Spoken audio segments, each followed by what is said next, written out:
Hey, hello. Sorry about that. Right. I think we're gonna continue with this. Cause, what's everything like? 3 days. Yeah, that's not good. Okay, I need to do this like right now. Sorry, we're gonna get into it just immediately. Snap, snap. Feeling lucky.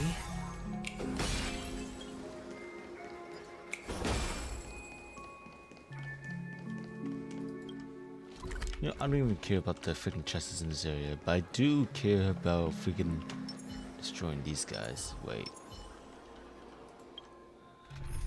I don't have a follow-up unit on the... I don't have an attacking unit on this, so I'm just gonna...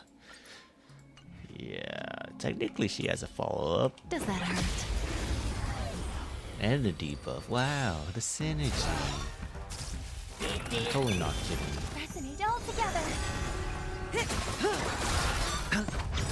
Relax. Bust.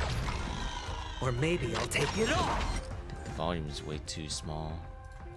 I turn it down usually when I'm grinding, so sorry about that.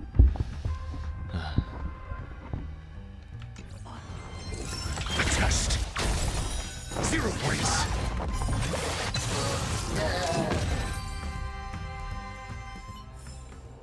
The human body. That child. I don't know, eventually. What about that child? Harmony and unison. Stars echo.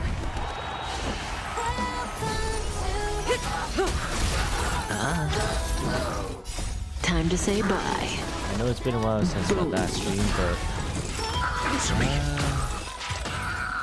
little loud. Let me turn this down. Yep, there you are. That child. Could he be in here? Could he? Who knows? Oh, nice jump scare.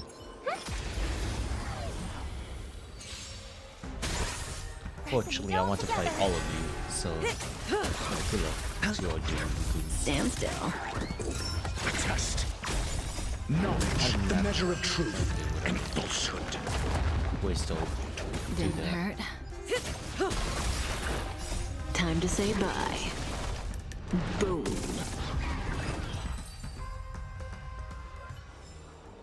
May you find peace. That child. Huh? Is this It's a topaz? a topaz? What is this doing here?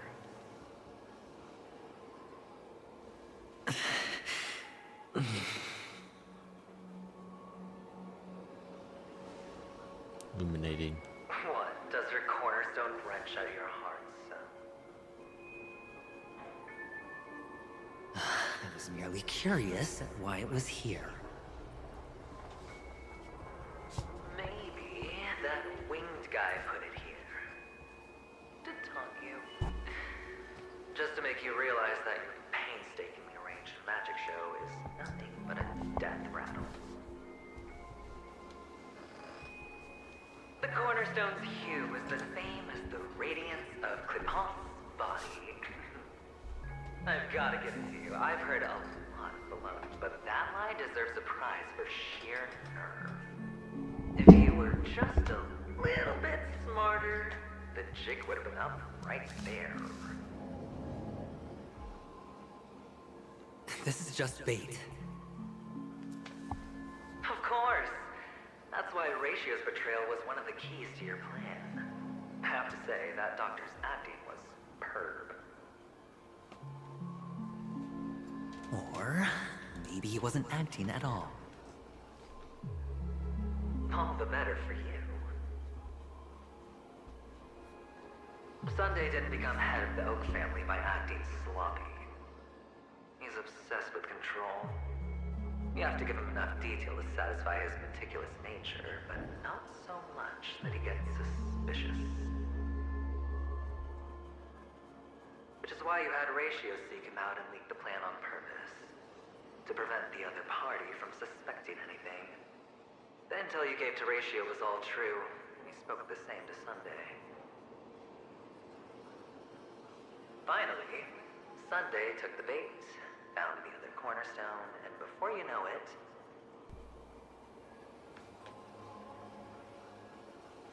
everyone's distracted enough for you to steal the third stone right out from under them. Why don't you stop rummaging through my mind? Your mind. It's our mind. You're me, and I'm you. We're the same. Wow. It's like that game. The best Person. way to prevent others from seeing your true Just- colors is to first be able to fool yourself. Really? You can't even fool yourself. You just got lucky this time.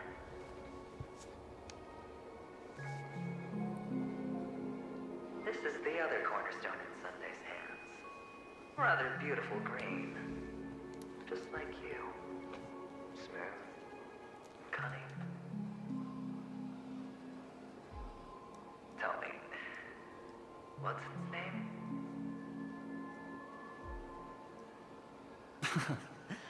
Why are you even asking me? Must I do all the work? Aventurine is the stone of luck and trickery. That's what she said when you received the stone, wasn't it? This type of stone isn't rare, but its hue is very similar to a certain gem. In fact, it's often used as a substitute. And that more precious gem is...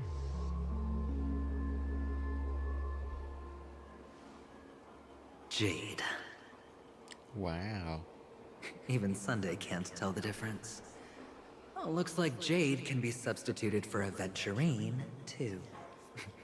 Sauce for the goose. Aventurine, topaz, jade. 3 elites, 3 cornerstones who, for a measly penny, offered their everything. Oh, you're even more united than the family. As I've said before, 3 chips are sufficient. All or nothing. But will it be the former or the latter? We'll find out soon enough. So, where's the real aventurine stone? Take it out, let's have a look. Suddenly you don't know where it is? I just want to hear you say it.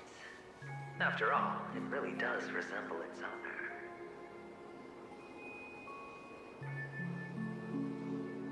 As you wish, then. They never went anywhere. Wow. They're right where they belong. Of course. I guess.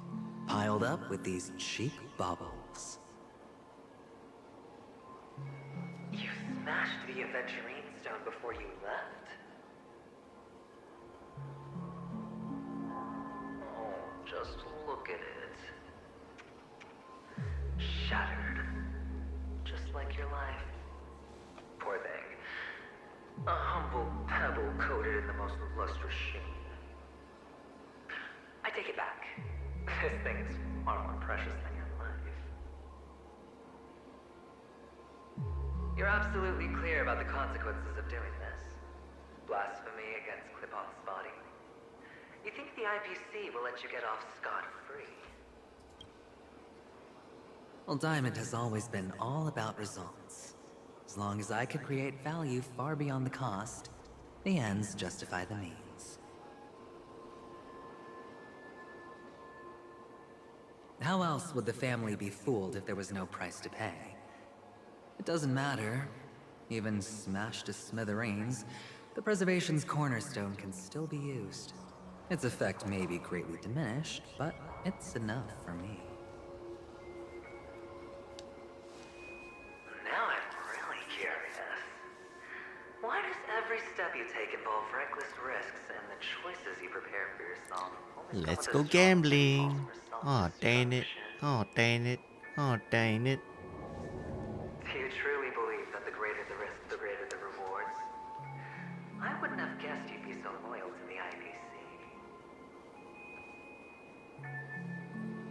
there is so much you don't see.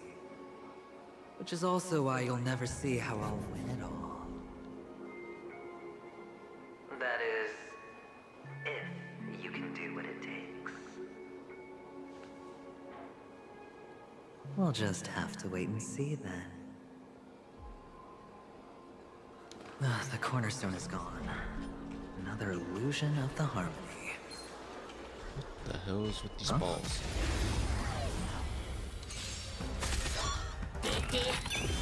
Resonate all together.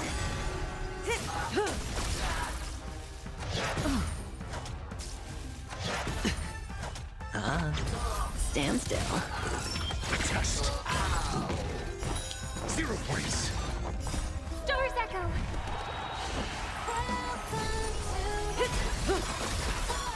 Time to say bye. Boom.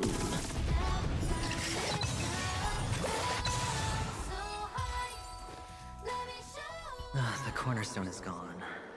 Another illusion of the harmony. Huh?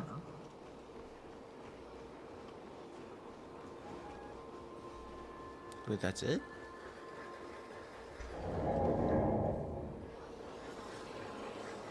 Do these balls like crush me or something? What do they do? Okay. What am I exactly? What? Oh, hello. Hello. We meet again, Mr. Pretty Eyes. Yes. We meet again. Did you find your mother and father? Of course. Big Sis is there too. The 4 of us were just playing hide and seek. I'm so happy.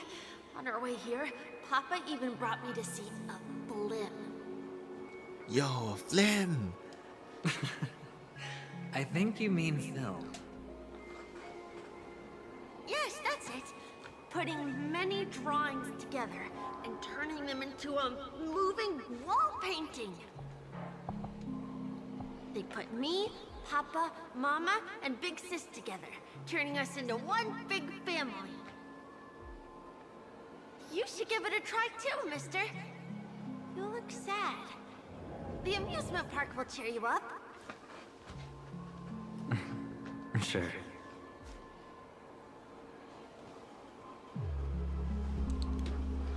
It would eventually, would it? Let's see. Ooh. Wait. Sleep. What is? Ooh. Oh, okay.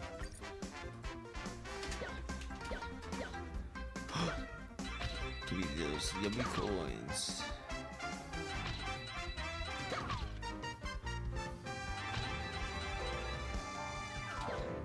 So, oh, I get it. Oh, I should have ran over into them. Whatever. So just get the tailwind and that's it. I get it.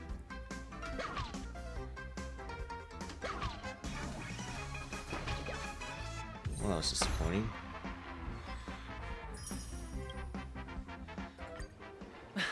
How's that? Not a bad score, eh? Yeah. Where'd you go? Boring. Aww.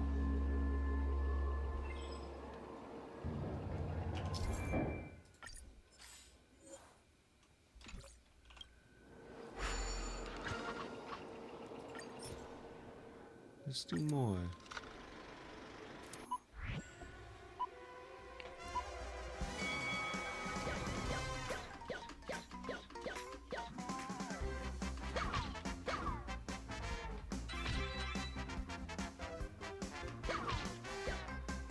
Darn it. Oh shoot, I threw it. Ow.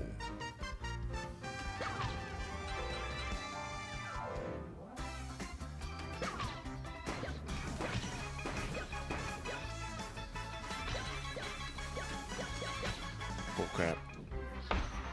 You know what? Maybe Adventuring's right. This is boring. I'm out of here. Sequel mode. Huh. Yeah, I'm out of here. Is there a teleport here at least? Yeah, there is. I'll come back to it for real. Feeling lucky. I think I got it. Huh. Neat. Somehow not chess. Man, this game is bad. I'm kidding. Anyways.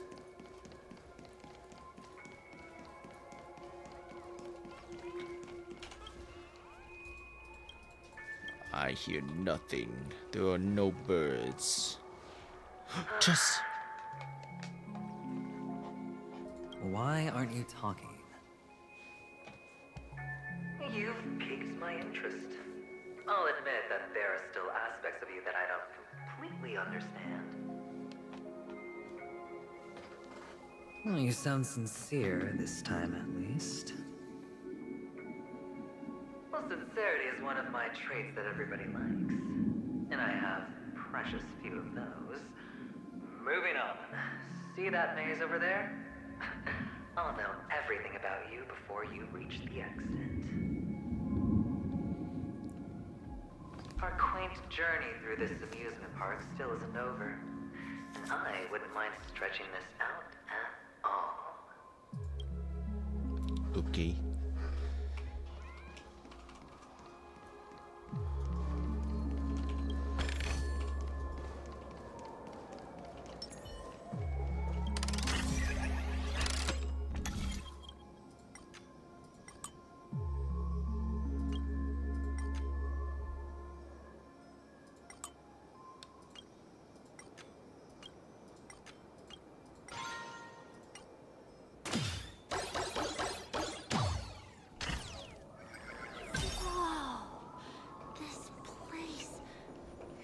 So tall!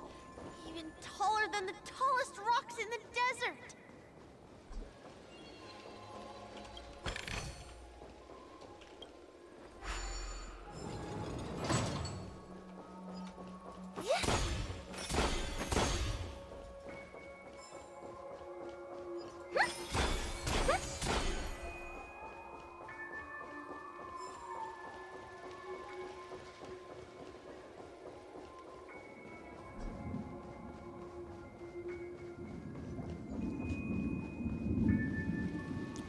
There's no water, only the rock. There's so many flowers here!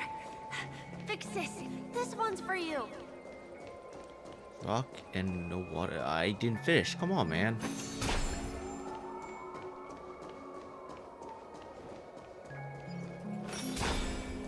Ooh, a chest. Wait, what? A bird? Oh, hello.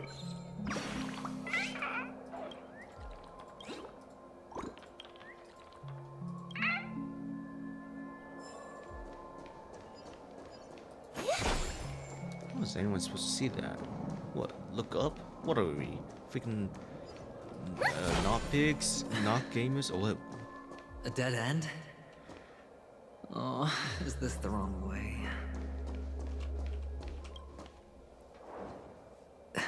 Shackles? Is this? Oh, what's on your mind? It's got nothing to do with you. Do you need a hint? These are manacles on you. That man gave you your first job. And you made your first pot of gold. I remember it all too well. You wrapped that iron chain around your fist, for that is the only tool you could find. Then, in that maze, you... Shut up. Oh, you don't wish to face your past? Unwilling to admit that your life is worth only 60 tamas? Well, from what I see, you refuse to confront it, because it only proves your weakness. How could a weak person take such daring risks? Oh, that's right. You love the thrill of danger. But you refuse to let go of meaningless sentiments. Even in this beautiful dream, the only thing you dare allow yourself is death. In your hands, those who follow you could have become Joker cards. They're far more useful that way. It's not like this is the only place the family ever cut corners. You could have had tons of action if you weren't so all or nothing. All it takes is a meager sacrifice. I bet Opal would have resolved this without a fuss. A pity you're not him. Well, you wouldn't be in this state if you could just get with the program. And why couldn't you? Out of professional integrity. Those techniques you mentioned are highly efficient, but it's not that I don't know about them. It's more like I couldn't care less. Get it? What fun is it if the fight isn't fair? Fair? You assume your opponents would fight fair in the first place. The odds are obviously not in your favor, so how are you just breezing by? But did that masked fool's words awaken something in you? Well, she gave me an answer that could turn everything upside down. Everything? You mean it could make all the cards on the table just disappear?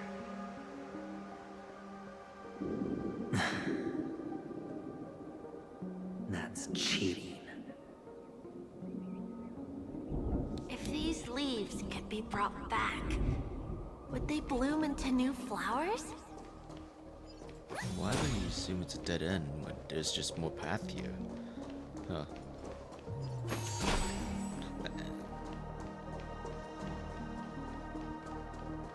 You know what? No. I am going to investigate. Never mind, I am going to get the goal.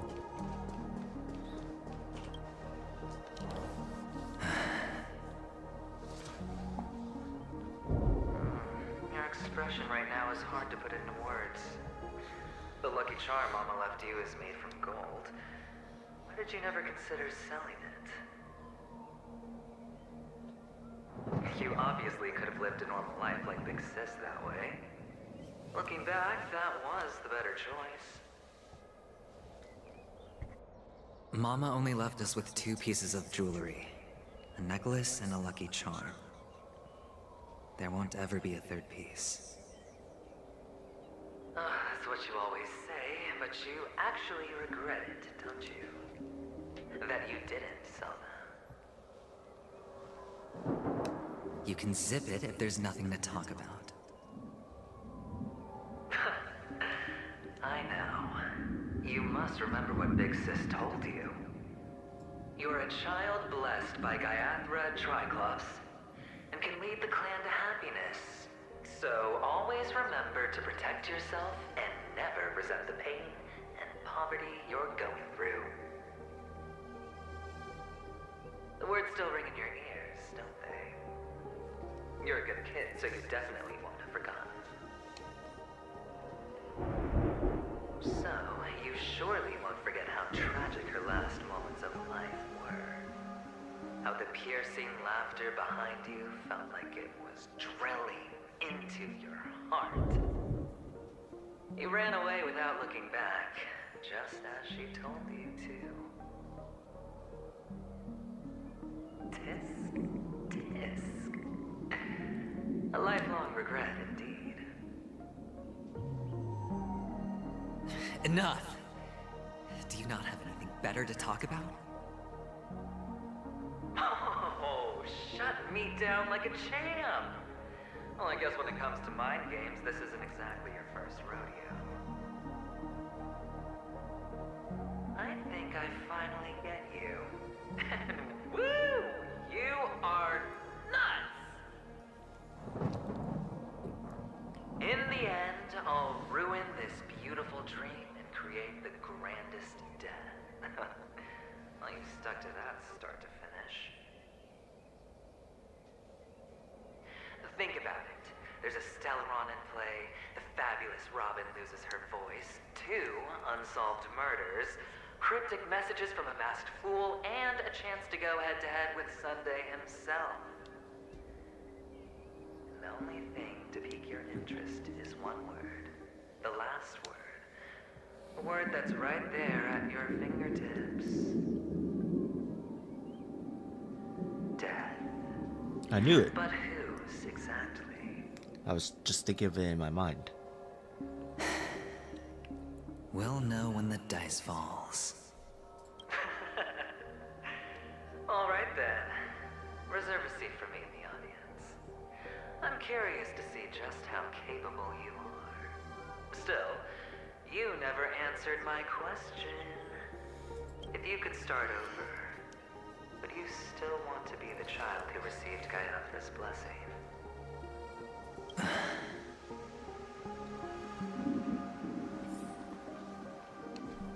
It's so quiet this time. Skip the last. Is he finally gone?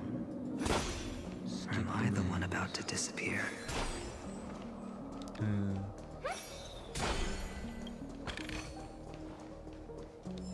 Is that it? No more maze?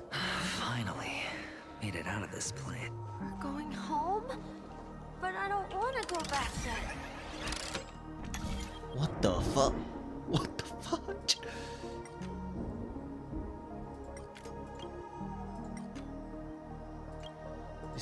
Excuse me?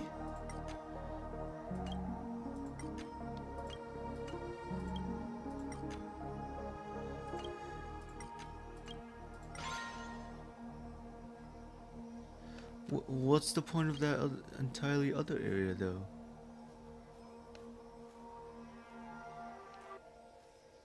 Huh?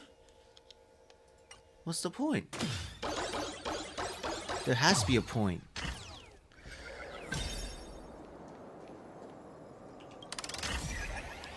Wait, what? I'm confused.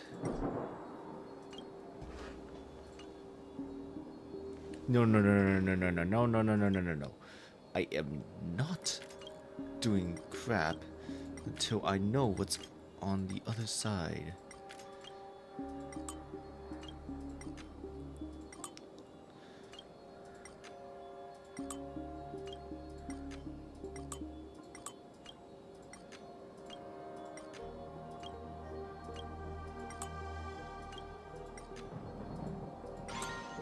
I knew it.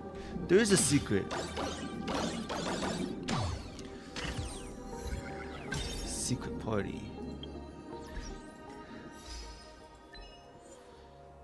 Complete the shoot without any damage in any mode. Safety car. Discover Clock Studios theme park's hidden area via pinball bow. Knew it.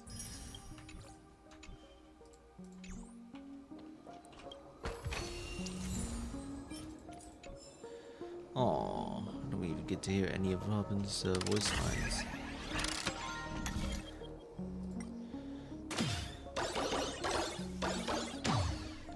I definitely have to redo this.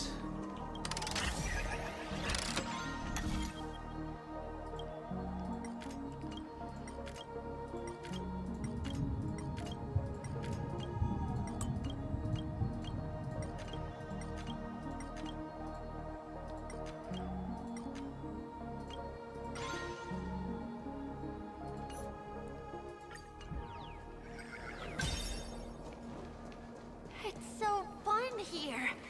I want to stay here forever. Question mark, question mark, question mark, question mark, question mark, question mark. Bleh. Ooh, is that a rocket launcher? Cool.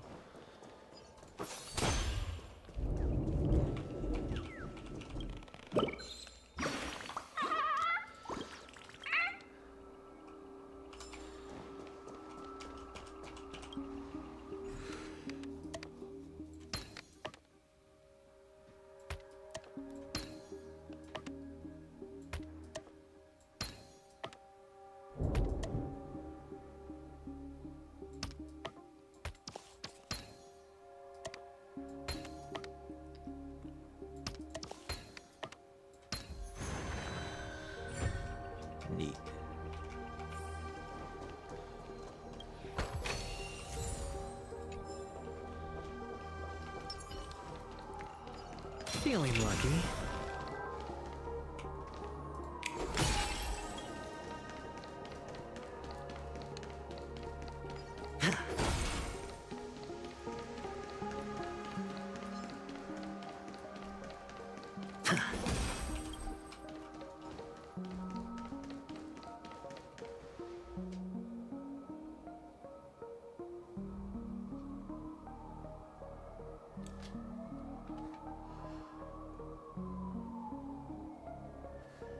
OMG, Alice-sama. She's live. Yay. Anyways. Brother Hanu, where are you going?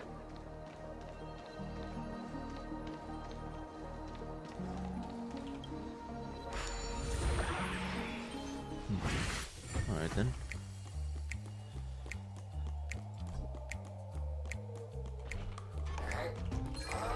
There's only one place he can be going, whether it's in the past, present, or future. Nice.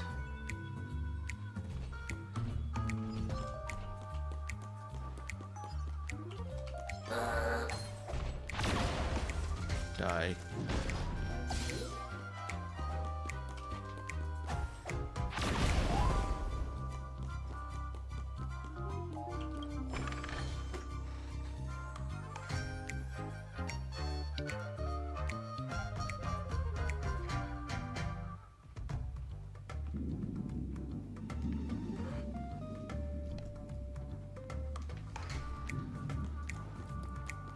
Can I get a new weapon? Oh, thank you.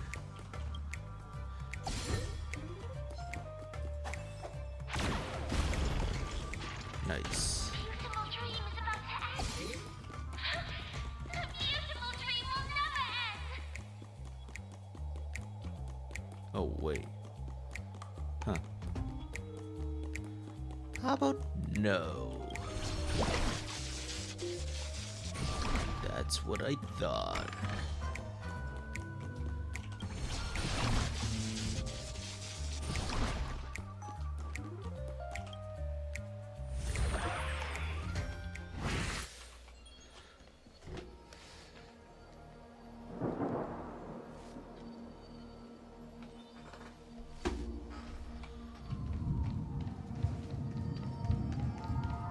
Mister, is that you? I hear the sound of leather shoes. No, it's not. No one's home.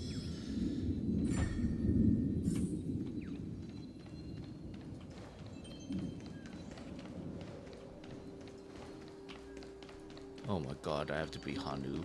No. Oh, never mind. I can cheat. Can I cheat for this one? There has to be a way to cheat.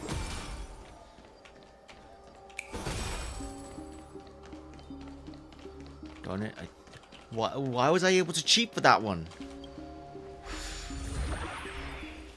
I was able to cheat for this nearby piece over here, but not for any of the others? What the hell is this game design?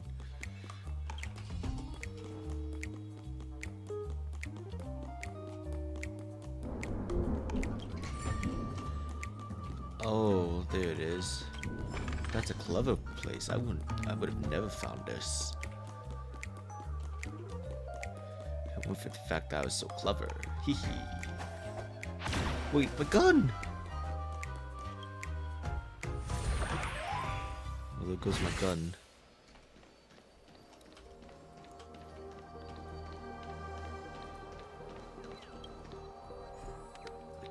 I'm so annoyed right now. I keep hearing the sounds of money.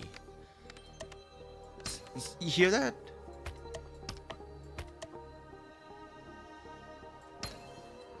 It's so annoying. Where is it?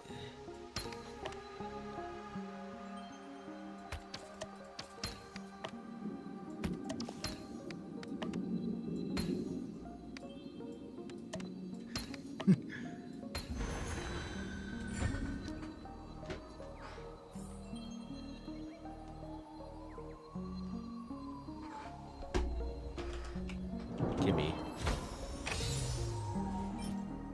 No one's Is it allowed to talk, huh? Let's see how it is. No gravity, huh? That's lame. What? Wait, does it?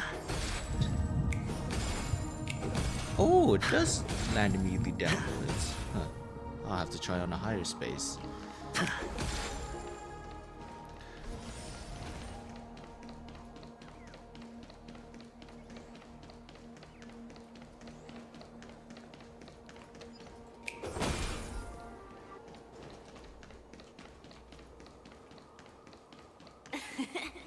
Ah, it really is you. No thanks. Feeling lucky. Feeling lucky. Feeling lucky. I'm a gambler. I love wasting my everything just to get some For the mediocre theater of benefits. Does that hurt?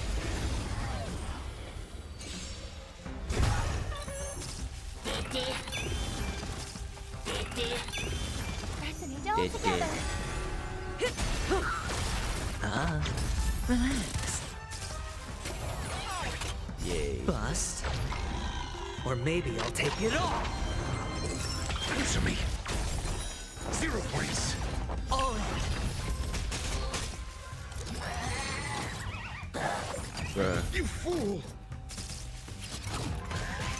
That kind of tickles. Watch your head.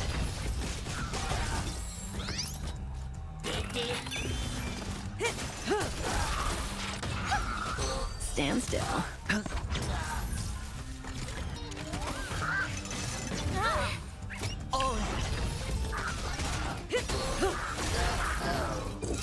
Test. Free. It did.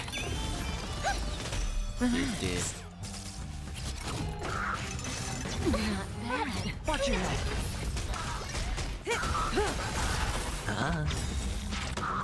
Time to say bye.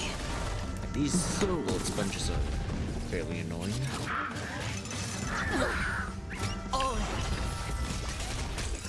Answer me. 0 points. Harmony and unison. Team actually extremely XP negative? I think it is. It did. Oh my god. Where's my SP at? Time to say bye. Boom. Spend freely. Not bad. Watch your head. Test. Wait, Free. that bounce move. Oh my god. Boy.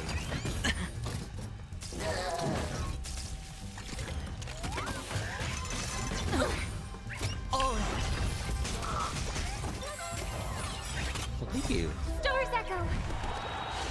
Now die.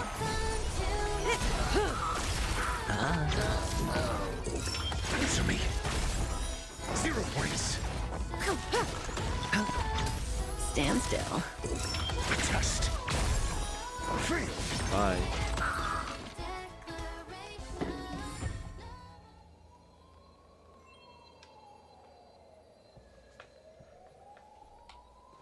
Oh my god, Ahala, how could you?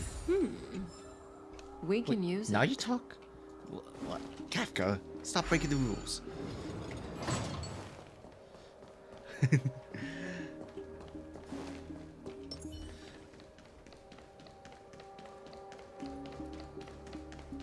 No water. Feeling lucky. Ah, it really is you. Yeah, no, thanks. Might as well deal with it for now. Pressing it all together. Relax. Bust. Or maybe I'll take it all. Time to say bye. Boom.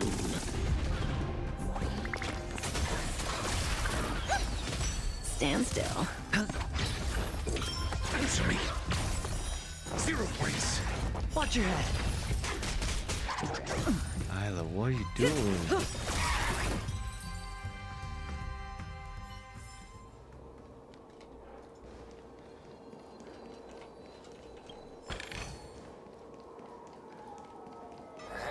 Why is there so many enemies? Mercy. Mercy. No mercy. I don't like your dead dead. Doors echo. Time to say bye. Boom.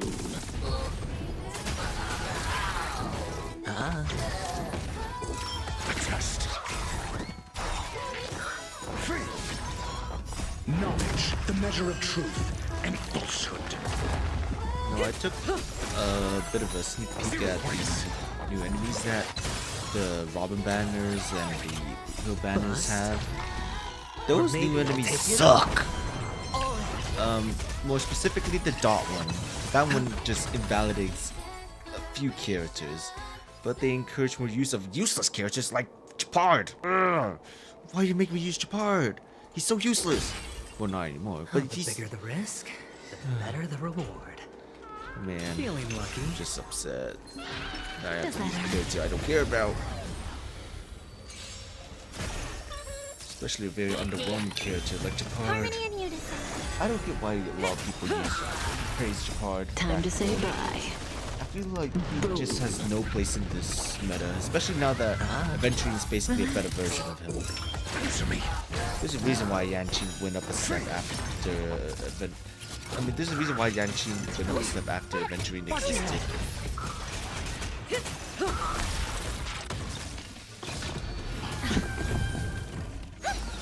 Stand still. Doors echo. Wait, did he do his funny move? I think so. It's on me.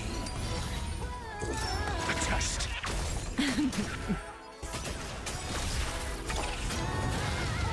Time to say bye.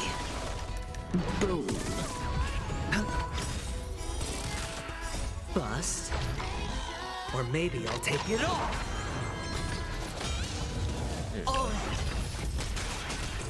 Answer me. 0 points. No, that's not enough.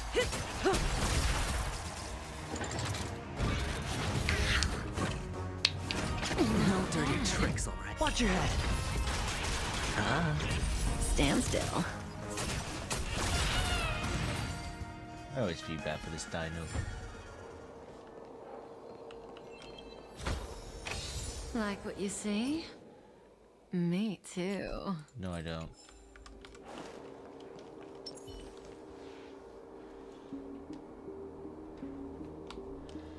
Feeling lucky. No, I don't. Feeling lucky. Feeling lucky. Feeling lucky. There we are. Better.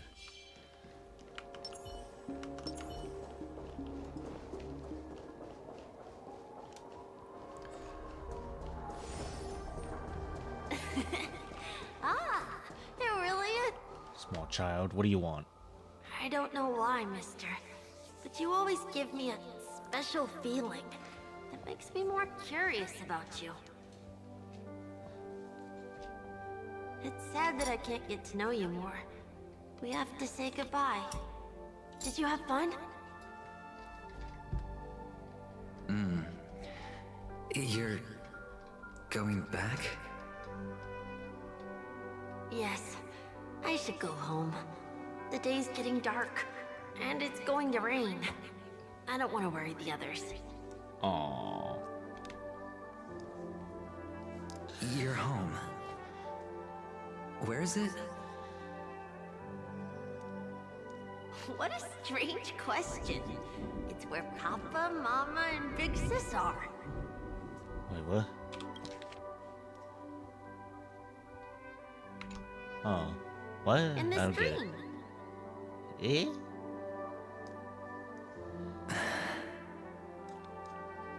This amusement park.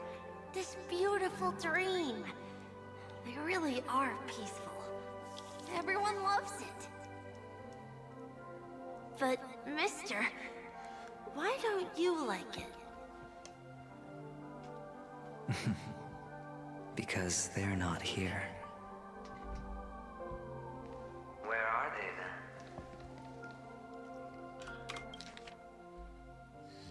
here?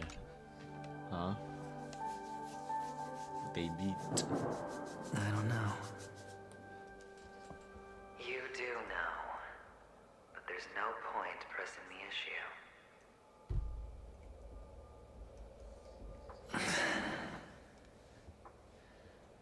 Admit it.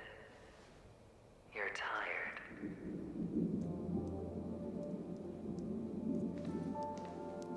We all are, which is why we chose to stay here. Me and him. Wow. Your past and future. How long will you stay? Forever. We'll be with you forever in this dream. This is the greatest honor that we can offer to those who hurtle towards death.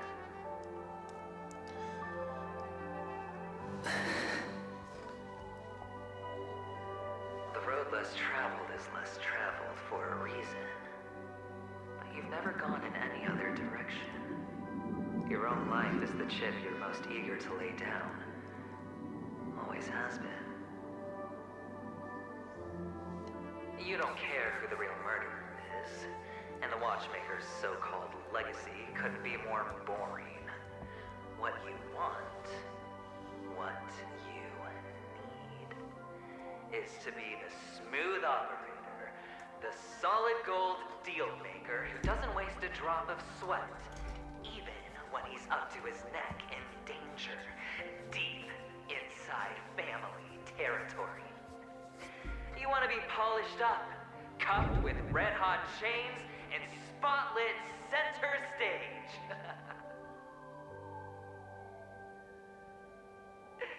You'll be the closing act, the final sacrifice. I can do it. And it will be flawless. Of course you can. Your luck will help you at the right time. Celeron and an emanator. It's that simple now.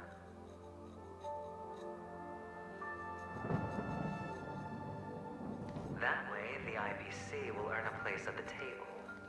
And as for you, you'll just happen to slip the leash, sweep the rat race, extract yourself from this endless debacle. You'll have the freedom you've always dreamed of.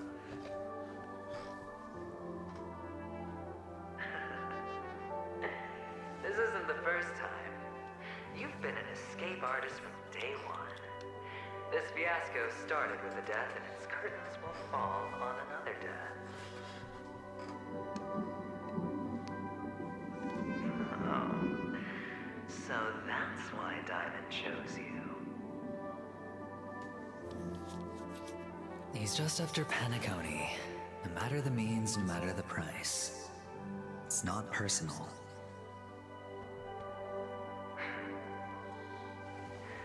It's hard, isn't it? Well, don't get soft on me now. What, did you suddenly grow a conscience? Hey, I was born from yourself. I'm well aware that climbing out of the hole you've dug is basically impossible. I can't stop you from doing what you want. I can't change where you want to go. Well, what's done can't be undone. All we can do is play the cards we're dealt and rake in as much time as possible. Yes. Alas, people won't make all the right choices in their lifetime. Though luck always seems like it's on your side. You will keep winning, having never lost before, but why you? Why must it be you? If all your luck is built on the pain of someone you love, on the loss of dozens more, if these windfalls, these Jackpots aren't a gift from Guyandra. If all they are is a long string of meaningless deaths, then what did we do to deserve living in a world like that?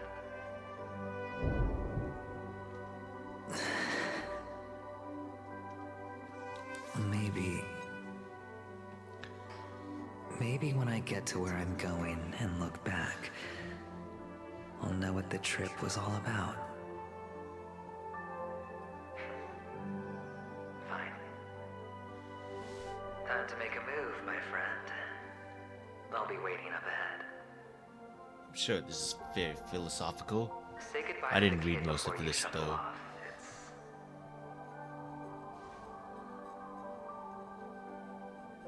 It's best to die without regrets.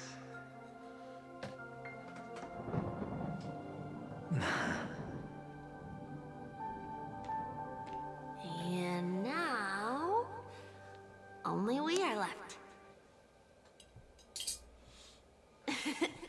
Can you take a photo for me? I want a memento. Sure. Come on. Aw, that's cute. Oh my god. That'll be so cute. Wait. I see you.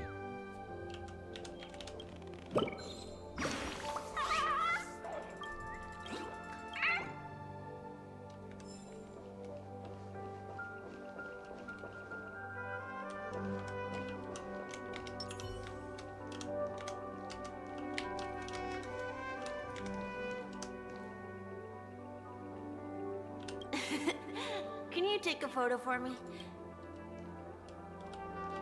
Wait. No, you can't. Aw. Here we are.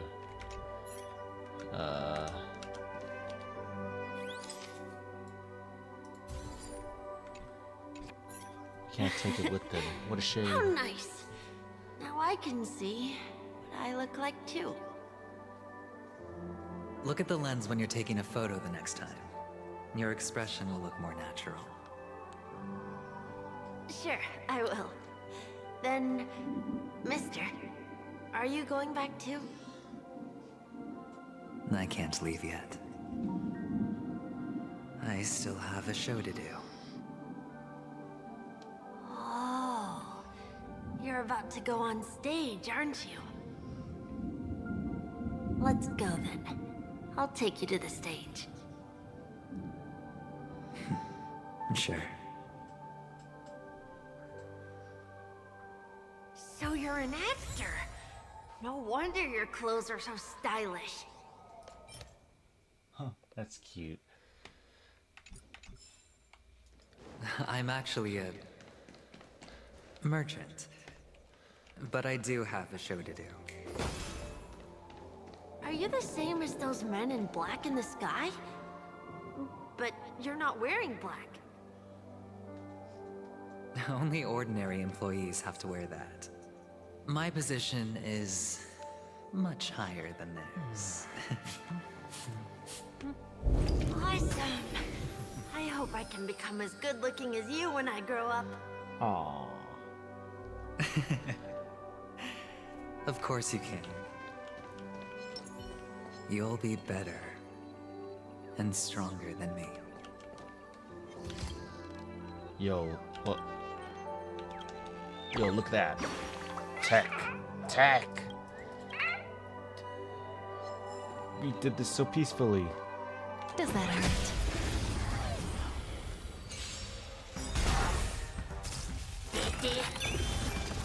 Time to say bye. Boom. Still together.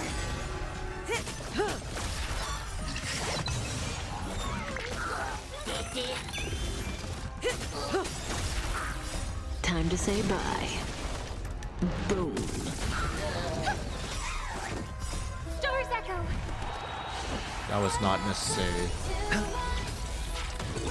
A test. Whoops. So you're an actor. Oh my god. Oh, thank goodness. I think I disabled it.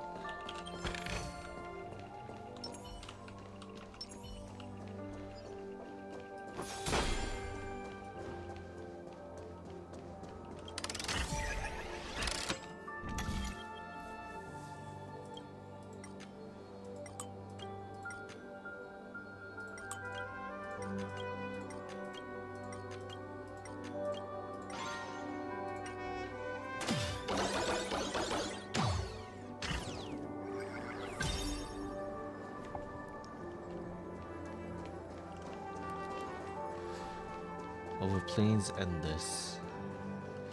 Need to crack out block. What?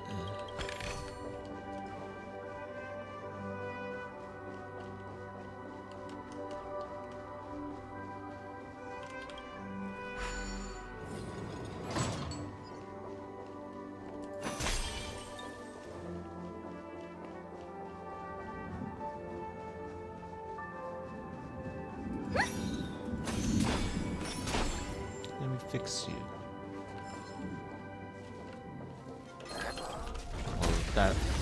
That failed. Knowledge, the measure of truth and falsehood. At least the Harmony ultimate and will be of use.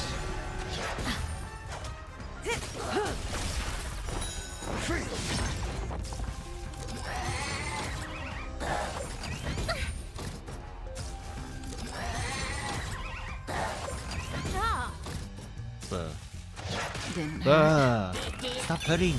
Spend freely. Relax. 0 points. Time to say bye.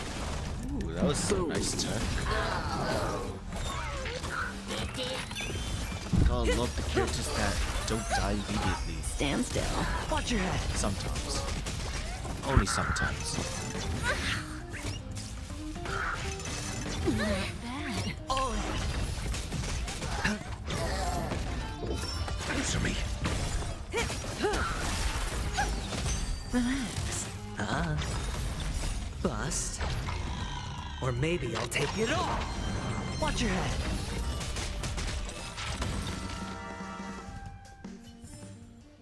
May you find peace in song.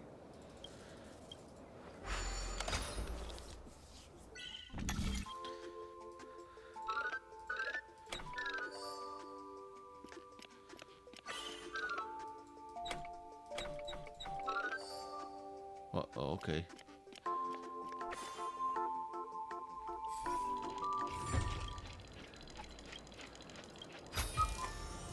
I do like surprises.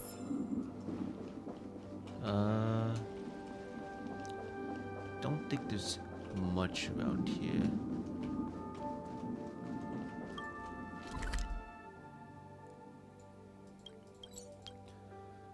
Oh, I guess I do have to go here now.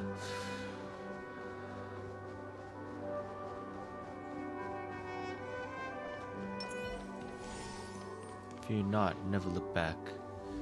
Okay. Behind this curtain is the grand stage.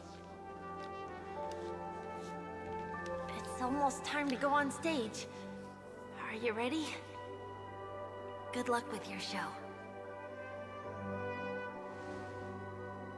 Thank you.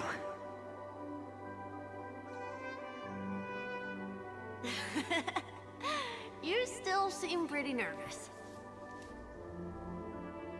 Let's put our palms together. If you receive Gaiathra's blessing, you'll feel more relaxed. Putting our palms together is a simple ritual. By putting our palms together and reciting the prayer to Mama Funga, she will bless us. If you're not familiar, I can guide you. It's all right. I know how to do it. Of course I know.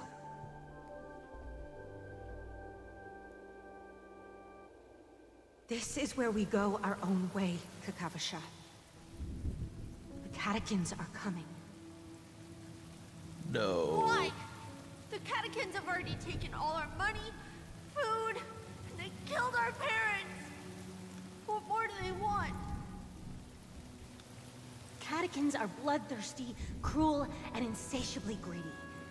They want everything only to end up with nothing. No. This is a trick, an act of revenge. Remember? Today is the day of the Kakava, and also your birthday. They know the Avgin will surely hold a festival today. With the aid of this rain, they will come to destroy our wagons and take everything they want. Little do the Catechins know, this time we will fight back. The men in black that descend from the skies are on our side. The Catechins stand no chance against them, and will surely pay for their arrogance. Without this rain, the Catechins would never take action, and we would not have the chance to turn the tide. This is a gift from Gaiathra, and you are Kakavasha, whose good fortune will bless your sister with success. But people will die, and you will be in danger. How is that good fortune? Why are you all doing this? The Avgin always return their blood debts. Gaiathra calls for me, while Papa and Mama are waiting for me. I must answer the call. But she will bless you with good fortune and help you survive. As long as you are alive, the blood of the Avgin will never run dry. So run, Kakavasha. Do not be afraid, and do not look back. Go to the other side of the mountain. The rain will accompany you, and the rain will bless you. As for us, we will reunite in Kakava's next aurora. May the goddess Gaiathra close her eyes 3 times. Keep your blood eternally pulsing. Let your journey be forever peaceful, and your schemes forever concealed. Farewell, Kakavasha. No. Newsflash from the Interastral Peace broadcast. The IPC Marketing Development Department spokesperson confirms that a small-scale rebellion has broken out in the unclaimed region of Sigonia. The situation is now under control. The insurgents are from a local clan known as Kataka, which has a long history of disdain towards the IPC. This has caused a serious negative impact to the work of the IPC's Marketing Development Department. The clan launched a massive attack on the Avgin, who were under the protection of the IPC, resulting in 6,728 deaths and 3,452 missing. The casualties are currently under the care of the frontline trauma team. The spokesperson expresses his deepest condolences for this devastating humanitarian disaster. At the same time, delivering an important message on this matter to all interplanetary citizens. Finally, he proclaims, the hammer of preservation will fall for all beings, regardless of life or death, regardless of race, regardless of ideology, to uphold the basic rights we inherently possess.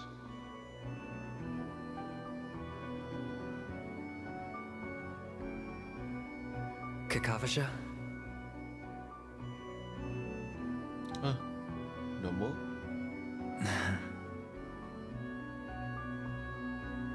Bye. Aww.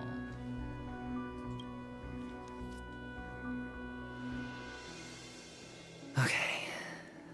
All the actors are in place. It's time for the show to begin.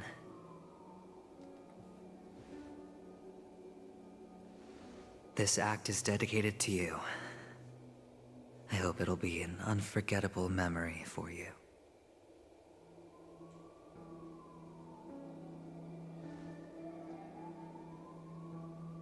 Kakavasha. By the way, before you go, I have a personal question. Do you truly want to destroy the world with your own hands? Let's assume, just assuming now, that every time I roll the dice, there's a possibility of achieving this particular outcome. Then I would be quite happy to make that wager.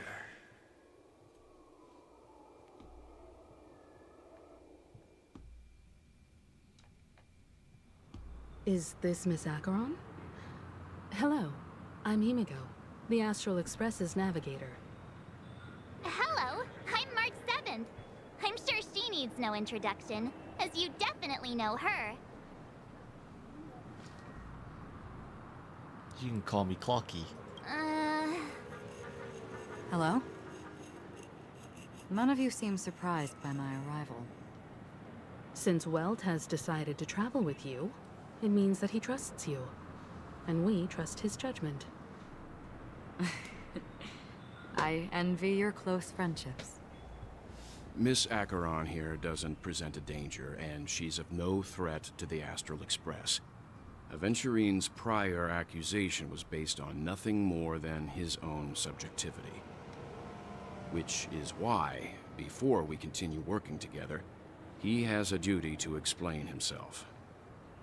You want to create a situation where all three parties are present? There must be some deeper meaning behind Aventurine's actions. I suspect he's been aware of Penacony's secret from the beginning, and has been continuously strategizing to unveil it.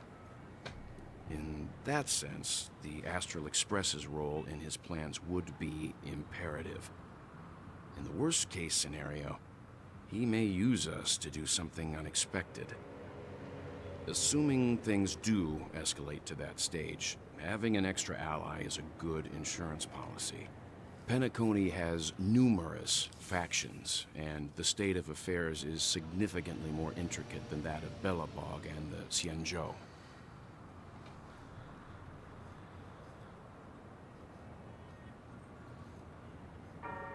I am the bone of my bat. Stone is my body and trailblazes my blood. You're talking weird again. Aww. But it's a good vibe. No matter what, we can't ignore the safety of Penacony.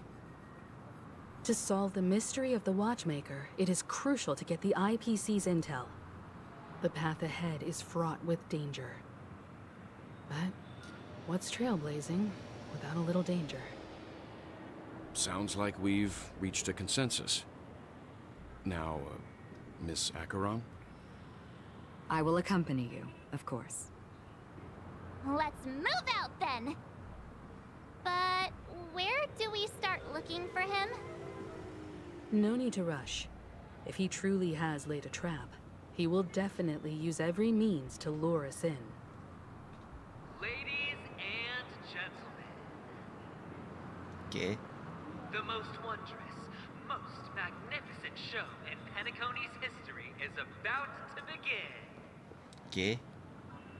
The IPC cordially invites everyone to Clock Studios Theme Park. Look. Should both the performers and spectators fail to arrive, won't all of Aventurine's plans be for nothing? Let's get going, everyone. The hour of trailblazing is upon us.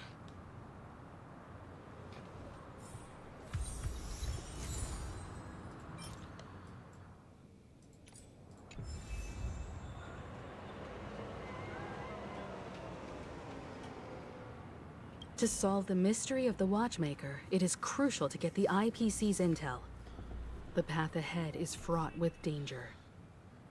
But what's trailblazing without a little danger?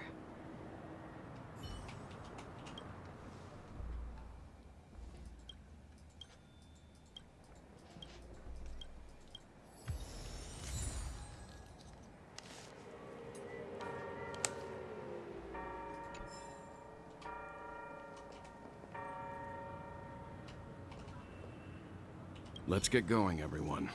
The hour of trailblazing is upon us. I envy your close friendships. Hi, Apex. I have a bad feeling that something big's gonna go down. Are you ready? Your trauma isn't getting to you, is it? Take it easy. It'll be fine. I have a... Let's waste no time and head to the theme park then. Mr. Yang.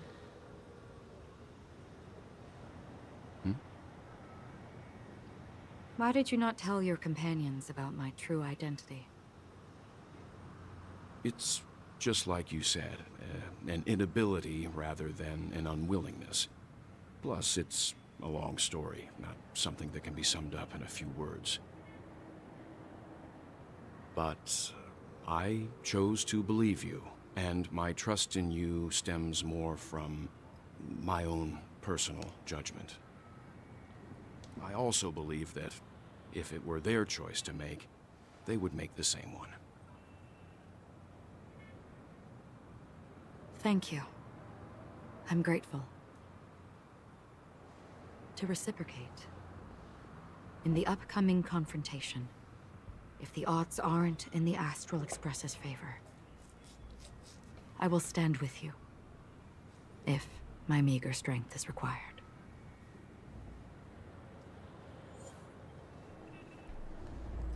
Oh no.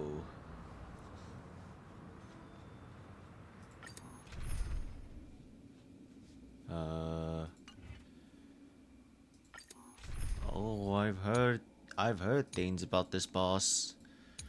I'm just going to do something real quick. First off, this team is trash.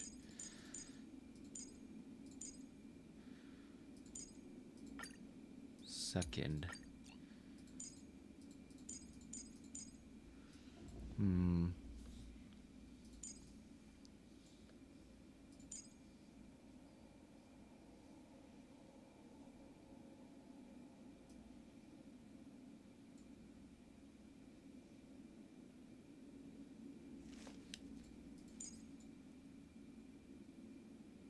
where are you? There. Japard, you finally have a freaking use for once in your goddamn life.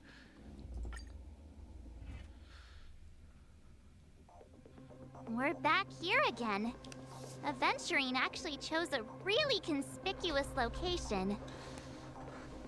That guy's really taking it to a whole new level. Does he really think he's a superstar or something? Not a soul in sight. The hounds drove out the visitors, and now their whereabouts are unknown too. Everyone, pay attention. The other party has obviously come prepared. Uh-oh. I'll be honest, I kind of forgot why we're fighting. But whatever. Ladies, gentlemen, dream seekers, tycoons, esteemed guests of the Watchmaker and the family. Also not forgetting the nameless of the renowned Astral Express. Welcome to the Interastral Peace Corporation live show!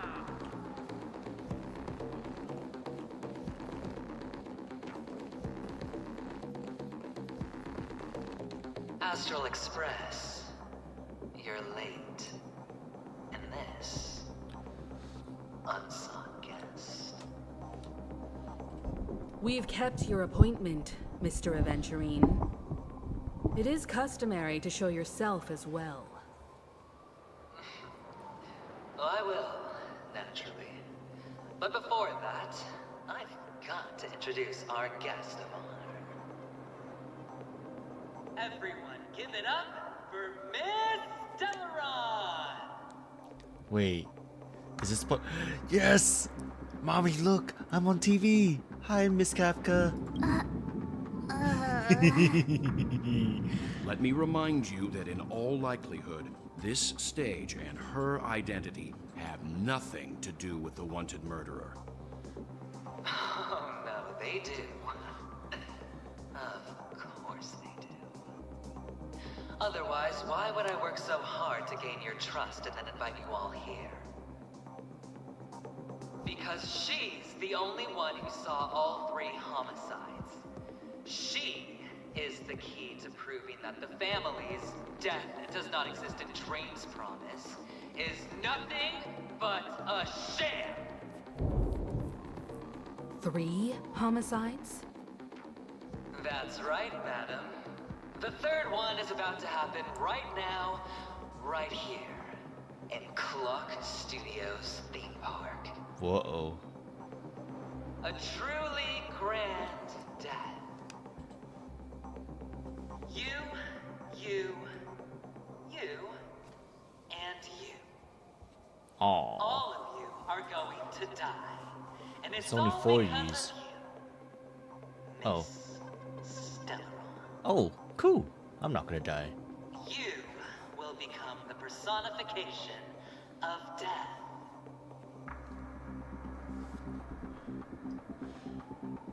You sure you're gonna survive this? What are you on about? I ain't that powerful.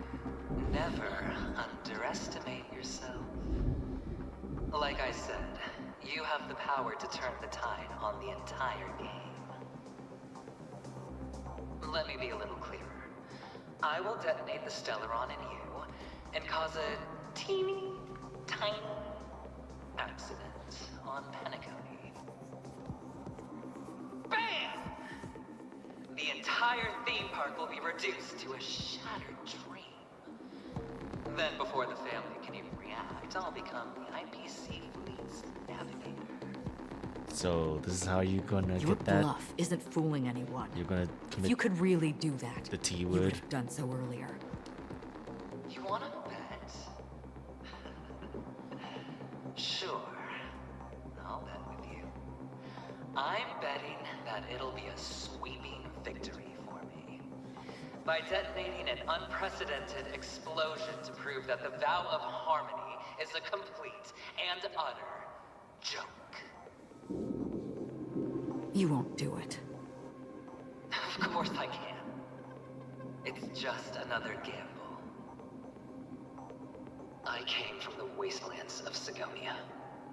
For just 60 red copper coins, people paid to brand me. Put me in chains.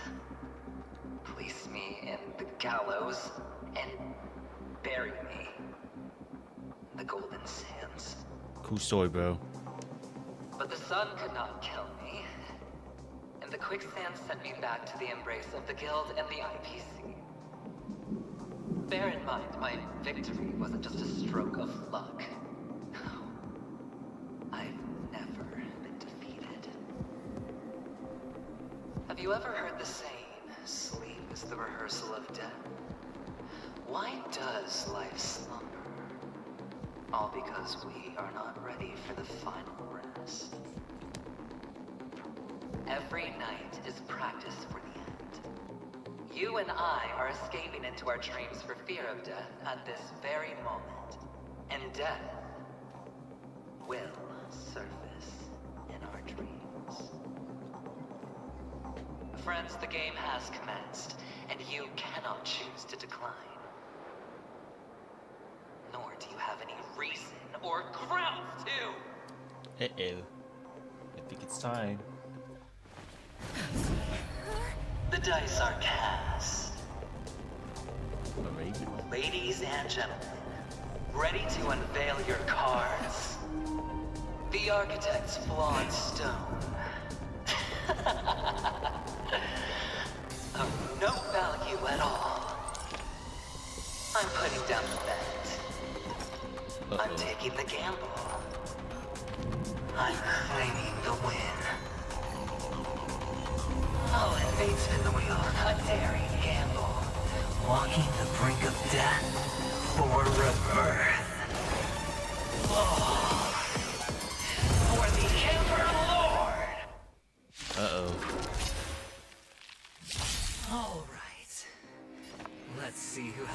last laugh. Let the game begin! That's so slow. Wait, why did I use it? Souls shall embrace. Oh well. Tonight. I don't think The I wanted stars to add echo that. because of me. Rise no more times. That was pretty awkward. Oh well. Uh-oh. Stand still. You will know justice.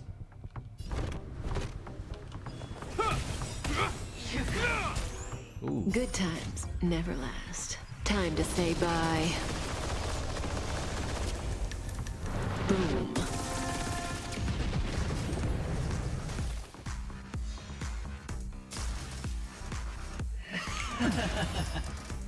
Final play coming down from above.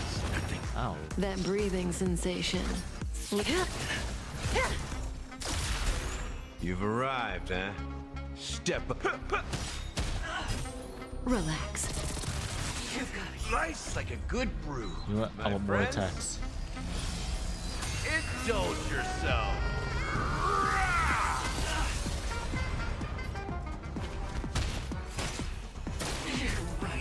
I hope you're prepared.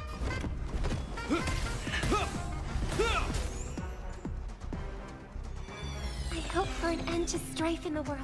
Okay, this is too slow. May as well kill them all. Look at that.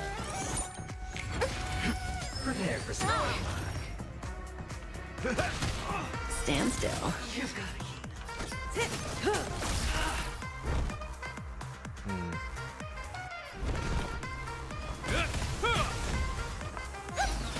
Relax. Good times. Time to say bye. Boom. All or nothing. This ends here. Wait a minute. Wait a minute. This is a scam. In the name of Landa, a will forged in ice never falters. How? What the hell? Well, at least I got my ultimate. May song bring us victory. Harmony and unison. Tonight, stars echo. Alright, let's skip that turn. No more times. Relax. This ends here. Confidence. Down from above. Still concerned about that. In the mood for another beating? Stand still. Nice like a good, my friends. Indulge yourselves! Even on a losing streak, as long as people still have hope, they'll keep throwing money on the table. The chance, no matter how small, the potential is what you hang on to. That's what justifies the gamble. True. Good times. Time to say bye. Boom. Prepare for some. Oh, please. Please. You know what? I refuse.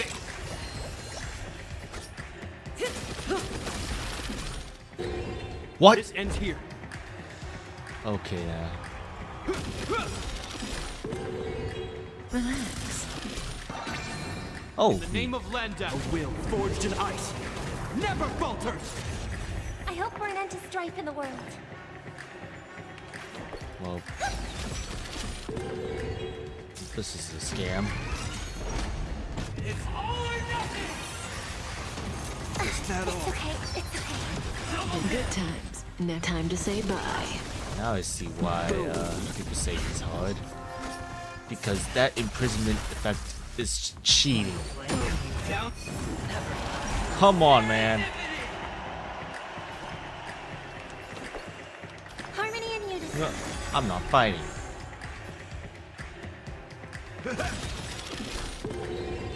Yeah. Stand still. Nice like That's a not my good, only my turn. friends. Indulge yourselves!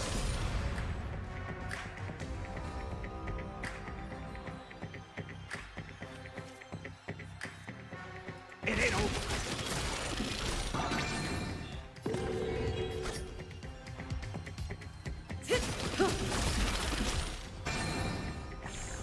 Hope you're prepared.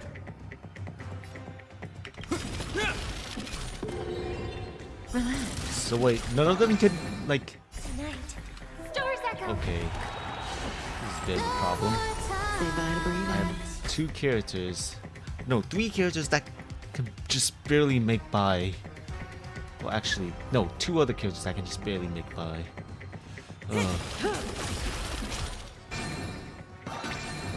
How's this take? All right, just survive. This ends here. Please. Aww. Stand still. God. Please don't kill me. Nice, like a good my friends. Take it. Indulge yourselves! Fancy this.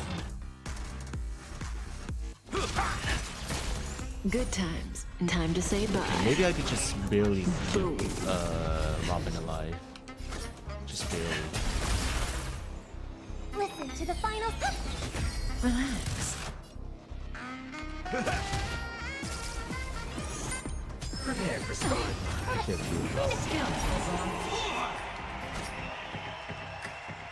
Oh my god, this is a bit annoying. Hope you're prepared.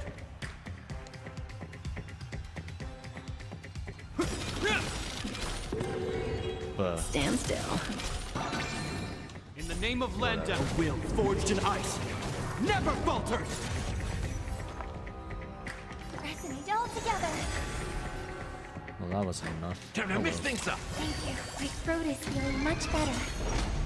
It's all or nothing. Yeah, that soda gives you a better dose. Is that how it works? Good times. Time to say bye. Boom. In the mood for another beating? Really wish I got some. I wish I had like one more Gallagher merge, so then Gallagher can actually do something against that stupid status. Ugh. Gonna keep going? Relax. Life's like a good, my friends. Indulge yourselves! Okay. I'm not thinking. I'm still winning.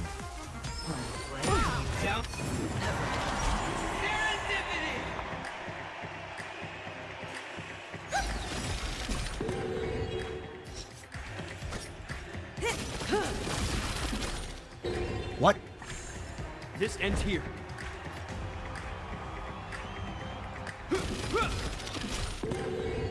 Stand still. Step up, let's. Tonight, Stars Echo. Whatever, I have a redo button anyways. May as well kill them all. That was stupido. I make In the mood these. for another beating?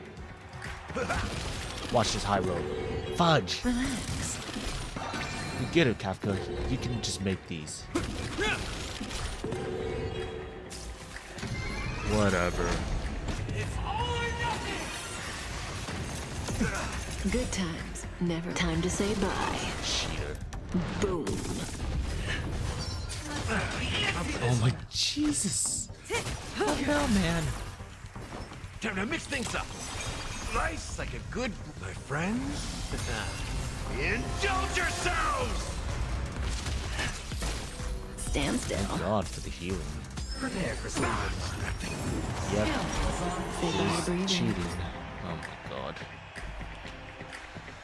Please. Please. Love it.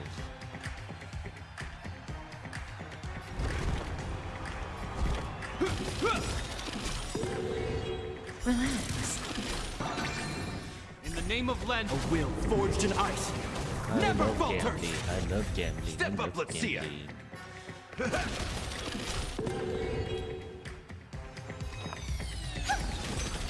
Let's go gambling. Oh dang it. Oh dang it. Oh dang it. Oh dang it. Oh dang it. Good times. Time to say bye. Boom. In the mood for another beating? how sad this is. Oh, I didn't get the last layer, Jackie. Wait, that actually took away. Cheater. Not like it matters. I can literally get that in one attack. I hope for an end to strife in the world. Resonate all together. And I got my reboot button back. Hope you're prepared. What are you gonna do about it? Oh, stupido. Stand still.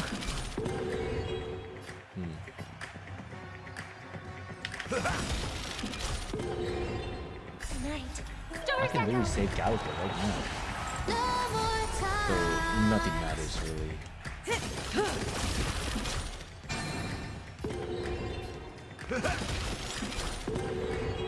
Relax. Life's like a good brew, Yeah, my let's save friend. Galaga. Indulge yourselves! It heals everyone, interesting. It would be immensely hilarious if I got this 5. Well, I got a 5. It's all or nothing! 5. Good times. Now time to say bye. Not to me though. To you. Everybody's like that, down to the last player. So why can't I be happy too? Why can't I feel that free? Yeah, what is he doing? Yay, laser. Always hide your ace with a straight face. I'm starting to get a little impatient with you all. What is he doing?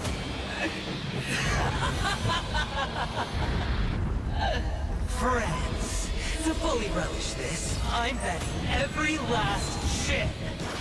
Only by cast inside reason does one truly gamble.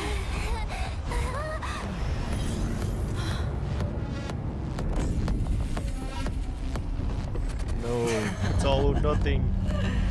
Emanator, I know you'll match my wager, right? You're leaving?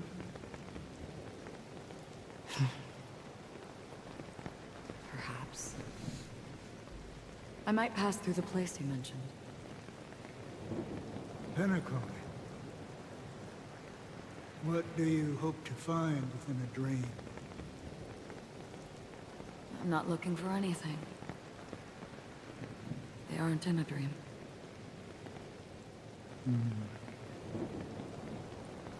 I'm afraid a family will not open the doors for you. Wait, Why? wait.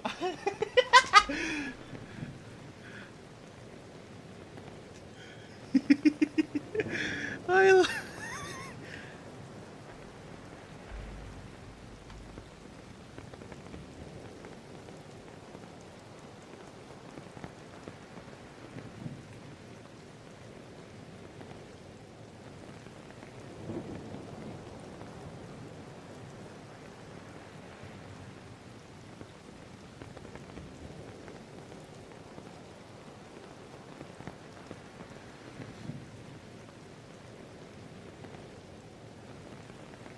Wait, what this reminds me of?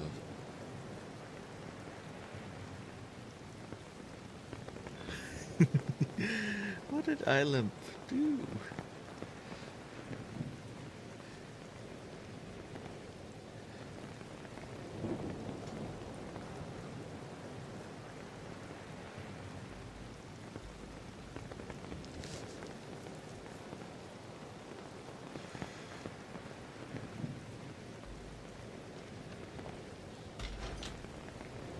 Oh my god, Isla. Because the How did you path create a you man? walk is not accepted by the Harmony. Even if that's not what I want. Precisely because it's not what you want. Because they are not like other eons. They have never glanced at anyone. They have never glanced at anyone. And they never need to. And they never need to. They leave woven strands of fate for humans to walk. And together, they weave a great shadow.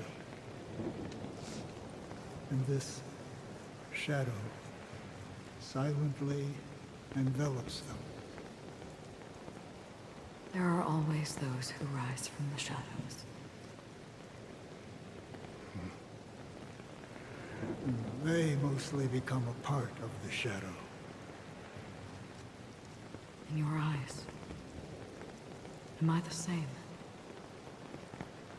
You still have a strand of color, but not much.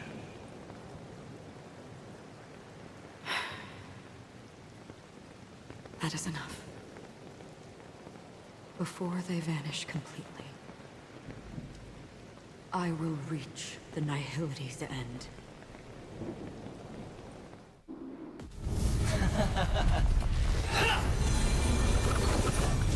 Oh no, Nef Geo reference.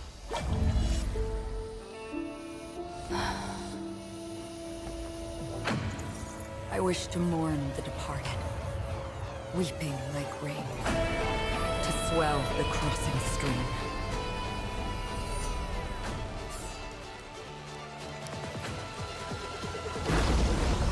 As the tide arrives, leading you back home.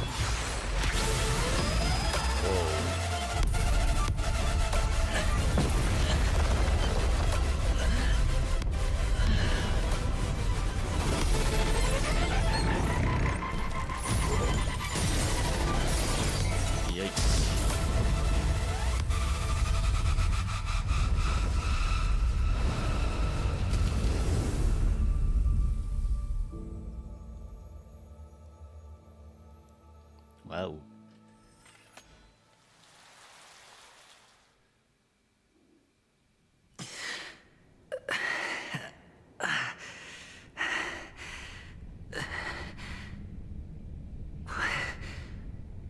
What is this place?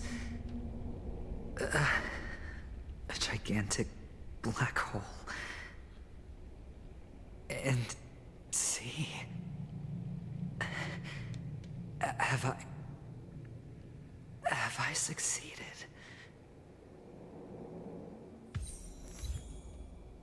She replied, I want to die. Welcome to this sad world, Kakavasha.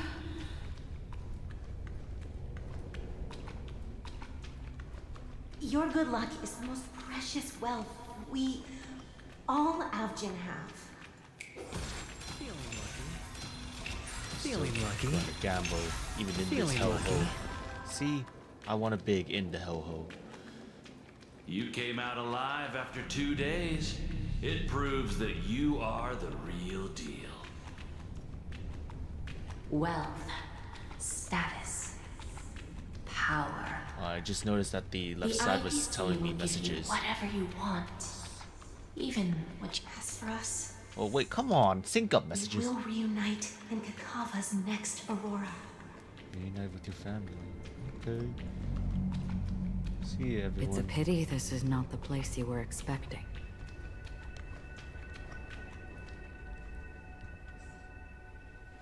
Hi, Miss Death. Melody. Is it? Perhaps to you, I am just an emanator who's hiding her identity. But the sleeping and shapeless never glance at anyone. They have no face, no form, and even less of a will to speak. The nihility envelops everyone equally. Only some who have gone under their shadow can go farther, tainting themselves with more nihility. That's all. That's all. My friend, you really leave me at a loss for words. So, is this my final destination? The land of the dead? This is all but a fleeting dream. One of the thousands of manifestations of IX. Under the watchful eye of nihility, we momentarily linger here before moving on to our own paths. It seems that my death has already been determined. Even if you wish for it, I can't promise you anything. Now that you've accomplished your goal, I think you can be a little more forthcoming. What do you mean? Your performance at the theme park was wonderful and grandiose. A simple yet practical technique that fooled almost everyone. No one would have ever thought that you would have gone to such lengths, even staking your life just to prove a fact that had seemingly been disproved long ago.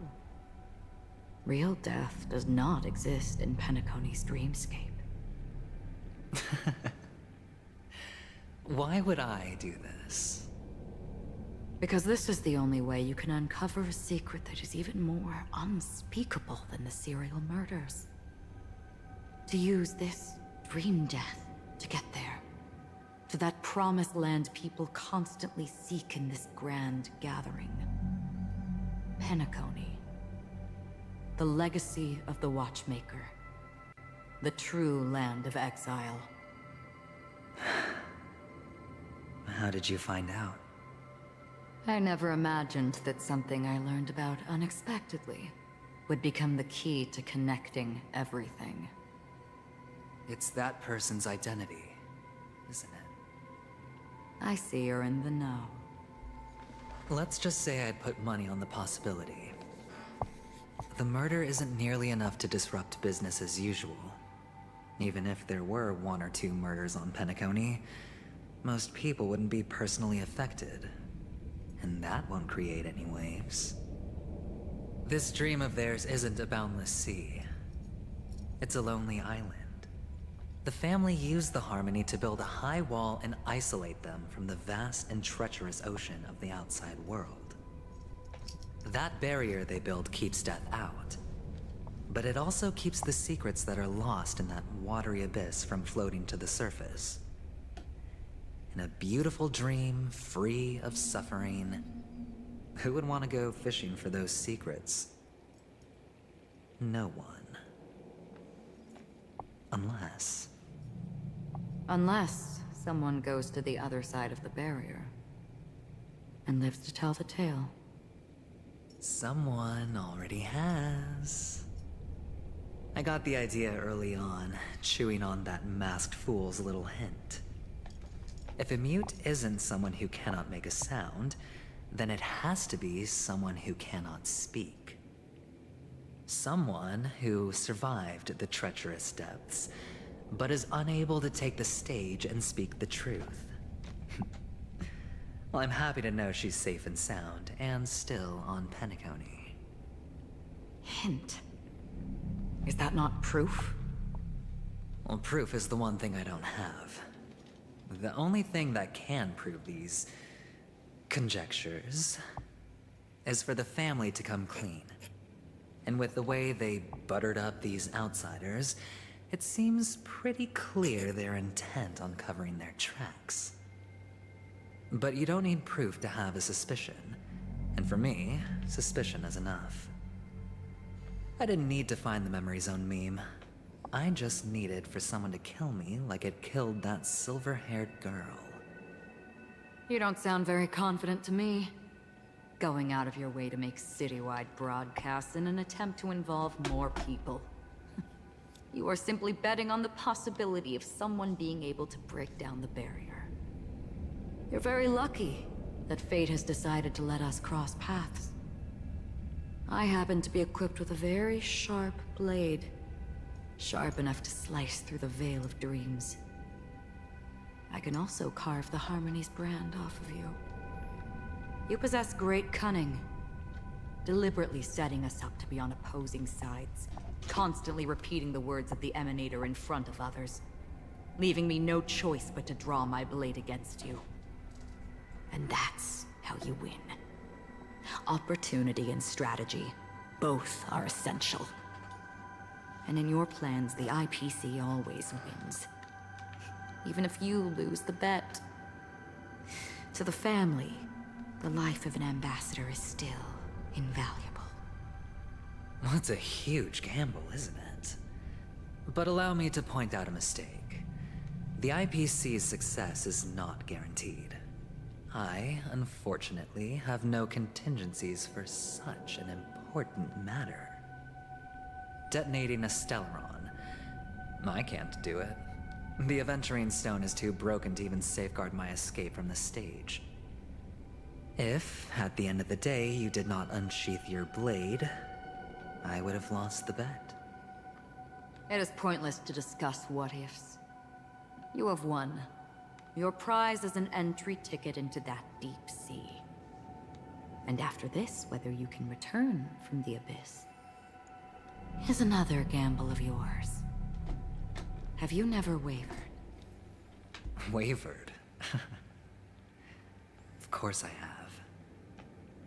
But I can only bank on my own good fortune. Because other than that, I have nothing. Wake up from this dream and go to where you should be. Your gamble is not over yet. Okay. So I guess he talked his way out of death. Neat. Before we part, can you answer one more question?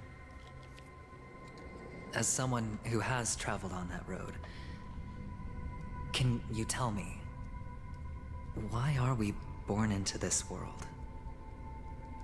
If it's just to die. I don't think this and never have. Nor do you.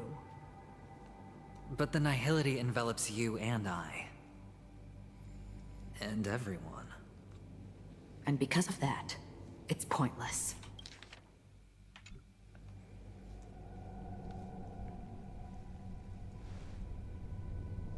But it is still there. If the dice of fate are always weighted, then that is our destiny. Why, then, do we struggle against it? My answer might not be able to resolve your confusion, because it has been with you throughout your journey and is already a part of your life. But you said, sleep is the rehearsal of death. So why does life slumber? Because we are not ready for the final rest. So you can definitely understand why we want to be prepared. Even if the ending has been predetermined, that's fine. There are countless things that humans cannot change. But before the end, there are many things that humans can do while on their journey. And because of this, the end will thus reveal a completely different meaning. Wait, what? The end will reveal a completely different meaning? What do you mean by that, red text? Take a good look at your pocket. Your friend has already given you the answer. Good luck.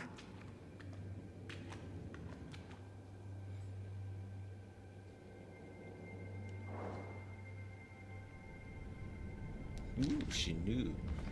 The impossible in the dreamscape is not death, but rather dormancy. Do stay alive. I wish you the best of luck. Doctor's advice. Huh.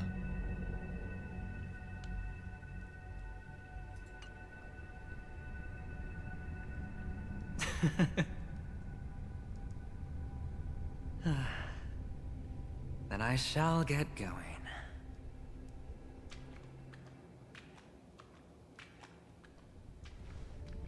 Mister? You're leaving? You ultimately chose to leave this dreamscape? Yes. Because they are not here. My papa, mama, and big sis. Then where are they? They are in a place where everyone will go.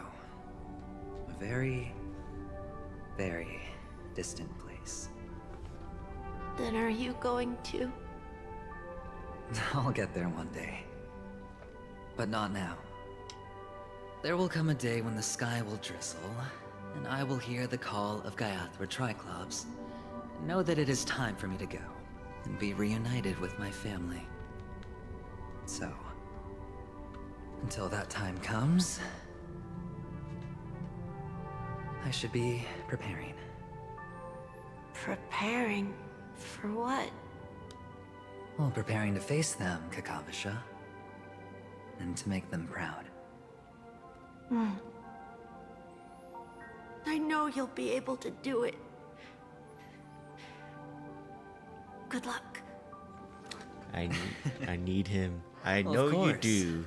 For I am a child who received the blessing of Gayathra Triclops.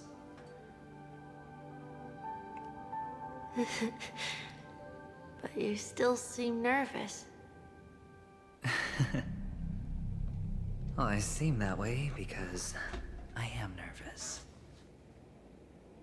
You know what? Maybe you can help. What do you say? One last time? Put our palms together? There's a cutscene for this? Okay. He's gonna put the hat on him? Are you going now? Wait, he doesn't Yes. even actually talk?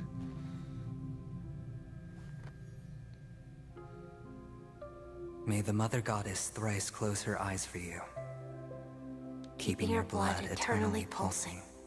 Aww. May your journey be forever peaceful, and your schemes forever concealed. Our paths will cross again beneath Kakava's shimmering auroras. Oh, he did leave him the Farewell. hat. Kakavasha. No, the hat.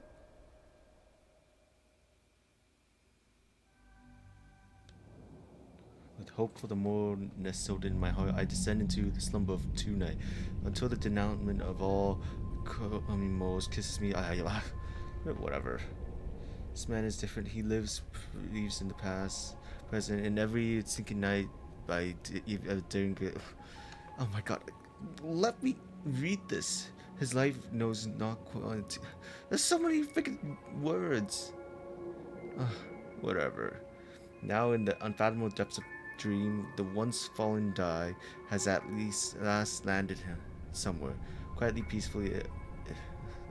Whatever. The light of the Aventurine Stone has disappeared. This only represents one outcome. He kept his promise. And got what he wanted. Jade, yay. As planned, your cornerstone has been successfully sent to the family's territory. Then... Let's fulfill our duty and start harvesting.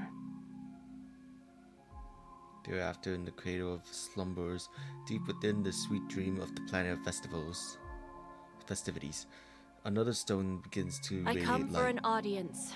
I come to fill wine, and I come to claim. I bestow poison in the guise of sweet dew. Come the toil of spring and yield a fall. I patiently wait for the branches to be heavy with withered fruits. All for the Amber Lord.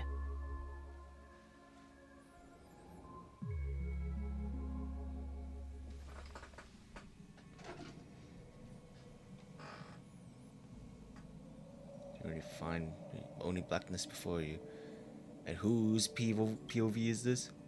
Memories gradually resurface as time rewinds to a few minutes ago. Adventuring unleashes the final assault, pouring down a dazzling shower of chips, followed closely by Akron drawing her blade, and then kaboom, crash, wowie. The indescribable force surveils the power of preservation, which, while time and space froze instantly, your thoughts twist into a knot as your senses fail, with only gravity to... Come on!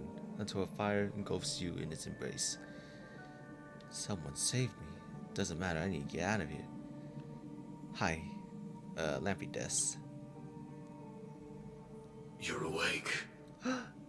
Yeah. I've been waiting on you for quite a while. Sam-kun. I didn't do anything but wait for you to wake up. You've met me before. I'm Sam, a Stellaron hunter. I originally planned on showing up earlier to reveal some truths to you. But I encountered more roadblocks than expected. 11 times I've tried, but ended in failure. Before I knew it, this world and I became too intertwined, and it became too difficult to escape the constraints of the script. Elio is right. In this land of the dreams, you and I will reap unforgettable gains. I don't know people's hearts as well as he and Kafka do. Nor do I have a specialty like Silverwolf and Blade. Most of the things that I'm good at only apply to villains who need no mercy. So, there is only one method that I use. This is to show you. No way! Oh my god! Firefly's still alive! All that I am. No way!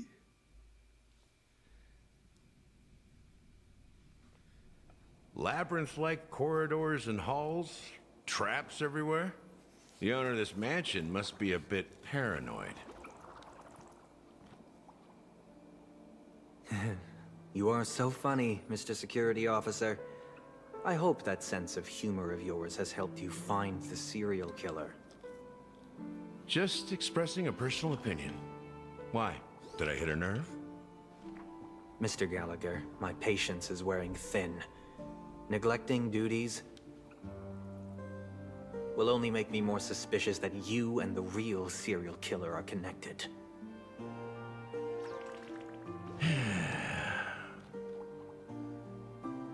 Scoundrel, punk, drunk, hooligan. I have heard this trash talk all too often. But I have never once thought that I'd be treated as an accomplice to a murderer. I take back what I said. Your problem isn't paranoia. You're just crazy, you know? Lunatic. Wow. You, the family, you broke my spine and pulled out my fangs, and now you want to accuse me of murder? Ridiculous. Only idiots who've drunk too much Soul Glad will berate a stray dog in the streets. What exactly is making you say all this nonsense? You should be more concerned about the Outworld visitors who are making a scene in the theme park than me. I don't need you to remind me. Once that ambassador walks through the doors of the mansion, I will know what he wants. My servants see everything. His little magic tricks may have fooled me, but no matter. I'm happy to see how it's turned out. Why do you think that I just let him go? And why do you think I emptied the theme park stage? Because my target from the beginning has always been you, Hound. The more noise he makes, the more opportunities I have to make you and your true master pay in blood. If I were really the murderer, why would you need to be so secretive? Ha! I forgot. You also have a difficult master to serve, telling you to ignore the murder case and focus solely on that Charmony festival. Wait, what? I was reading.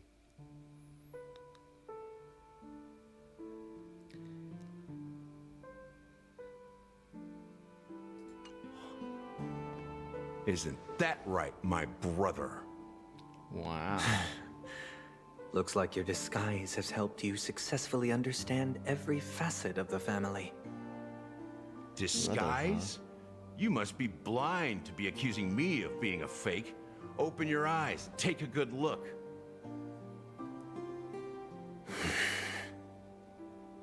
Indeed, every part of you is real.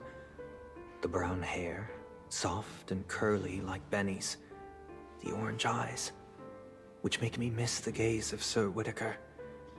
That odd scar, the mark of Wolsey. And the gray vest, tie, hound emblem, bottle, the bartending, and your role as a security officer. These are all true traits. From all 52 loyal family members. When they are gathered, countless tiny truths are woven together into a lie. You collected a small piece of each of them and claimed them for yourself.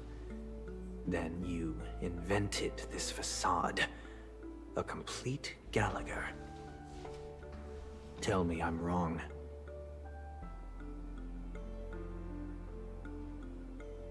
He didn't even finish his sentence. You have guts, I'll give you that. Not bad. I severely underestimated you. Admirable. But so what?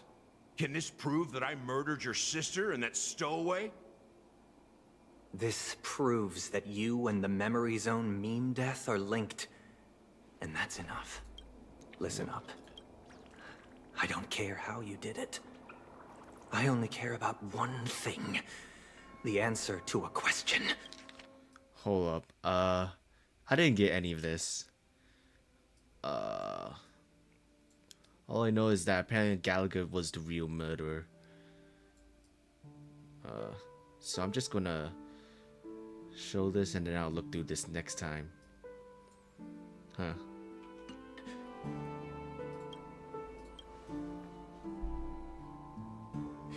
You devil. You wretched, despicable dog. Why did you kill her?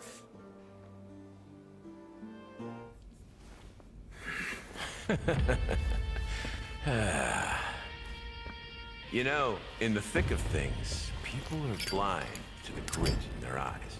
Yet they can always feel it scratch. Want the answer? I'll give it to you.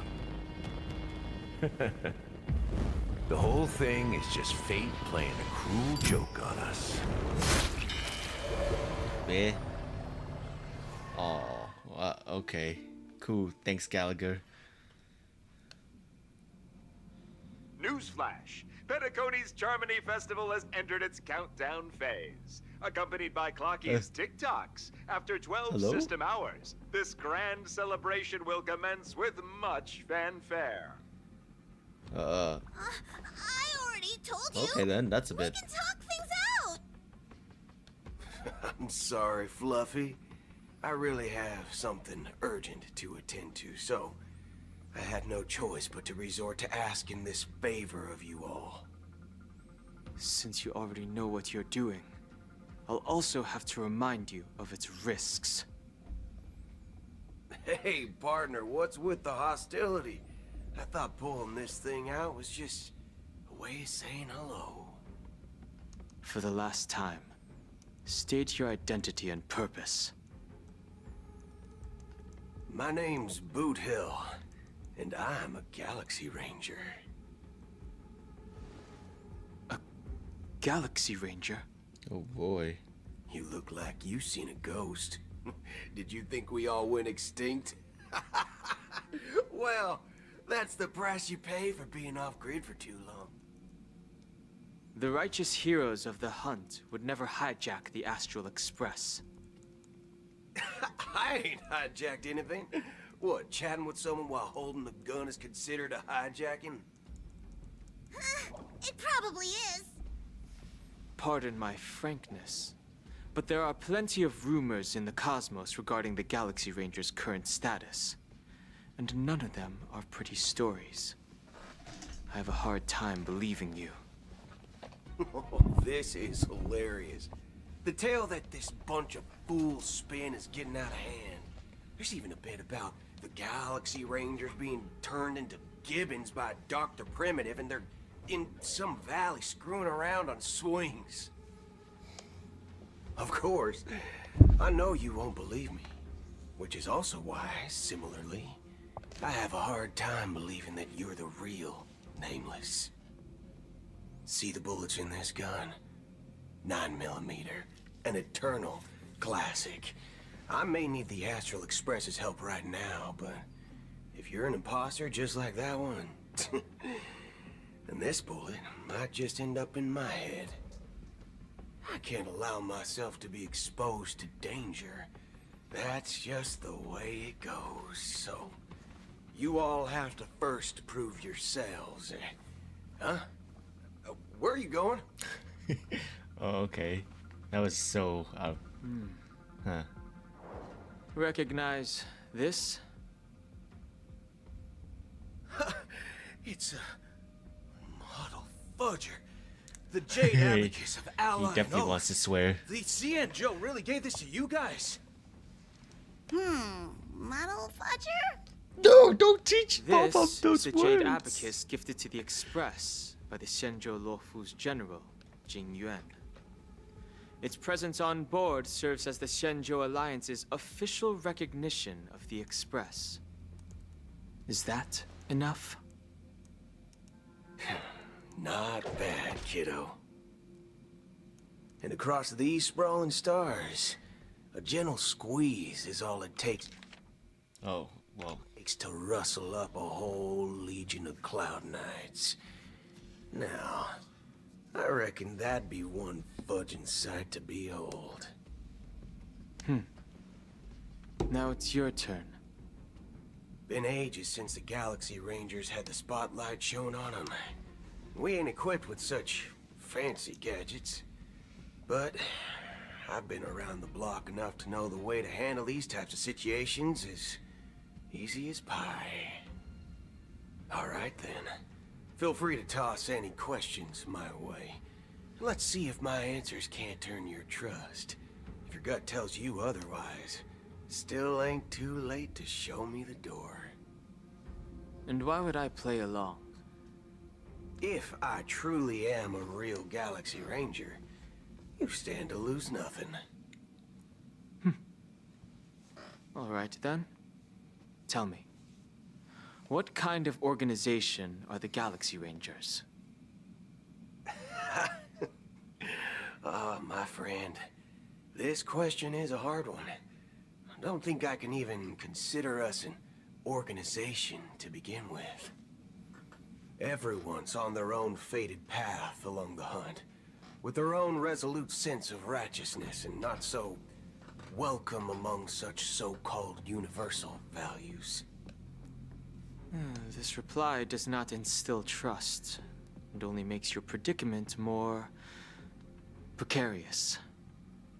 I'm guessing you're gonna ask about some form of shared faith, right? But us Galaxy Rangers don't need that sort of thing. What brings us together is a shared bottom line. Never bully the weak. Never kill the innocent. These oaths aren't some lofty beliefs, but the fundamental bottom line that one must never cross as a person. As Galaxy Rangers, we strictly adhere to the bottom line. When someone crosses them, the hunt's vengeance will surely come knocking. And in this moment, the other crucial meaning of bottom line comes into play. As long as you don't cross it, you're free to do whatever you please. You catch my drift? Second question. Why do you seek trouble with the Astral Express? I already said that I seek no trouble. I must go to Penacony for a matter. But I don't have an invite. And I can't even enter the family's hotel doors. If only I could borrow the Nameless's identity. The entire cosmos knows you're guests of the family. Aren't the Galaxy Rangers also esteemed guests? Oh, you've hit the nail on the head. This is why I'm here. It's fine if I tell you. The Rangers are pursuing an imposter. A son of a Among nice Us. lady posing as one of us. She's on Penacony right now. My informant is a memo keeper. She's the same as all mimetic organisms, appearing one moment and gone the next. Ugh. She scares the fudge out of me. Still, she gave me some vital info. That Galaxy Ranger imposter. Who is it? Is that the third question? Is it a hard question? It isn't. Just that you might not believe me. That person calls herself Acheron. So she's And not according to our a informant, Galaxy Ranger. She could be an emanator of nihility. That's impossible. That's what I said. Don't worry. When I first received the news, I had the exact same reaction as you. IX never gives anyone so much as a first glance, and that's perfectly normal. What reason would they have to bequeath strength unto mortals? Then you must know that emanators can also conceal their own identities, which, for many people, it's better that way. Otherwise, there'd be wanton bloodshed across the cosmos, or even, perhaps, turning their back on the path they're supposed to follow. I had the good fortune of running into an elation emanator. Its appearance was no different than that of those clowns, and if it weren't through sheer luck that I got it drunk, I would have never known of its eminent status. Even in the purest hunt, you'll find the Xianzhou Alliance under the spotlight and Galaxy Rangers lurking in the shadows. Paths are inevitably concepts created by people and exist in planes beyond our understanding. To reckon that nihility emanators don't exist, well, maybe we just ain't nihilistic enough. So, do you understand now? Your companions are in danger, and it's pretty harrowing. If you don't want to believe me, you'd best send a message to them, but I'd advise you to move fast. We don't know what's happening in the dreamscape or how much of what the memo keeper said is true. And that Acheron, who knows what she intends to do.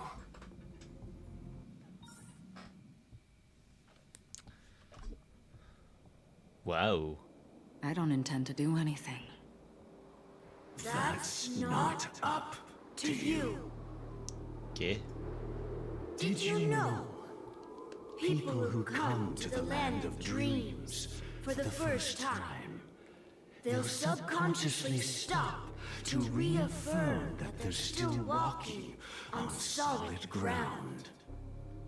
And then they will unanimously raise their heads to gaze at the sky.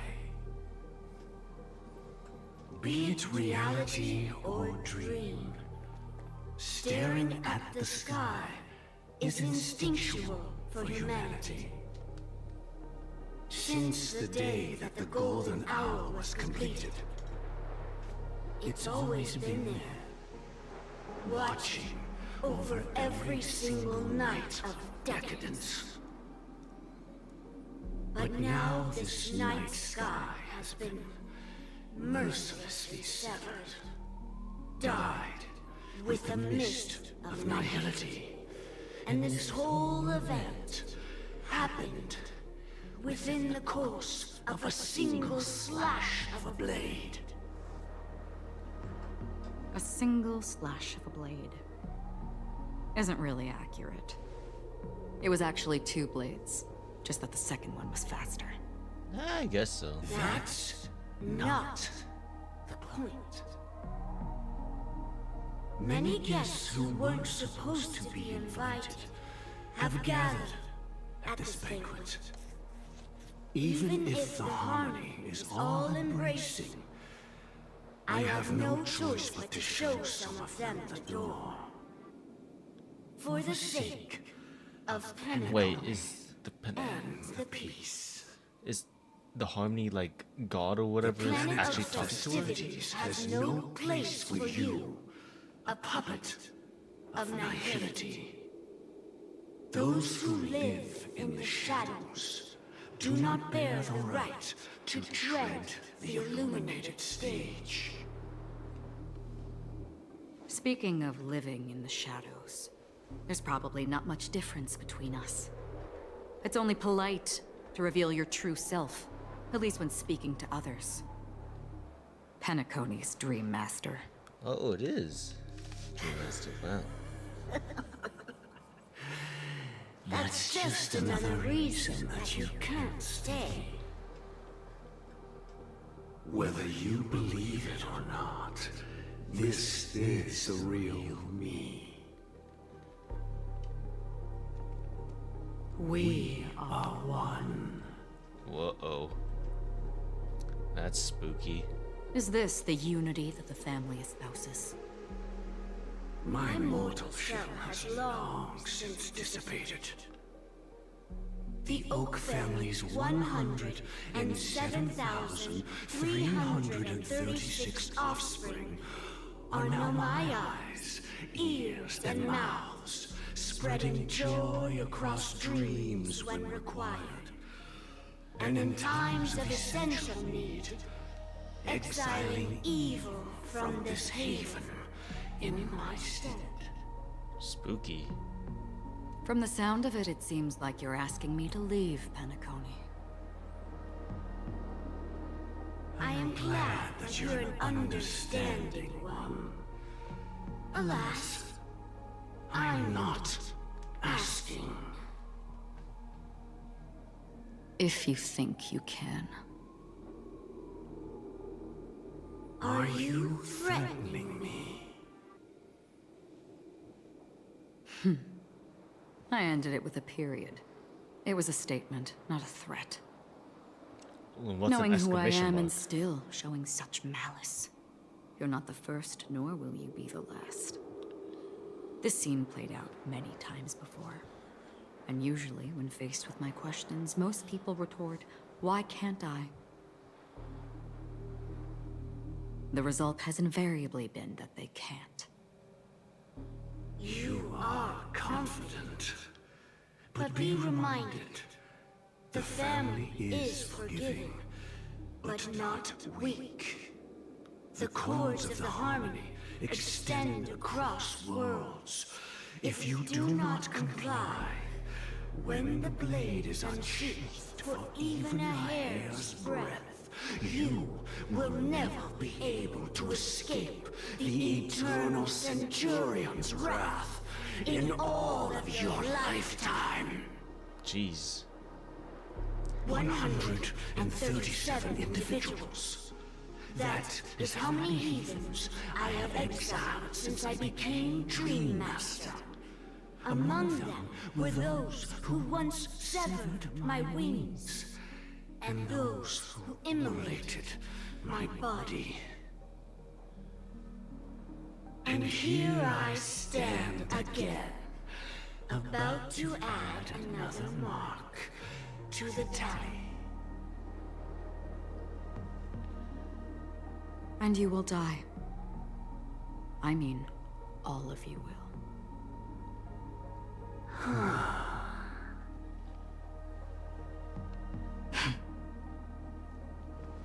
But that won't come to pass. I'll do as you ask. I'll leave. A wise choice. I wasn't aware there was a choice. To you, that surely is the only option. Please bear in mind, you and Penacony are of different worlds. Those born on the far bank cannot seek solace across the river. Leave and never return. The radiance of the planet of festivities is overwhelmingly bright, luring in tricksters, wrongdoers, and criminals. But even the harmony itself will never welcome the self-annihilator of nihility. And even more so, when this self-annihilator heralds the destruction of everything. Your strength is obviously a gift of the sleeping and shapeless, immeasurable and fathomless, like a tributary spawned from the abyss that brings death and sin to all. Acheron, a befitting name. Take it from someone on the other side of your so-called river. You know better than I do that Penacony has already deviated from the Harmony. Whatever your intentions may be, I foresee only one outcome.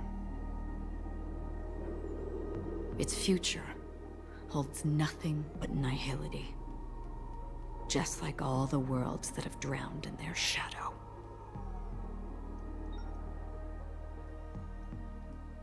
Wait, Robin? What do you mean, Robin? Attention, please.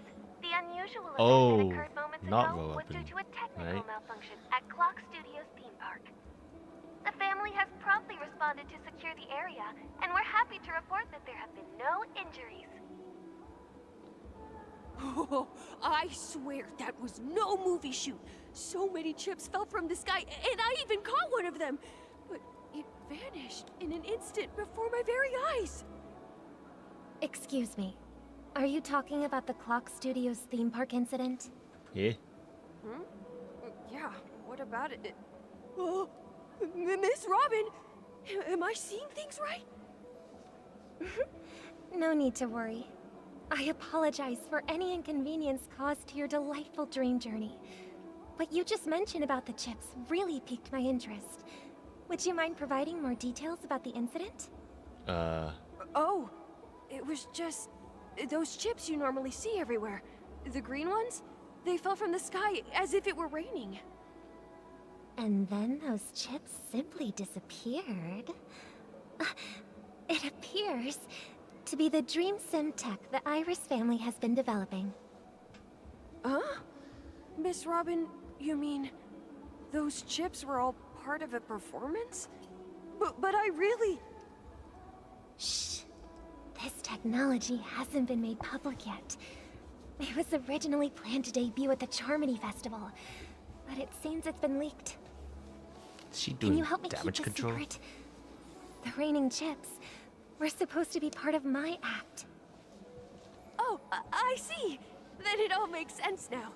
I'll do anything to help make the Charmony Festival a success. Thank you.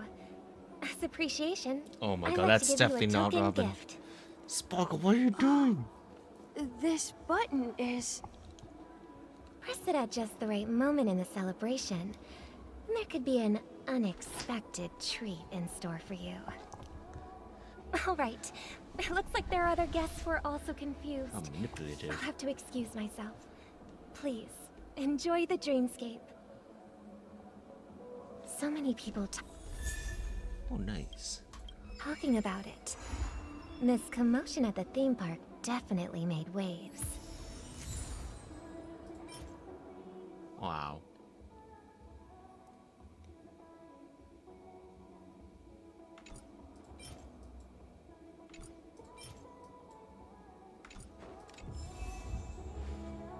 Robin? That's not Robin. Also.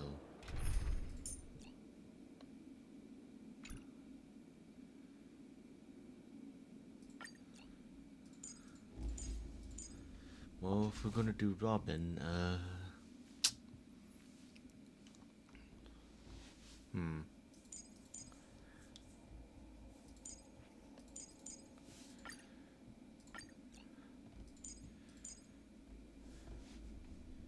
probably should keep Japard around, because there are threats in the future that might need him. At the same time, I hate using him so much, so I'm just going to... Man, I really... You know, fine, whatever. Let's just keep it as that is.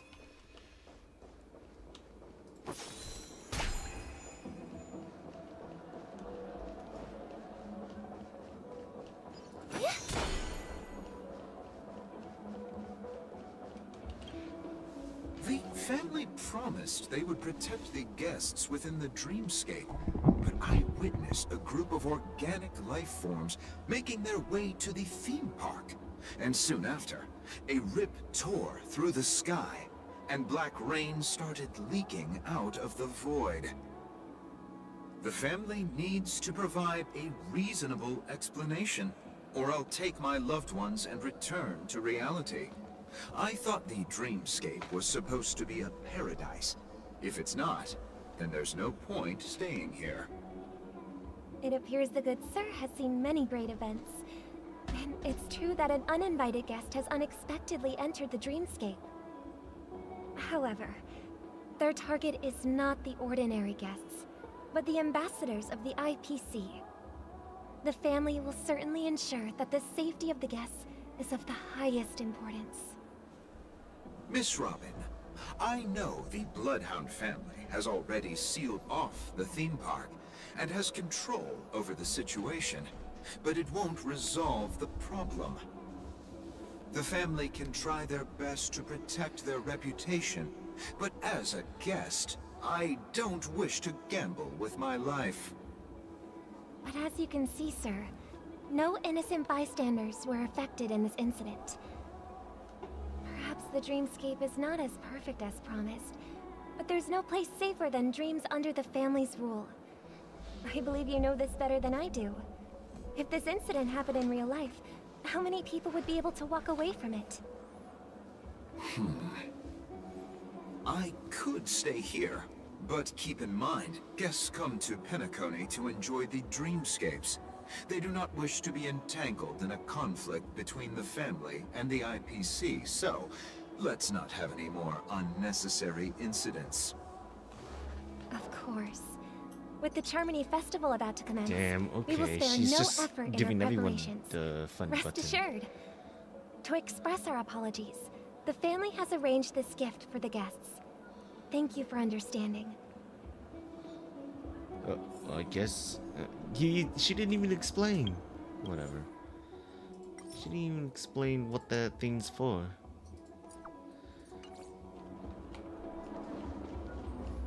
You've had quite a bit to drink. Hello. May I ask what happened here? Nothing to be worried about. There's been a small rehearsal mishap at Clock Studios theme park. Please stay calm. Hey, are you a fool? You don't even recognize Miss Robin? Who do you think you're talking to? I'm sorry. I've just been transferred to the Bloodhound family, and I'm still not too used to working on the streets. I didn't realize it was you. I'm so sorry. Hey, don't sweat it. You guys have a tough job. I know how it is. How's the situation looking? Oh, we've sealed off the theme park. Most guests are used to bizarre phenomena in the dreamscape, and so far, no threats have been detected. We can expect order to be restored soon. Rest assured, Miss Robin will intensify our patrols to ensure that no incidents occur. I trust you guys. But regarding what happened in the theme park, what do you hounds think about it? It's okay. Feel free to speak your mind. Well... Actually, I was there shortly after it happened. Is it true that the IPC's ambassadors came with ill intent? And that Galaxy Ranger who easily cut through the sky? Miss Robin, tell you the truth, everyone's been talking about it. The myriad factions on Penacony have already been causing unease for everyone. Thank you all for your Oh my god, those freaking names, they're just overlapping each other.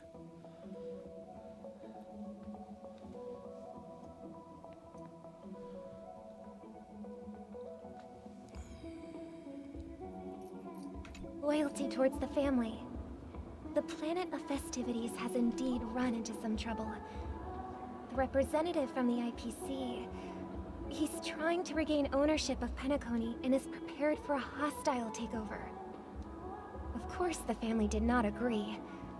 The results of the failed negotiations is as you see it now. No wonder.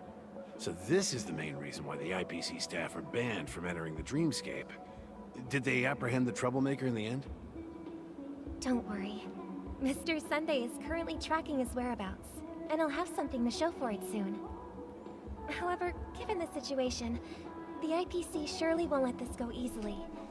Therefore, we are relying on you hounds to maintain the order and stability of the dreamscape. Please be assured, Miss Robin, we take our orders seriously.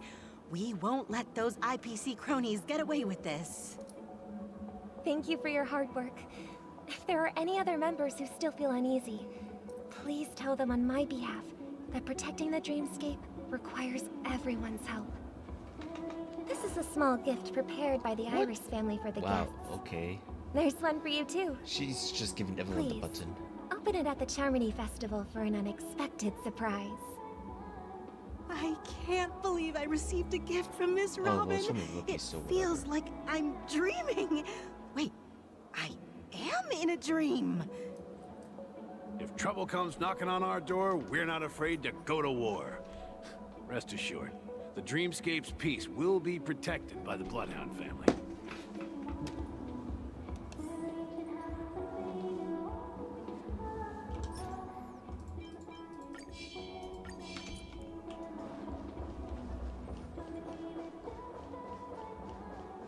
Gifts to comfort the people, huh?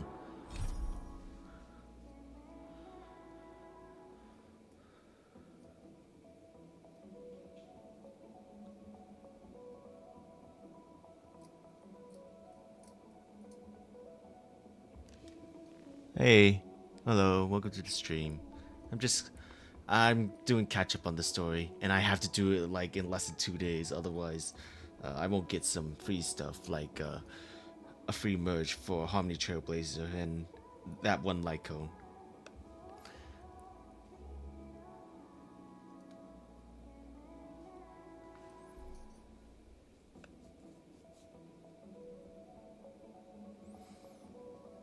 Alright, Robin, let's do this. Miss Robin? That's the renowned cosmic superstar, I Miss finished Robin! 2.2 in 1 day, lol. Didn't expect to Yeah. meet a fan here. I'm honored. Yeah, I haven't been attentive on Welcome to that. Penacony, a world filled with wonderful dreams. I can't believe I'm actually meeting the real Robin! Yeah, I just beat up Shouldn't you be Aventuring. preparing for the Charmony Festival? Yeah. Preparation is important, but the Thankfully, I ceremony did it in is like first fundamentally try. about sharing All the I Great needed One's to do was harmony just with everyone. bring Japar, and I was somewhat There's a safe. chance to sing with everyone. I will not refuse. Regarding the recent mishap, I understand it negatively impacted some of our guests.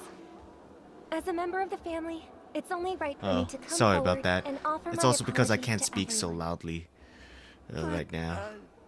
Are you sure it was actually a I think I also have the mic a little far away Saw too. those chips descending like rain and the red light tearing through the sky.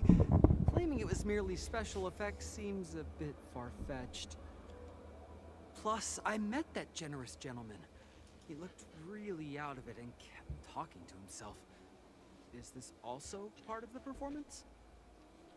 Everyone, please do not panic. I believe that the family will give everyone a satisfactory answer in due time. Even if you say so, Miss Robin, it's hard to believe. I'm hyped for Firefly.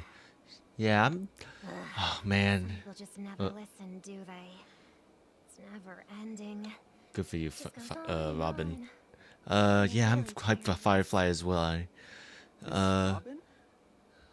Though the fact that she has to be with Ruan Mei in the banner order is really funky, because I want both of them. Wait, what? Oh. Huh?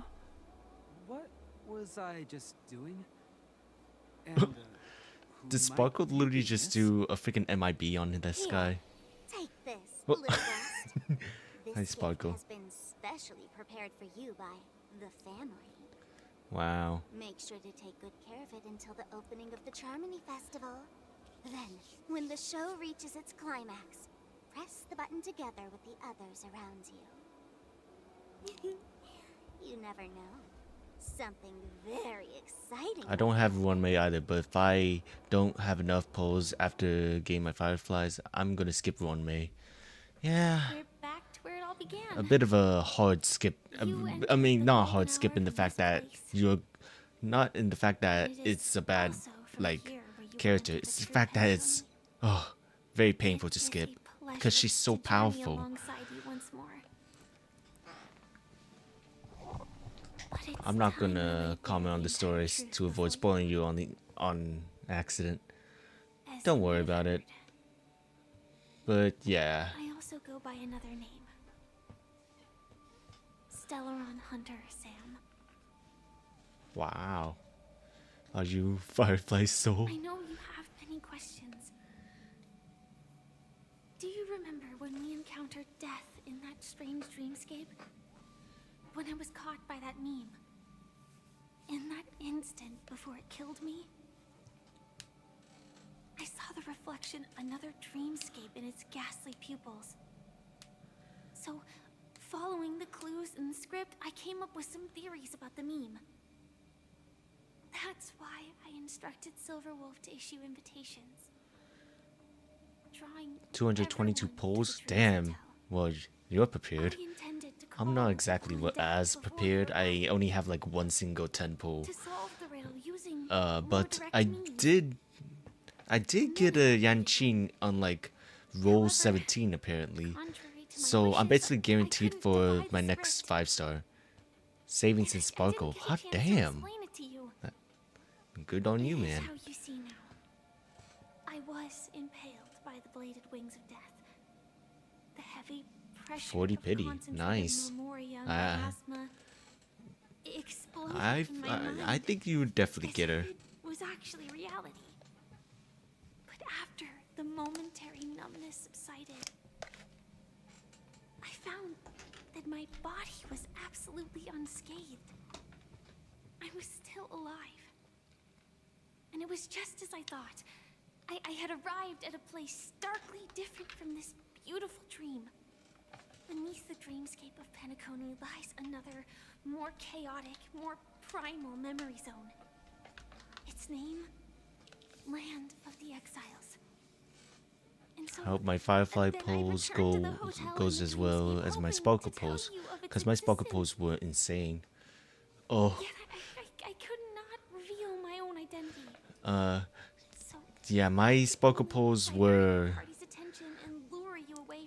Yeah, my Sparkle polls were just as insane.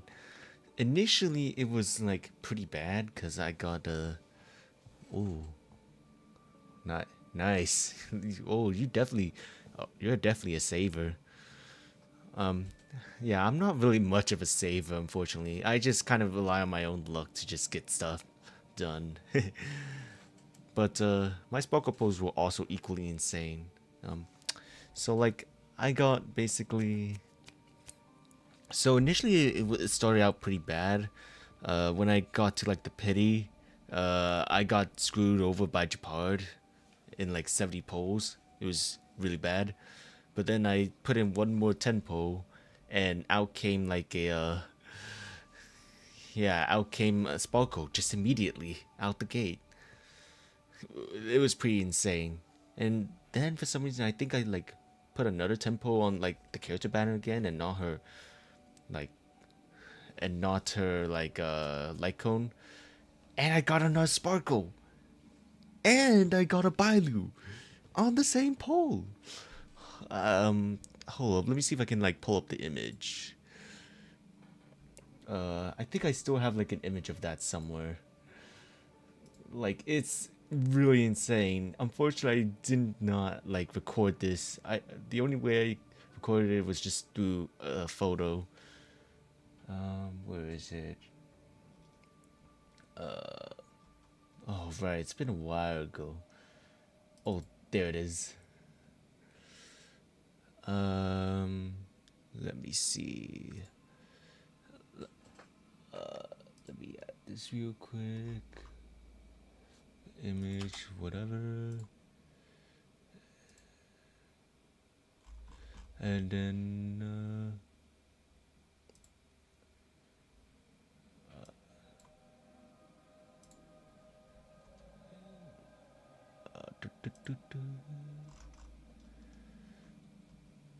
Yeah, so basically I have like an E1 like sparkle for out of like with very little risk, all luck. God damn it, where is it?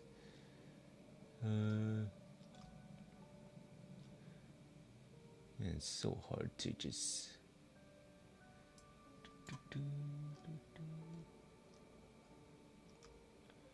Oh, well, I guess I do have my I do have this. I can pull up this image. Yeah, see this? Yeah, these were like basically my recent 5-star pose up until like Sparkle. Yeah. I wish I like saved my like role statuses up until like up until Robin, because apparently Star Rail like deleted all my like roles from up to like around Clara, I guess. But yeah, this happened and it was just completely ridiculous. It happened. Yeah, very funny. And after all my attempts proved futile, it wasn't until not long ago when a crimson blade of light shattered the high wall of the dream, causing you all to fall far into the abyssal depths of the dreamscape, that I was able to awaken you and your companions one by one. Wait, did Akron basically just do what you usually do in the death fight, where you just break open those things, all by doing one slash? And that's it. That is all that's happened so far. I am completely confused. I know it's tough to believe all this without reservations.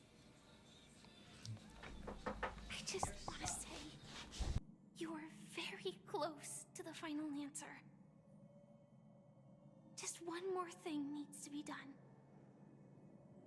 And then I can prove it to you.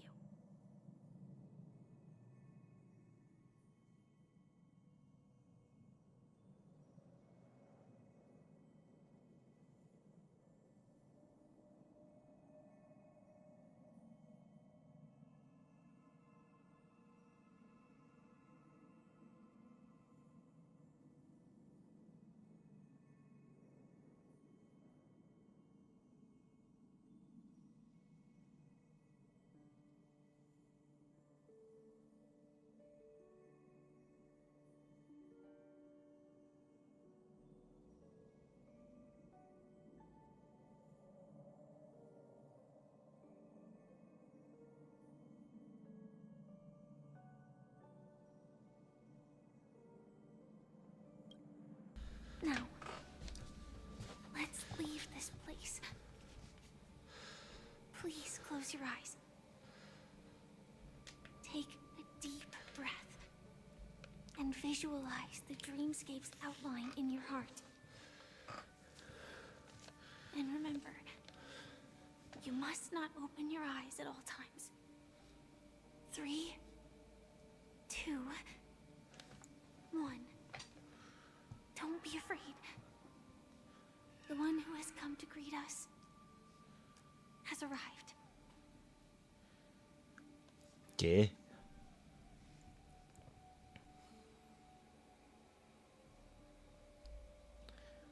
Wait, so did we technically die by Acheron's blade?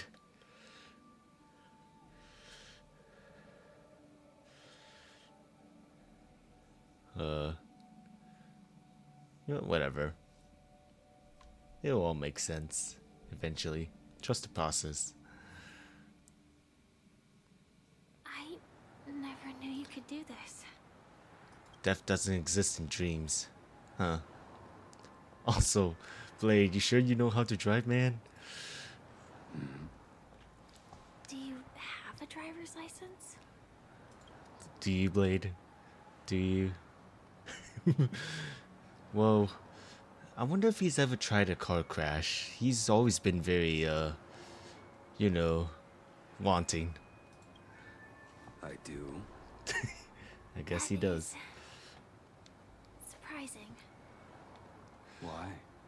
Because this is Japella, the city of sins? No, it's nothing. He's definitely tried a car crash before. Thinking you haven't slept in 20 system hours. Are you sure you're okay? I'm fine. I'll survive. Same goes for you. I'm not so sure about that. Slow down a bit. Infiltration is over. Feel free to activate Sam anytime you like. There's still some time before the next part of the script unfolds. Let me stay a little longer in this body. I didn't brought up any topic, seemingly accustomed to the silence. It wasn't until much later that a soft sigh once again broke the quiet in the car. Such a long tunnel.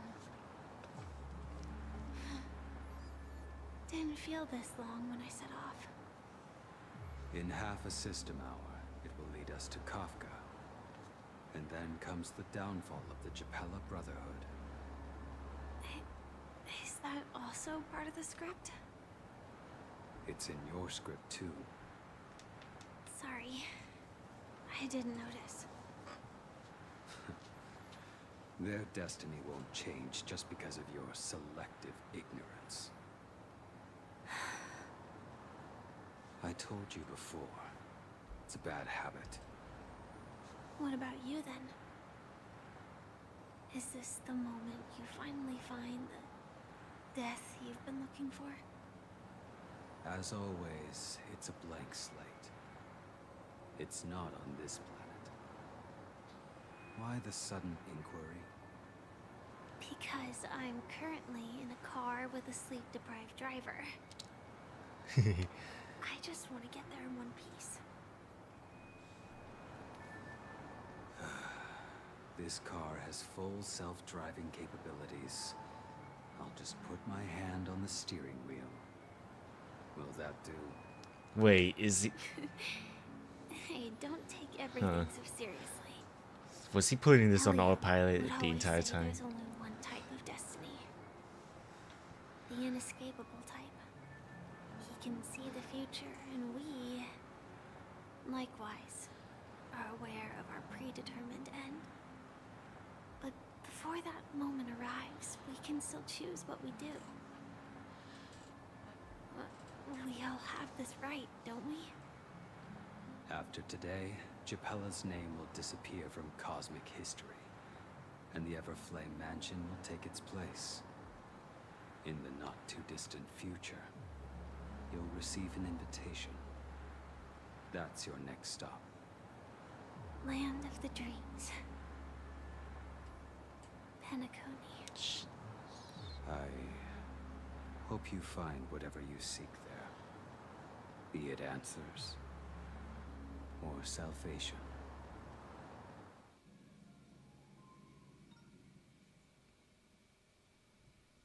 Yeah. Glad to see you're safe and sound. Is this that voice just now? Mr. Yang, you're here too? What? None of these are funny options. Close your eyes. This is the answer. Isn't it incredible? The monster that we have always known as Death is actually the guardian of the land of the exiles. It abides by a certain rule. Abducting people from their dreams and bringing them here. Yeah. The question that has been perplexing us, does death really exist in the dreamscape, appears to be a cognitive trap. It was laid by those orchestrating events from the shadows to cover up the truth behind the disappearances and the existence of this fortress known as Dreamflux Reef. Every So emergence Death of is that just meaning teleporting is everyone here? related to the Watchmaker. Since Dreamflux Reef is where it brings its captives, it's likely that many of our long-standing questions will be answered in this place. The atmosphere here is starkly different from the beautiful dream. there are no regulators here like the family. And they all look like they're mildly dazed.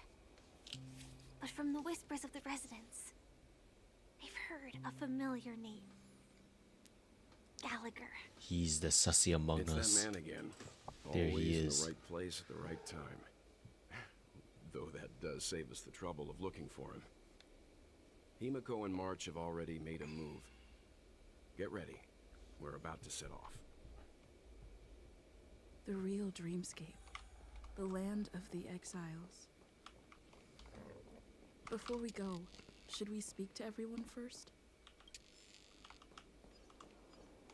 Wow, that's a lot of die.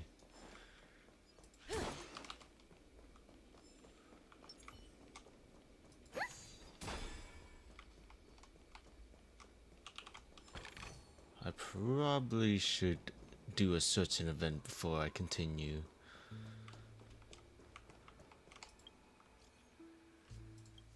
I don't know if this is the one.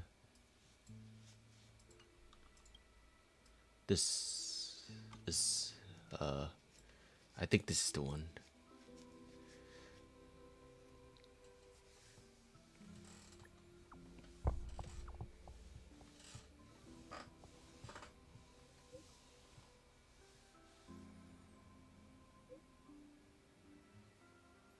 I mean, I would continue with the story, but I kind of need to get a light cone real quick. I don't understand a word. Too long, didn't read.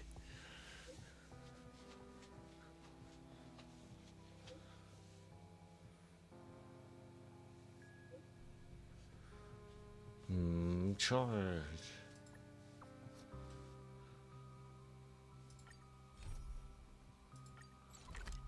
That's the event.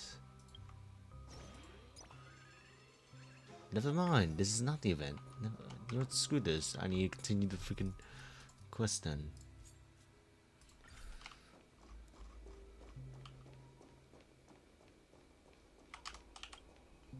I'm really sorry for waiting until now to tell you everything. 2 reasons. Firstly, the script. In the future that Elio saw, Sam and the Astral Express's confrontation was inevitable. I tried to break the shackles of the prophecy, but this is as far as I could go. That aside, there were also my personal motives. I wished to travel with you as Firefly, and not Sam. Thank you. Elio only gave me one instruction. Allow the Astral Express to pursue the Grand Legacy. It means that the Watchmaker's legacy holds great significance to trailblazing. And to you. Elio's scripts used to revolve and expand around certain specific Stellarons. But with your appearance, this condition has apparently ceased to be appropriate. Perhaps he also saw the impossible in the future. Do you still remember that medical cabin I told you about? Well, that's Sam. It belongs to the Iron Oh, I kind of Cavalry forgot. of It's been like Lamas weeks Firmament since I talked to you. A Probably Firefly months too. Type 4 tactical heavy assault mech. It is the cradle of my vitality. And the meaning of my birth. And for the longest time it was how I should have looked to the rest of the world. The timescale of Dreamflux Reef differs from reality, so we mustn't lower our guard. You're sensitive to Memoria. A slight misstep, and you could get lost in this memory zone.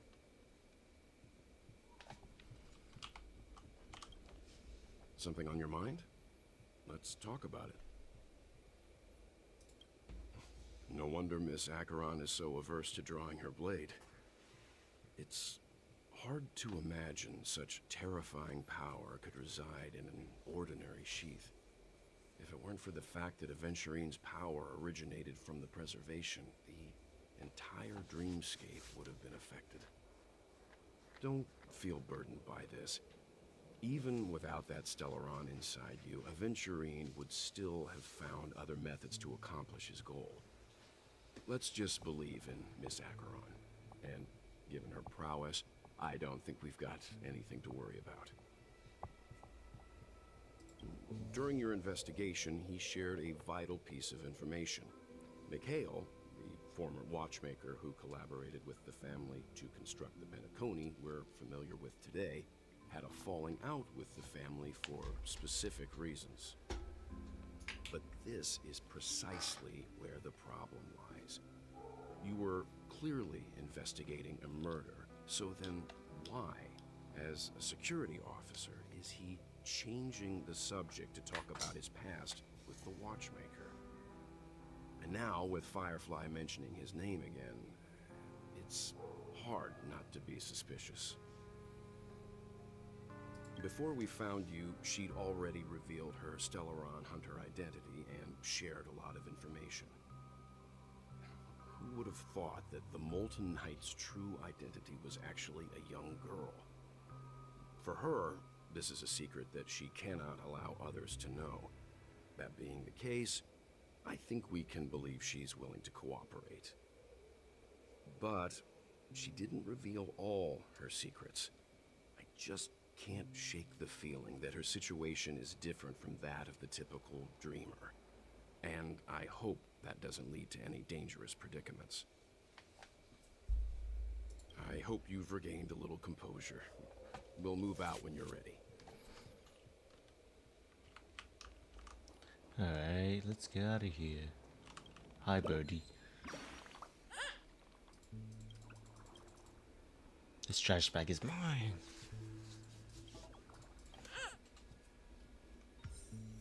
Yeah.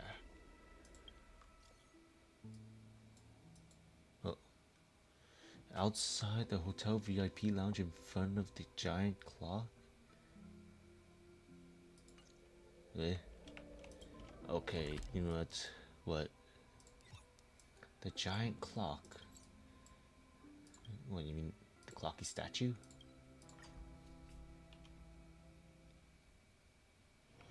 The tour is over, and it's time for some rest.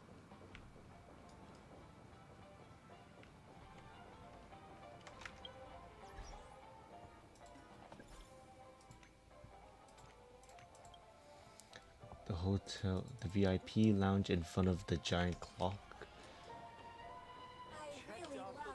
I want my reward. Where's that VIP lounge? You mean that place? That's a giant clock.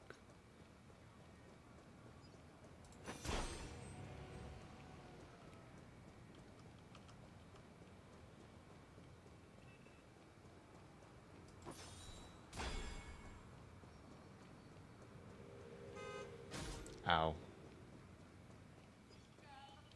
This is ridiculous. How come I keep bumping?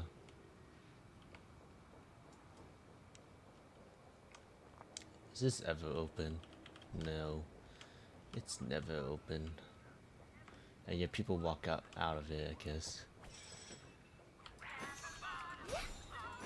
Go away.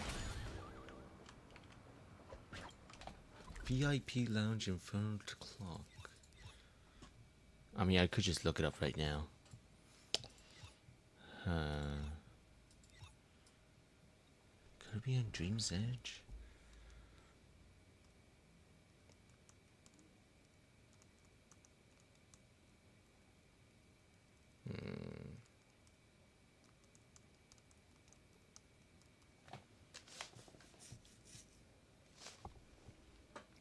Oh. Okay, I just looked it up. I was Dreamscape, the land of the exiles. supposed to find him here. Before we go, Should we speak to everyone first? Well, that's kind of awkward. Wow, I guess I just spoiled myself. Well. Good for you.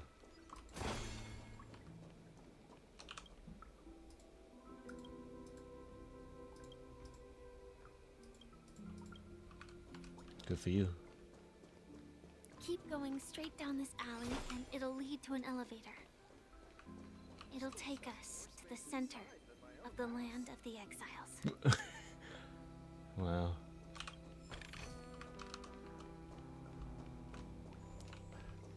This place is a dump.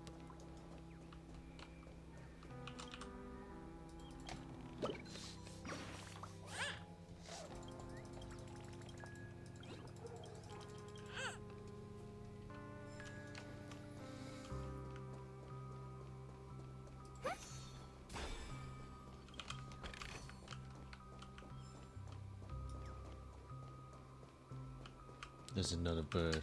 I can hear it.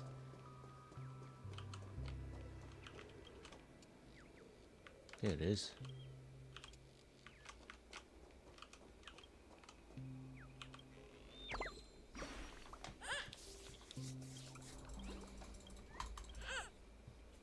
What the dude doing in there? I mean, to be fair, our main character would probably do the same. Oh, this guy's dancing. Hi there, friends from a distant land. I hear the Watchmaker's legacy is right here. Let's say we go treasure hunting. Wait, he's fully voiced. Why? Okay. Are you fully voiced? Did you also get kicked Oh. out of the beautiful dream? I want to go back. But then I don't want to go back. Oh, they all are Tell me what voiced. I Huh. should do. I don't know what to do. Huh. Oh well, maybe I should have listened to them. Ah well. Anyways. Chest. Give me everything. Give me everything that can press I can press F on. If I quit drinking, will she ever come back? I can't say. What a huge... Meanwhile, Argenti. Looks like the Watchmaker also left his mark on Dreamflux Reef. Oh, what the? That's creepy.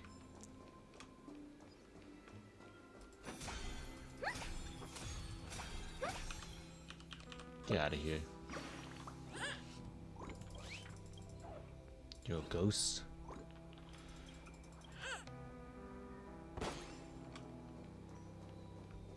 Alright.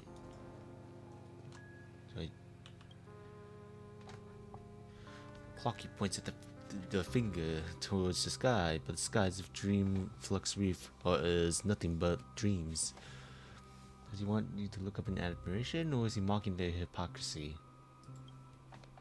Huh. Creepy.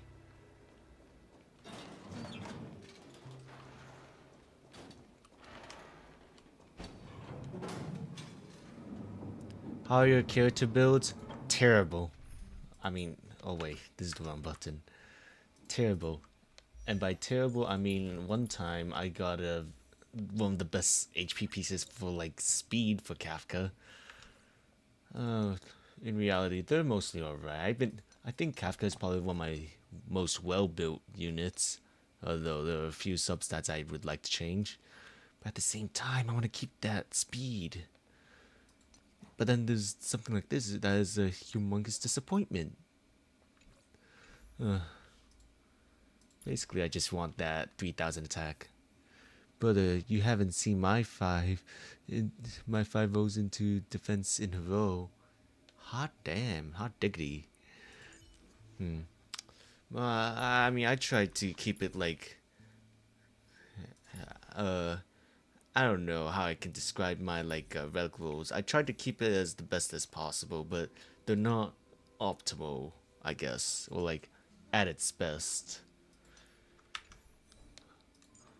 And some of them I just kind of forget to build. Like I don't even build my preservation units right because I don't have like the limited preservations like Fushuan or like Aventuring. And I actually really use Japard. It's just that he was really helpful for the Aventuring fight. And I tried the pure fiction recently. I kind of need him to like fight against that stupid dot unit. And he will appear later. They will appear later. I think they're called the Present. The Present is my worst enemy so far. I do not like fighting against dots. Unbelievable. To think there's a settlement of this size within the dreamscape, and all beyond the family's reach. Wow. What is he doing The here? atmosphere in this fortress is pretty different from that in the beautiful dream. When I first saw it, I was in awe too. The sky here, it's like a reflection of the 12 dreamscapes. What's even more bizarre is that this place is also separated into trade and residential areas. The layout may be simple, but the facilities are very comprehensive. It seems that there are quite a number of people living here. Though both dreamscapes have distinct styles, the architectural designs are quite similar. Works of the same hand, perhaps. Hard not to speculate on the connection. But there's no point in overthinking things. Well, let me Let's meet up with see. Himiko and the Well, let others me put first. my UID in chat, lol. Take a right turn Huh. at the end of this road and you'll reach the trade district. Want to show you my mono quantum There are builds. more people there. And perhaps someone knows where she is. Yeah, that would be great. I also have a mono quantum Not coming team. with us? About everyone except for Fushuan. And while I would love to have Fushuan, In the meantime, at the same time, she I'll try isn't and locate Gallagher. she isn't particularly like total priority, unfortunately. Even though she's like super good. Letting her go was the right decision. Wait, Misha? Further observations are needed before we decide whether to trust her. Freaking But first, there's inconspicuous, background, Misha. I'm sure you've already noticed him. Yeah. He's right over there. The Reverie Hotel's bellboy. How did he end up here? And right after Miss Acheron severed the beautiful dream. We'd better check, just to be sure.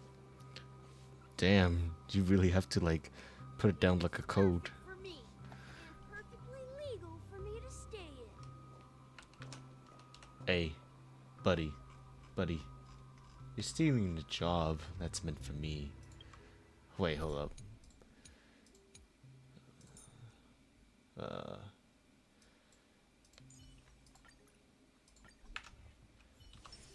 You're stealing a job that's meant for me, buddy. Get out of that trash can so I can get in there right now. Anyways, you know what? I'll give you I'll take a look as well. I mean, I don't mind having more friends.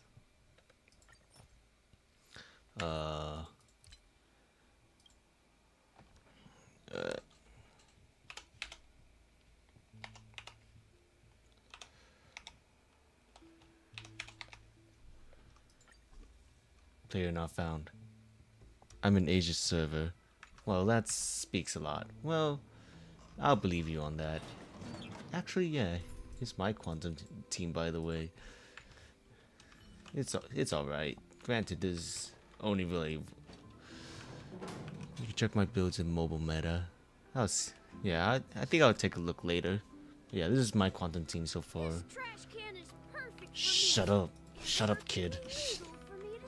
Well, not kid. Really, there are no kids in the Star Rail universe. Have you seen like the age gaps in this game? It's like insane. But yeah, my mono quantum team right here with very, very alright builds. I'll be honest, I don't even know why I still have that on links. I probably should change that. Actually, I might change it right now. I want that singular. Oh wait, but it's on Gallagher, and I didn't grind this piece. Okay, maybe I'll change it next time. Because I don't know. I think having this one more like skill point is pretty neat. Why is this floating? Can any of them get this? Okay then, Sparkle. She has freaking like magnet, like her freaking hitbox is like ginormous for some reason. Sparkle is magical. Of course, Sparkle of all characters would know how to hit something above her.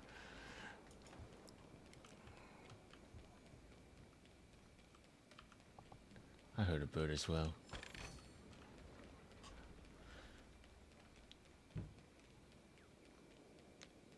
You. Oh, take a look at the Sparkle. Yeah. Here you are. I got her to like 200 crit damage, but considering that I have a light cone that buffs crit damage, you can probably tell that what I'm gonna say is she doesn't have great relics. I'll be honest. Like it's just very, very yikes. It's a travesty. It's a travesty. Compared to like my Bronya, she got 200 freaking crit damage, and she's not even using. I barely even pay attention to Bronya, and yet she has like probably better stats that benefit her. Like look at this. Look at this. That's actually pretty impressive. And then everything's just meh. It's all right. Oh, except for that. That one's humongous. 136, 249. That's yeah. That's in comparison. My Sparkle's pretty sad. The thing is that I'm not really like. I'm trying to save my, like all my resin, not resin. What the fuel, I guess. Whatever the friggin' stamina is called. I'm saving it for like grinding like stuff in the next version. Cause wow, yes, I kinda do want Ruan Mei. At the same time, I'm in due for a fire DPS, fire break DPS too. I mean, granted though, I love Himiko. The Himiko Herda combo is so hilarious, and Himiko in like certain roles has been carrying me for quite a bit. But I need something with more oomph, if you know what I mean. I think I was planning on like getting Ruan Mei, but thinking about it now, I think I'll just try to look it out on Ruan Mei.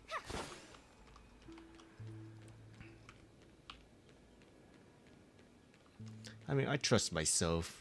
I've been able to look out certain like things in games like this.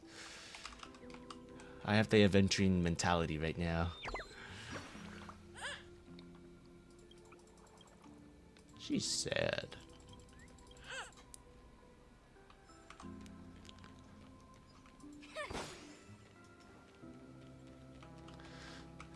As you can see, kids, gambling good.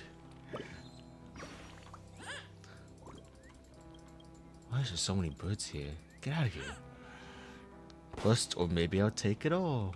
Exactly. Man, I'm surprised I didn't even get adventuring. Granted, I did want Robin a little more, but hey, that's where my priorities go. Please don't follow. How about I just leave you there? How about that?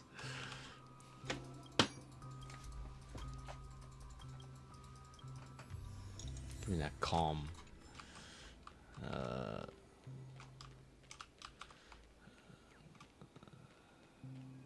What is this? Hot steam, blah blah blah blah blah. That's right. This is one of the famous. This is one of the famous 7 manhole covers. The manhole cover of destruction. No way. I did kind of steal his Jinran luck for my Sparkle pose. He lost to Yanqing. On an E0S1 adventuring. Wow. I better find all these, oh, hello. Ooh. Oh, different chest designs. Interesting. Or wait, no, that might be the red chest. Never mind. I'm going crazy in the dreamscape.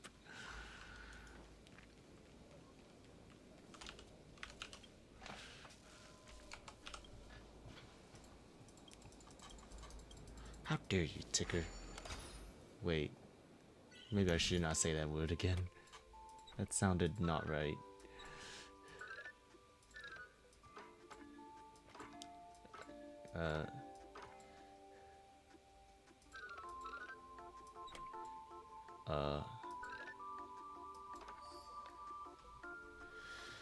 It's just the same chest with a bit more light reflection. You go here, you go there. Oh wait, I could just complete that right now. Oh, I need this.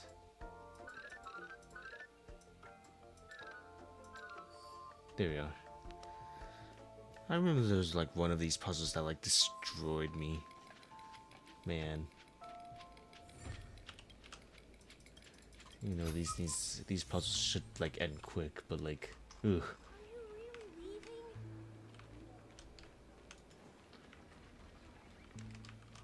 Huh. What am I investigating? Age move.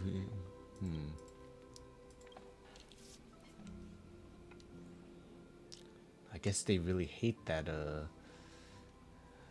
that place, huh?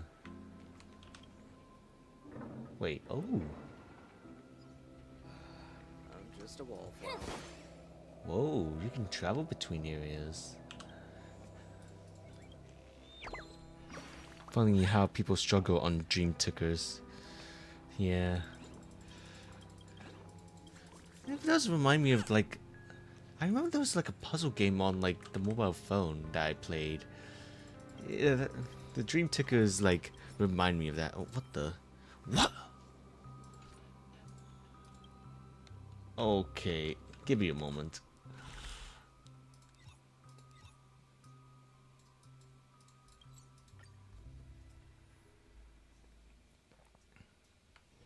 Wonder where I made it this time.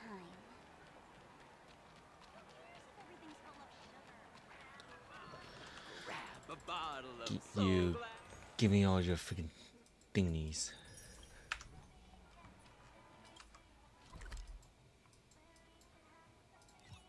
Please. Oh, thank goodness the music's still here. I don't know why Robin's music is playing all over the place. I already hear way too much just from. Please, I already hear way too much from the ultimate.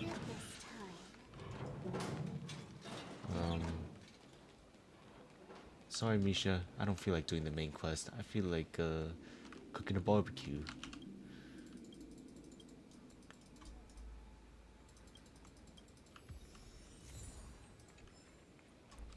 Going for the secret area already, huh? Wait. Well, I want it anyway, so. Obscure coin slot. A concealed area is up ahead. Please line up to wait for your ride. Note, this stop only accepts Eidolon tokens. Squint your eyes and notice the line of fine print below the coin slot. Refusing to relent, you shove some ordinary coins in. They spit right out. Looks like one's a picky eater. No choice but to do this. Roll into the sign's belly with the rattling. The entire stop also starts to emit clinking sounds. Okay. Continue exploring the area. There it is. What is this? The man cover of the hunt. No way.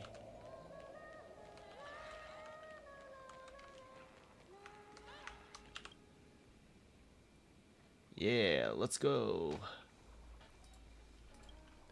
Let's go, not Robin.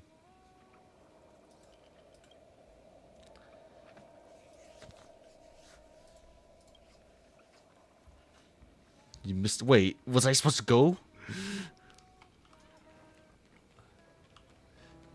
Was I supposed to just... Oh, oh shoot! I think went to the wrong place. Wait, to the rooftop. Just a wall. Look, I'm just a very curious person. Permanent boarding pass.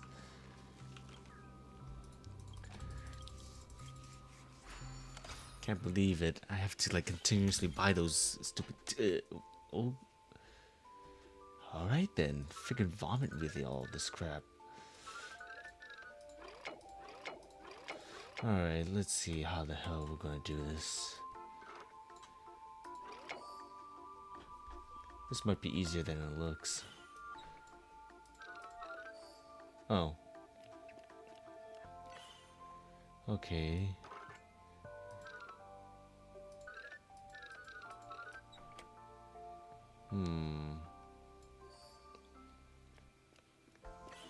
Oh, come on, there's 4? I see how it is.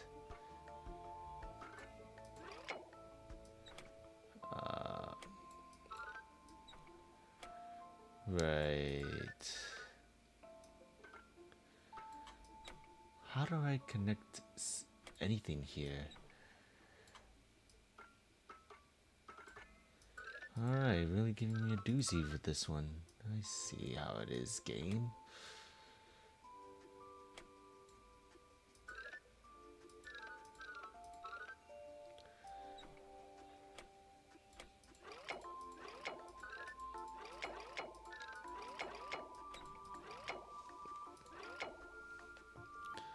Wait, I missed what?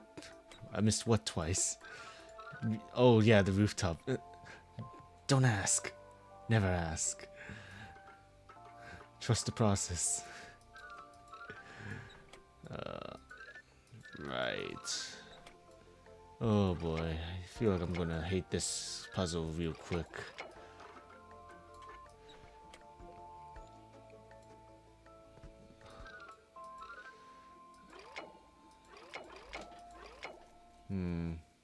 Connects.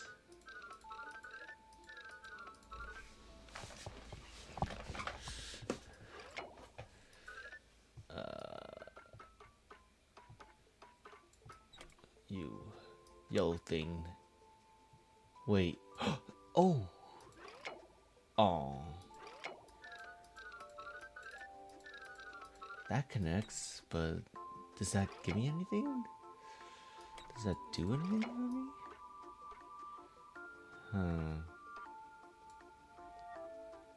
I can't exactly extend it, and basically everything on the right side. Huh? Okay.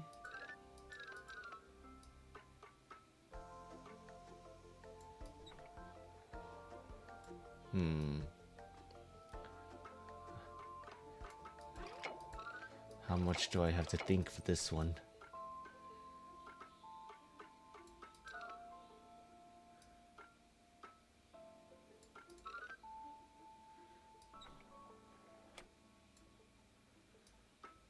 Do I even have the right answer for this?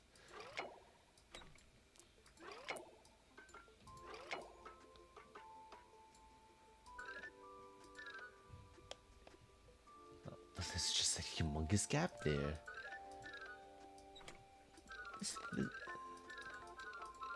This part is completely useless. So just 4 right is... That can't be the answer. Unless it's some long-winded pathway to there, but like lock in.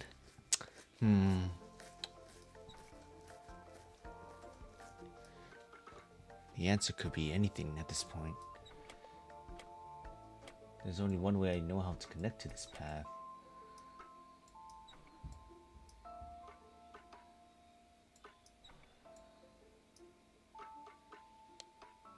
Well, there's always doing... Yeah. damn it, I'm close. Look how close I am. Look at this.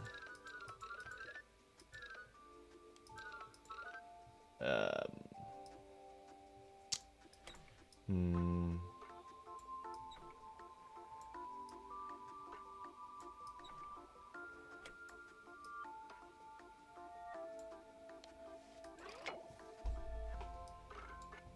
Is there a way to connect Brown to that? Oh, ah, damn it. Unless, no. Not it.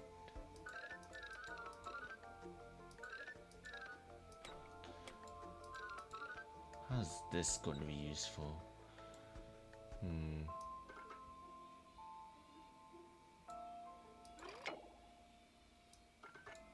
Have I put it in this at this link before? Did it? This hurts my brain. It just works, Apex. It just works.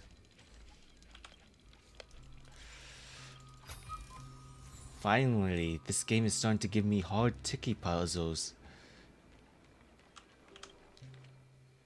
Wow, nameless hero, huh?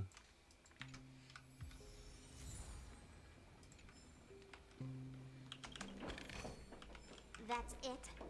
Guess it'll have to do. Hello, what are you doing here? I only know Brother Hanu.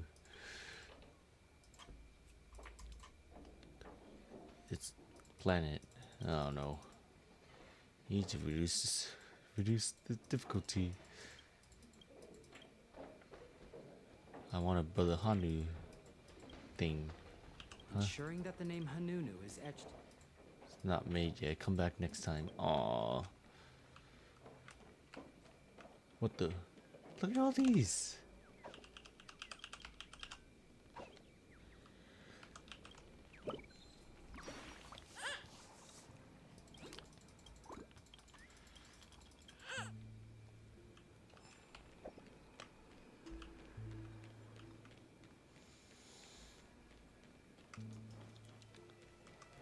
Can I exit from...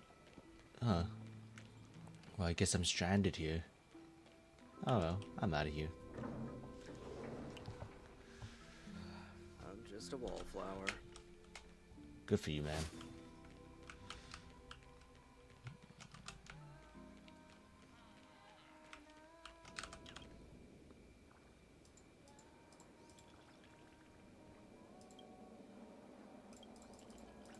Skip. I'm pretty sure I saw everything. I'm Mr. Dr. Blues. Chirp. Did you go silly from hunting birds? Wow. Okay, so why are you the one that why are you the one that texts me about this crap? Whatever, I'm out of here.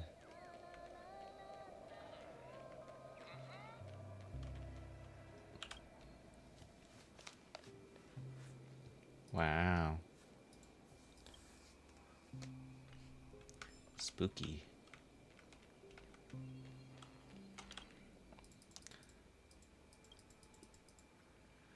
Speak human.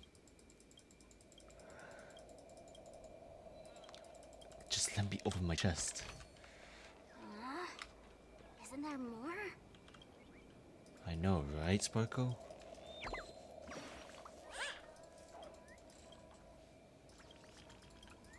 Catch them birds and cats and whatever.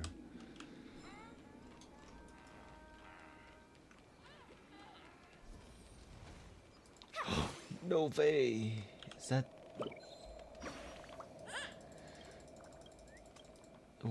What vent is this?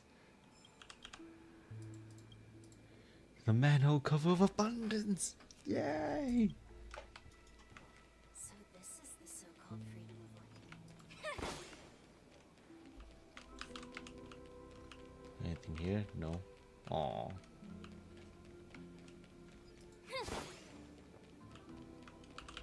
What is this one? The manhole cover of erudition. Yay. That's it? Guess it'll have to do. The taste is exquisite. What? Okay, I don't know what's going on, but sure. What's this one? The manhole cover of Harmony. Bird? Bird. Wrong area? What do you mean wrong area? Am I going to get jump scared by like a freaking bullet sponge right now? I have my quantum team up. I'm not screwing over. Okay, you're a shop. I do. You're a store. What do you have? Give me your... Never mind, I'm out of here. You're gonna get jump scared by trash cans.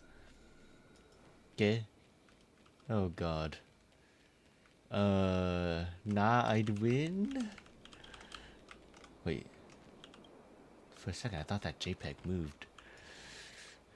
So this is the so-called freedom of organic life. I remember when this place was all...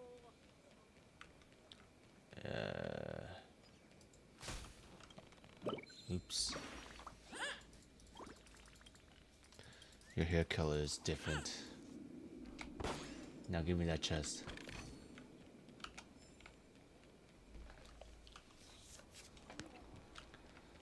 What is this one? Oh, I missed it. But that was Nihility, yeah! Is that a cello? The manhole cover of preservation! Congratulations, you've collected the blessings of the sacred 7 manhole covers. Now your great name is known by all throughout the world of the manhole covers. You want to know what the blessings of the manhole covers do?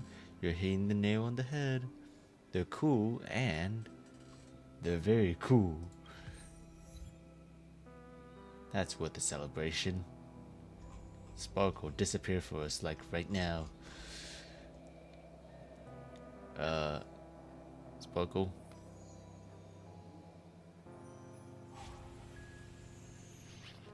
Cool. Were you shocked just now? Alright, anyways. I knew you couldn't hold your liquor. Evil ticker. Ooh, spooky. Alright.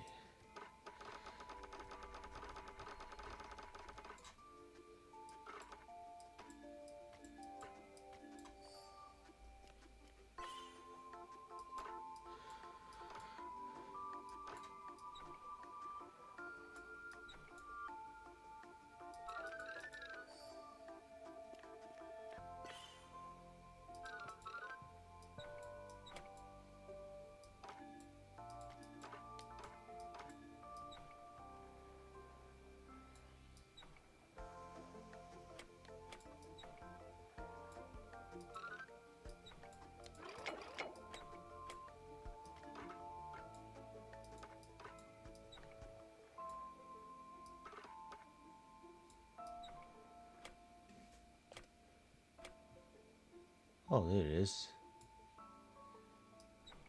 A path, I guess? I don't know. No, never mind. They definitely want me to use a side, so I guess I have to oblige. But like,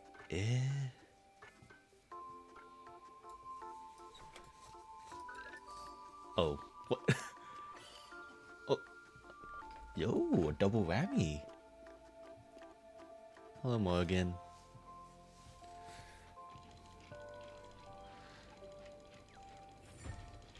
Awaken. Wait, if I were more evil, more powerful. Wait, I just realized that ticker really is evil. Look, they're very evil looking and purple. Look at that purple hat. I was so confused when you started setting up for the Golden Gate when you're not there yet. Look, trust the process. That -3 like IQ move turned into like the 1,000,000 IQ move. Trust the process. Hi, Nancy. I'm not reading that, but good for you. Wait, your store? Tell me about this. Gimme all that. Can I like make these? No. Aww. I don't use food items anyways. I'm a big boy. I can starve to death. Give me a bring jar tender. Same. That's not a brink. What is this? Who the fuck uses food items anyways? Someone who likes inconvenience, I bet.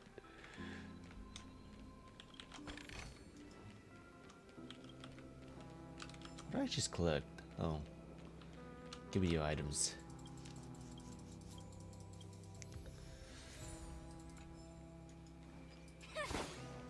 The only food item I use is the trick candy. Speaking of which, do I need more of them?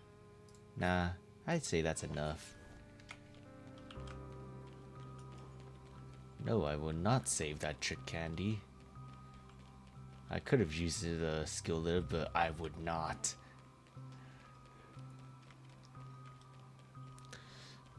Firefly is gonna have a buffet of oak cake rolls. Oh right. Let me take a look at the oak cake rolls. Where are they? Do I even have it? I forgot what. Where are they?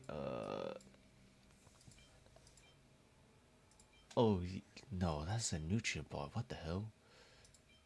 I thought I saved like an oat cake roll. No?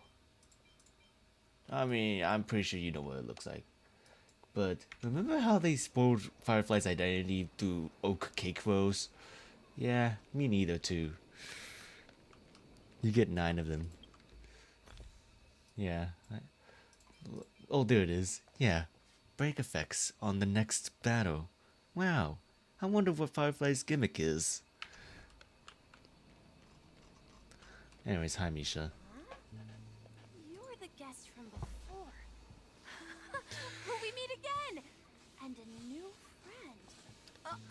Forgot to introduce myself. Look, I don't keep track of my food, okay? Hello, Misha. That's how little I use them. Met in a dream. And who might this be? Tick-tock! Old friend and new friend! Let's high-five! Mr. Yang, you're still young at heart. Your memory zone mean? Nope. Clocky is a good friend of mine. We all live here. How did you two get here? This dreamscape isn't supposed to be open to the Yeah, public. it's Mickey Mouse. Everyone can see Mickey Mouse now. If it has something to do with Sleepy. So, this is your home? Yep. After my work in the beautiful dream ends, I'll go back home. Commuting used to be more convenient, but ever since travel became cumbersome, Sleepy started ferrying people back and forth between the two dreamscapes. This Sleepy. Can you describe? Only what it Astro looks like? Express. Go figure. Sleepy is a memory zone meme. Looks fierce and has many eyes. But it's actually really well behaved. Gallagher's been taking care of it. Who? Based on the description, that meme is indisputably death.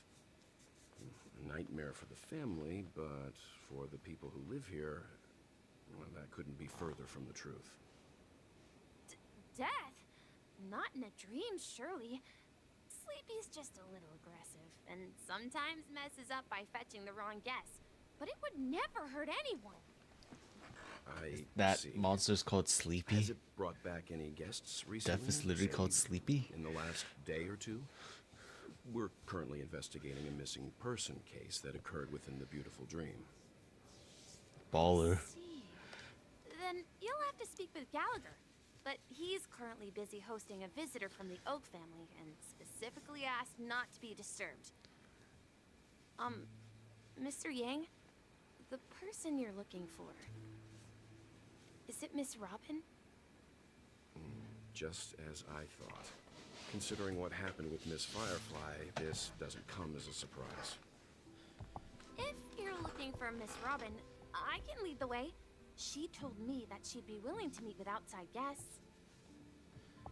If it's not too much trouble. Also, we're looking for our missing companions. A woman with red hair accompanied by a girl with pink hair. Have you seen them?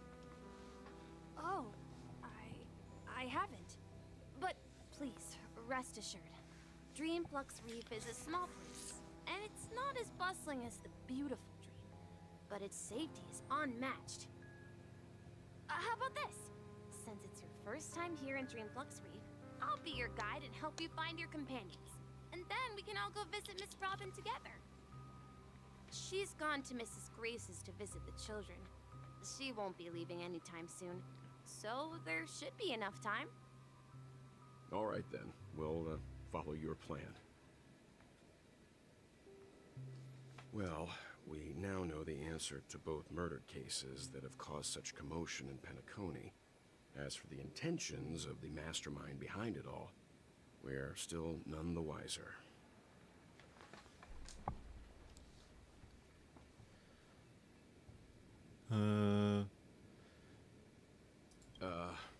No idea. But its connection to Gallagher is worth digging into. Regardless, we have to find him.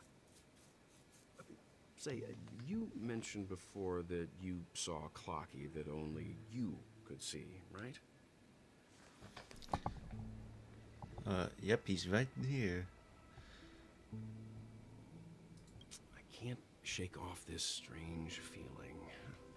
Am I really still so young at heart? Forget it. It's not important. We'd better just follow Misha.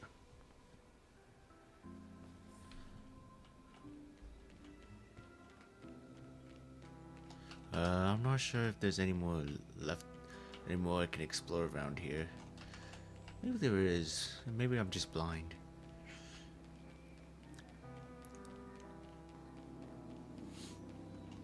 Everyone, look! From here, you can see the most spectacular view of Dreamflux Reef. A black hole? No. An accretion disk formed from consolidated memoria? Was Dreamflux Reef built on such unstable memoria? Just have to find Gallagher first. Yeah. So Mr. Yang is also versed in Memoria dynamics. I was just trying to figure out how to explain this huge hole to everyone. I bet you guys have a lot in common with Miss Kami.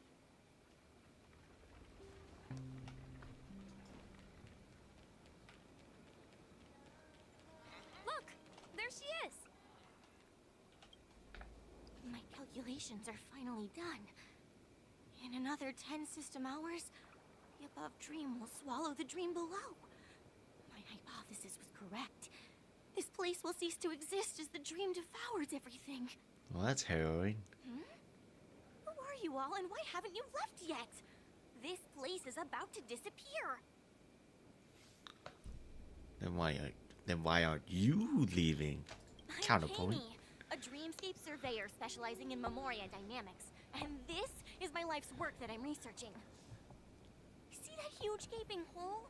It was just a narrow rift many years ago, but now it's grown into a giant hole.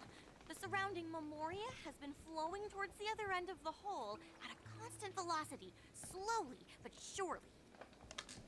But the scary part is, according to my calculations, the flow rate of Memoria has recently changed, and it's faster than ever before.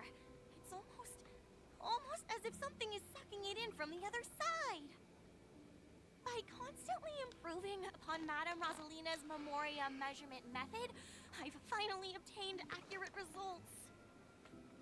After 10 system hours, the Dreamflux Reef will cease to exist. Just like the melting of glaciers, everything will crumble and disintegrate. The dreams on that side of the void will fuse into one. Please don't worry. This sort of thing has happened many times before. Miss Katie isn't a bad person. She's just a bit lost in her own world. The end of the world is She'll near. probably realize she's wrong soon enough. You don't say. There was something else that piqued my interest. Who is Madame Rosalina? The Lulu. Oh, do you know her too? Or are you also a fan of Memoria Dynamics? We're very interested in Madame Rosalina's achievements. Could you tell us a little more about them? Why, of course. She's an excellent scholar of Memoria Dynamics, and the first person to apply Memoria rate measurement methodology on interstellar travelers. Regrettably, due to the presence of the Garden of Recollection, ordinary people don't pay much attention to the nature of Memoria. She departed this world without much fame, leaving only a few thin journals behind. I came to Penacony to learn more about my idol, and went to great lengths to seek out Dreamflux Reef, all because this is her final resting place. Prodigies always meet their demise prematurely. If only Madame Rosalina had more time, she would have discovered a way to reverse the flow of Memoria. I felt it. The source is in the golden hour. There is a certain anomalous presence stirring the currents of the memory zone. I must uncover more concrete proof. I must convince everyone. Does the name Madame Rosalina sound familiar to you? Who? Before we came to Penacony, the conductor had given us a list of nameless to look into. Her name was mentioned. It seems like she did a great deal of research and calculations in Dreamflux Reef before abruptly passing away. Miss Katie regularly mentions her. I hear Madame Rosalina passed away during the prison war. She could see the Penacony of today. Its people building homes in the memory zone. I bet she'd be really happy. Perhaps. Our destination is the commercial district. That's where the largest crowds gather in Dreamflux Reef. We might be able to find the others there. Oh, hey, March. Let me go! Please, come to your senses. I'm begging you. March, what are you doing? Ghost! There's a ghost! Don't come near me! ¿Qué? Oh my. I'm human and so are you. Can you get a grip? Oh, a ghost. Mr. Yang and Miss Trailblazer, I've been waiting for you. Don't call me that ever again. Quickly, come help. I bumped into a member of the family on the way here. He was so scared and I just wanted to calm him down. But... Let me go! Let me go! I've only done good in my life. Why can't I rest in peace after death? well, this is how it turned out. Now you shall pay respect to March 7th, Ghost of Dreamflux Reef. Me? A ghost? Don't make me hit you. He thinks he's dead. Although, when I first fell in, I also thought the same. Dear guest, this is not the afterlife. This is Dreamflux Reef. That's right. Did you hear that? Repeat after me. Dreamflux Reef. You're talking to someone invisible. If I'm not dead, what am I?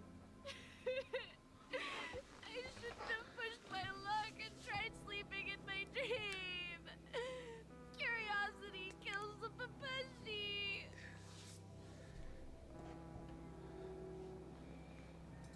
Stop asking! You'll alert the monsters. All the dead right here.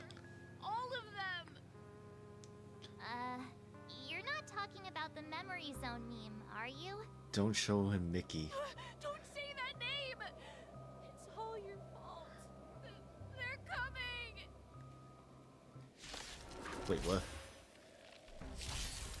How did you get here? Wait, what was that? Second, I probably should exit this battle.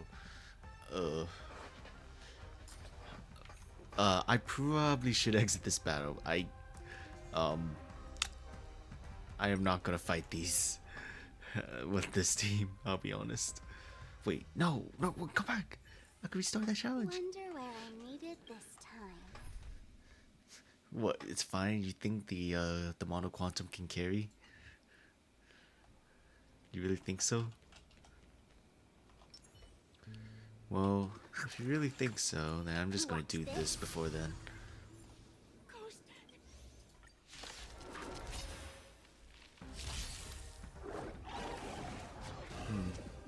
I'll go easy this time. What buff was that?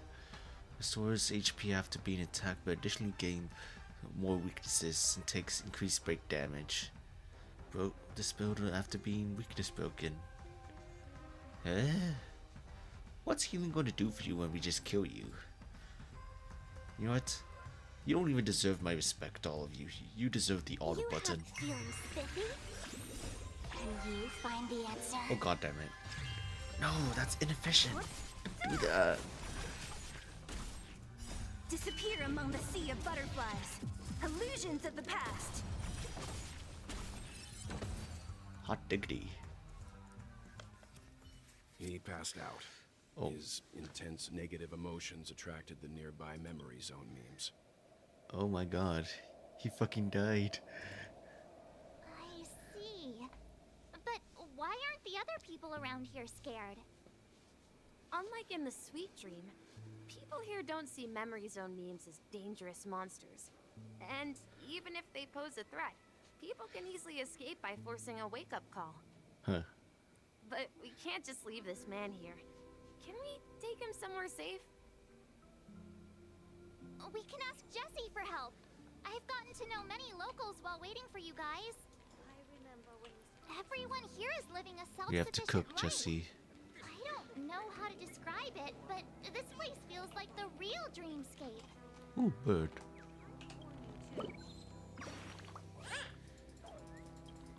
Not really.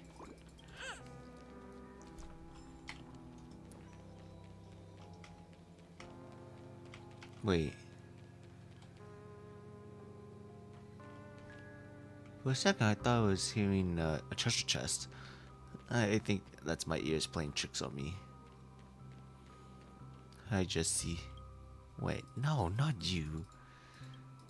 Bandits? Get out of here. Evening, Jessie. Is it evening? Welcome, Miss March. Who might Bogon these be? Schizo. These two are my friends. As for the man lying on the ground, he's a scaredy cat who fainted from fright. I see. Another poor guy who accidentally ended up here. I'll take care of him. There have been a lot of new faces lately. Things must be tough in the beautiful dream. The few remaining havens of freedom in Asdana will soon face trouble. Do such things often happen here? Not really, but they're becoming more frequent now. Guess it's one of the signs of the Sweet Dreams collapse. This man has had quite the shock. Could you help me find a Halovian lady, March? Her songs can heal mental wounds. A Halovian lady? That must be Robin. She's also here in Dreamflux Reef. There she is. She's coming. Robin? But I thought she... Oh, right. If Firefly is here safe and sound, then it means Robin must be okay too. Misha is about to take us to her to find out what happened. So, I Before that, guess, let's meet up with Himiko. You were with her earlier, right? We met some stowaways in the residential area. Most of them came from neighboring star systems. So was like during the Sam fight with Acheron, was like Sam on like autopilot or something? Or was Firefly in that suit the entire time? They existed before the family arrived. I also heard that when Dreamflux Reef took shape, it was the center of all dreamscapes in Penacony. If that's true, it's no wonder there are so many similarities between this place and the So she somehow went into this place and then was somehow back in like the dreamscape. Like, oh, I guess she did have some time between us seeing her die, quote unquote, and then her coming back as Sam. Yeah, sure, I guess. She really did come back fast then. Oh, hey, Himiko. This is where we split up. She can't be too far. So that's how it is. I never imagined we'd gather the remaining details here.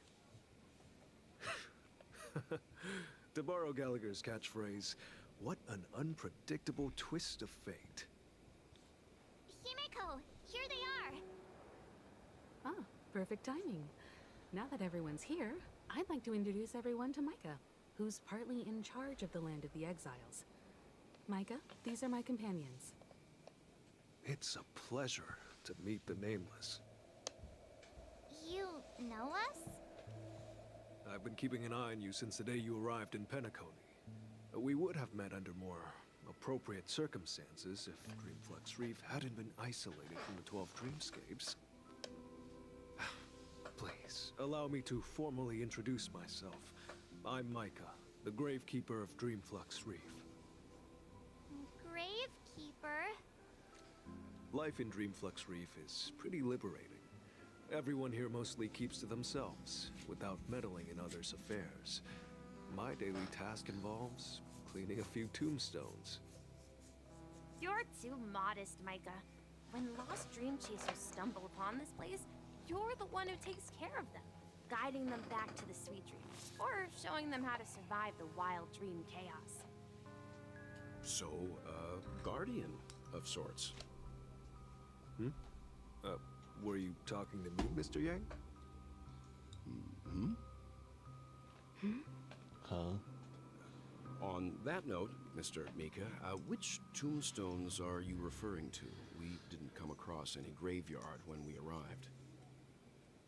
They're actually just symbolic stones. But since you're curious, Mr. Yang, I'll take you there. I have a feeling you might find something of interest there. But before that, you have an important guest joining you. An important guest? Who could it be? Who else This could way, it be? please. The roads here in Dreamflux Reef are a bit run down, so watch your step. Can I just teleport there? Yep.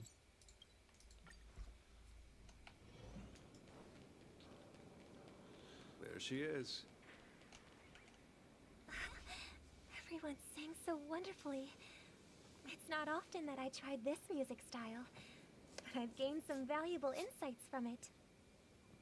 Oh, I can't thank you enough, Robin. Well, these kids have made incredible progress in only a few days. It was nothing, Grace. I merely taught them how to sing. It was you who brought hope into their lives. Life must be quite difficult for them in reality, I imagine. That's right. Whenever it's time to say goodbye to these kids, they're reluctant to leave. But I've explored every corner of Dreamflux Reef, talked to everyone I met, and they all told me the same thing. This shattered dream is not worth clinging to. It seems you truly are a child of the Harmony. Emma and Andy are orphans I took under my wing. Carol there, with her blind eyes, used to work at a nutrition center in the outer ring of Penacony. And as for Gary, he's been living with autism since he was a child. They're not old enough to enter the sweet dream managed by the family. Aww. If we compare people Also, to autism birds, is mentioned. these kids are like Autism is now fledglings canon with in impaired Star wings. Rail. But it in this dream. Well, they can fly freely. Even if they stumble along the way, they're still relying on their own strength. And me, an old lady with no legs. Well, without this dream, I couldn't even walk toward them. I'm glad that you found a new life here in Penacony. It's just... Don't worry, Robin. Dreams have their significance, but they aren't everything. Both the children and I understand this. No matter how long we fly through this dream, we will one day return to reality. But you know what? Emma and Gary aren't plagued by their insecurities anymore. No, and Carol is learning how to cope with her blindness. And Andy is livelier than ever. Well, even I've become more optimistic. You see, in dreams, we learn how to live. Once we return to reality, we learn how to survive. And should our feathers be damaged, then we share our wings with one another. There's no need to covet an illusory sky in dreams, because we have the right and the ability to fly towards a broader horizon. It's a relief to see you safe and sound, Miss Robin. It's nice to see you all again, Astral Express crew. I heard my disappearance caused quite the commotion out there. I'm really sorry about that. Since you're here, can we assume that you're fully aware of the situation in Penacony? Ever since I returned to Penacony, my voice started to change, until it gradually faded away. At first, I thought it was a temporary ailment, perhaps due to having been away too long. I thought maybe it just takes some time for my body to acclimate to the high concentration of Memoria and Asdana. But now it seems the root of the problem goes way beyond me. There are elements around me that don't align with the harmony. Losing my voice is just one of the signs of the Sweet Dreams collapse. The Sweet Dreams collapse. That memo keeper mentioned the same thing. So it's real. While I was away from Penacony, the boundaries of the 12 dreamscapes kept expanding outward. But whenever I mentioned the anomalies in my dreams, all the family heads refused to talk about it. Only my brother was willing to respond. Later, I discovered the secret letters from the IPC ambassador, which further convinced me that there are hidden secrets beneath the surface of Penacony. So, following the clues in the Oak family's dossiers, I found my way here. The land of the exiles, concealed by the family under the guise of death. A dream within a dream, where Penacony's past is buried. Hearing you speak, it sounds as if your voice has made somewhat of a recovery. I hate to admit it, but the harmony in this place resonates more broadly than within the Sweet Dream. It's regrettable, but the family has experienced betrayal. The traitor, or traitors, abandoned their original principles and, using the name of harmony, exploited people's weaknesses to turn Penacony into the planet of festivities, trapping everyone in the illusion of the Sweet Dream. This is not the strong defending the weak, but rather the strong exploiting the weak. A world without equality won't ever be favored by the harmony. And naturally, those voices blessed by them have lost the ability to sing. Could there be another force influencing the family's shift in philosophy, Miss Robin? Considering what happened with Acheron, it's difficult to conceive of another entity within the realm of the harmony capable of influencing everyone. Unless a power surpassing that of an emanator is involved. I'd heard about what happened to the Cienjo Alliance, but as far as I'm aware, the family hasn't faced any such external interventions. Who knows? Perhaps I've just been away too long and missed something. Regardless, I cannot accept my home is moving towards the very opposite of what the harmony represents, while still claiming to uphold it. I must uncover the reason why Mikhail cut ties with the family, and who exactly it was who betrayed us all. Do you remember our arrangement, Mr. Micah? Well, here's my answer.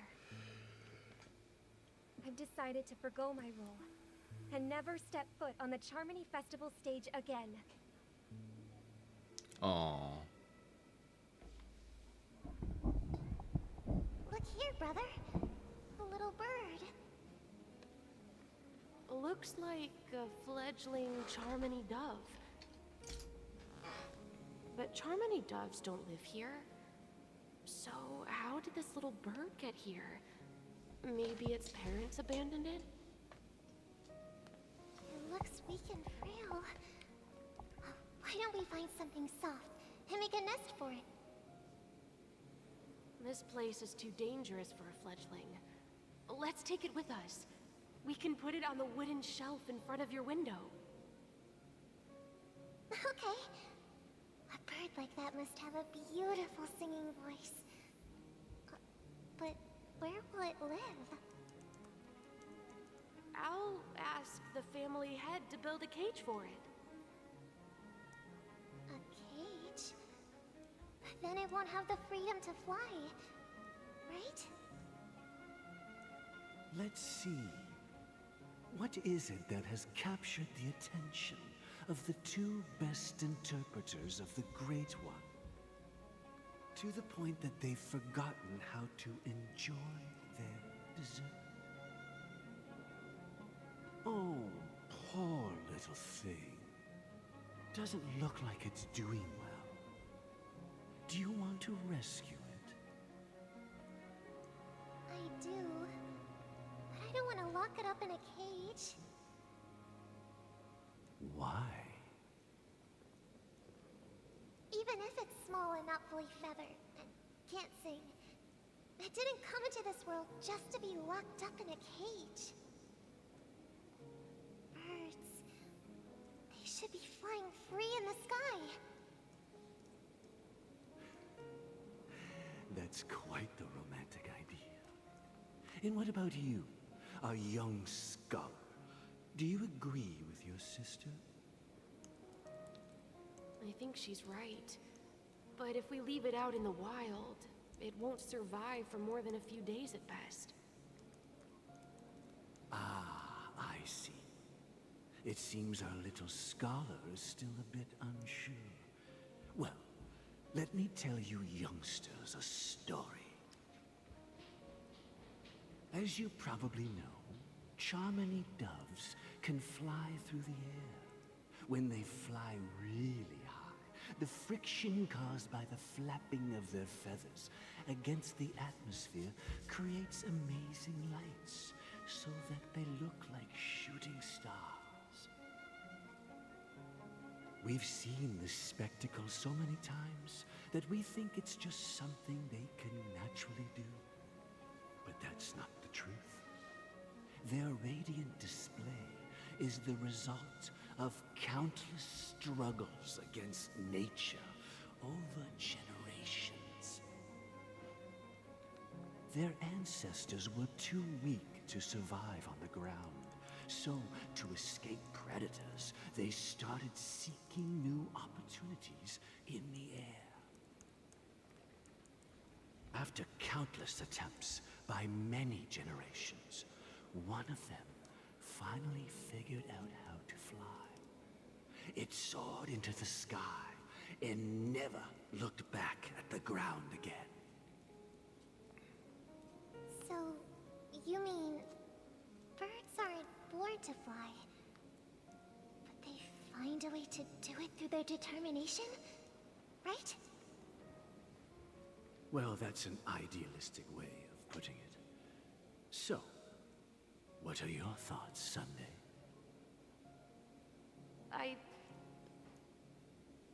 I think people believe birds are meant to fly because they've never seen those birds crashing to their death. I guess that's a figure of speech. I don't know.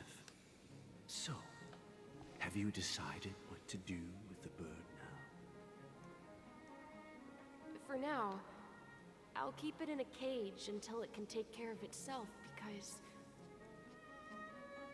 I want it to live, no matter what. Well said, kids. It seems each of you has found your own answer. Your insights are truly remarkable. And I hope they come true in their own way. We will take good care of it. Won't we, brother? Yeah, but Mr. Gopherwood, there's one thing I don't quite understand. Gopherwood? And what might that be, my son? What if this little Charmony dove never learns to fly in the end? Okay. I mean, if there are fledglings in this world that can never fly throughout their lives, should we let them go back to the sky, only to see them crash to the ground and die? Talking in your sleep, Birdie? Time to wake up. Uh-oh. Here he is. Huh? Need a hand? I'm still alive? Yeah. Happy about that. Where is Robin? Tell me. Now. I knew that was going to be the first thing you'd ask. Don't worry, your sister is here, safe and sound. She's probably walking around the streets now. If I were you, I'd be more worried about myself. After all, right in front of you is the guy who just stabbed you in the chest with a dagger. If you wanted to kill me, you wouldn't give me the chance to speak. Just tell me your demands, lackey of the Watchmaker. So, you figured out who I am, huh? No wonder you had the guts to go against the Dream Master and the Four Families. Looks like I made the right choice. Choice? You are aware of my plan and see through my act. Time is running out, so let's drop the charades. I'm suggesting we cooperate. Cooperate? What makes you think I'd cooperate with you? The fact that the famous Robin has chosen my side. Plus, some clues about a traitor and a bright future for Penacony. Any of that catch your interest? I find it hard to believe a man who's full of deception. Fine. You don't have to trust me. Man, bro's hard as a rock. The sense of justice inside of you. Show me Robin first. That's all he cares about. As you wish. Here she is. Huh? What's your trick this time?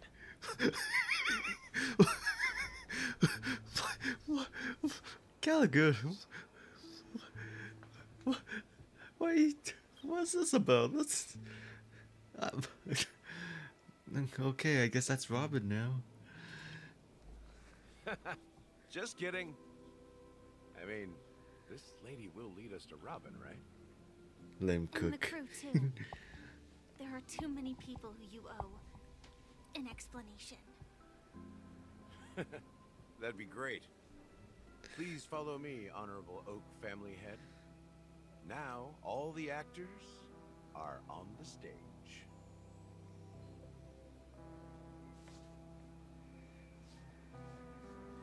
This is the monument I mentioned earlier. The names inscribed on it should be familiar to all of you. Rosalina and Tiernan. When Penacony was known as a frontier prison, it was the Trailblazers who connected it with the stars. They were the heroes who saved Asdana, and their names deserve to be immortalized. Not just on this small stone tablet, but in the annals of history for all of time. However, today, the planet of festivities is nothing but sweet dreams. That heavy piece of history is all a distant memory. just like that prison. If their names are inscribed here, then that means... According to Micah, they died long ago. Rosalina was killed during the War of Independence. She ventured alone into the heart of the star system to investigate the flow of Memoria, but she never returned. Tiernan was a skilled gunslinger, strong and reliable. He led the people through countless battles, but he didn't live long enough to witness the arrival of true peace. In the decade following the war, Penacony faced challenges internal and external. To protect Asdana, Tiernan took up the way of the Trailblaze and led the Lampmoth family to explore beyond the system, only to be surrounded and wiped out by the Swarm. Though I had expected as much, the tales of these heroes truly are sorrowful. Stupid True ass to the Swarm. title of Trailblazer. They spent their lives Annoying then venturing and into the annoying unknown. now. But what about this tablet? There are no names carved on it. When Dreamflux Reef was created, its owner was still alive. However, he insisted on erecting a monument for himself, saying that it will happen someday. Here we meet again. Everyone from the Astral Express. Robin.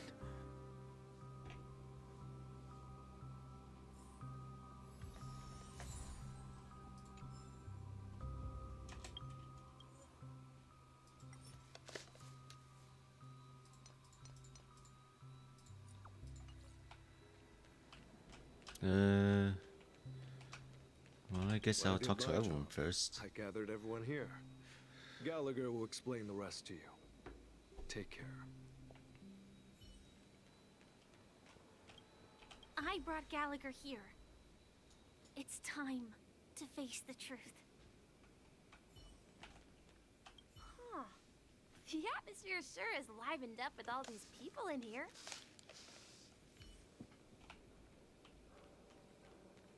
Brother... There's no need for words. You're safe, and that's all that matters.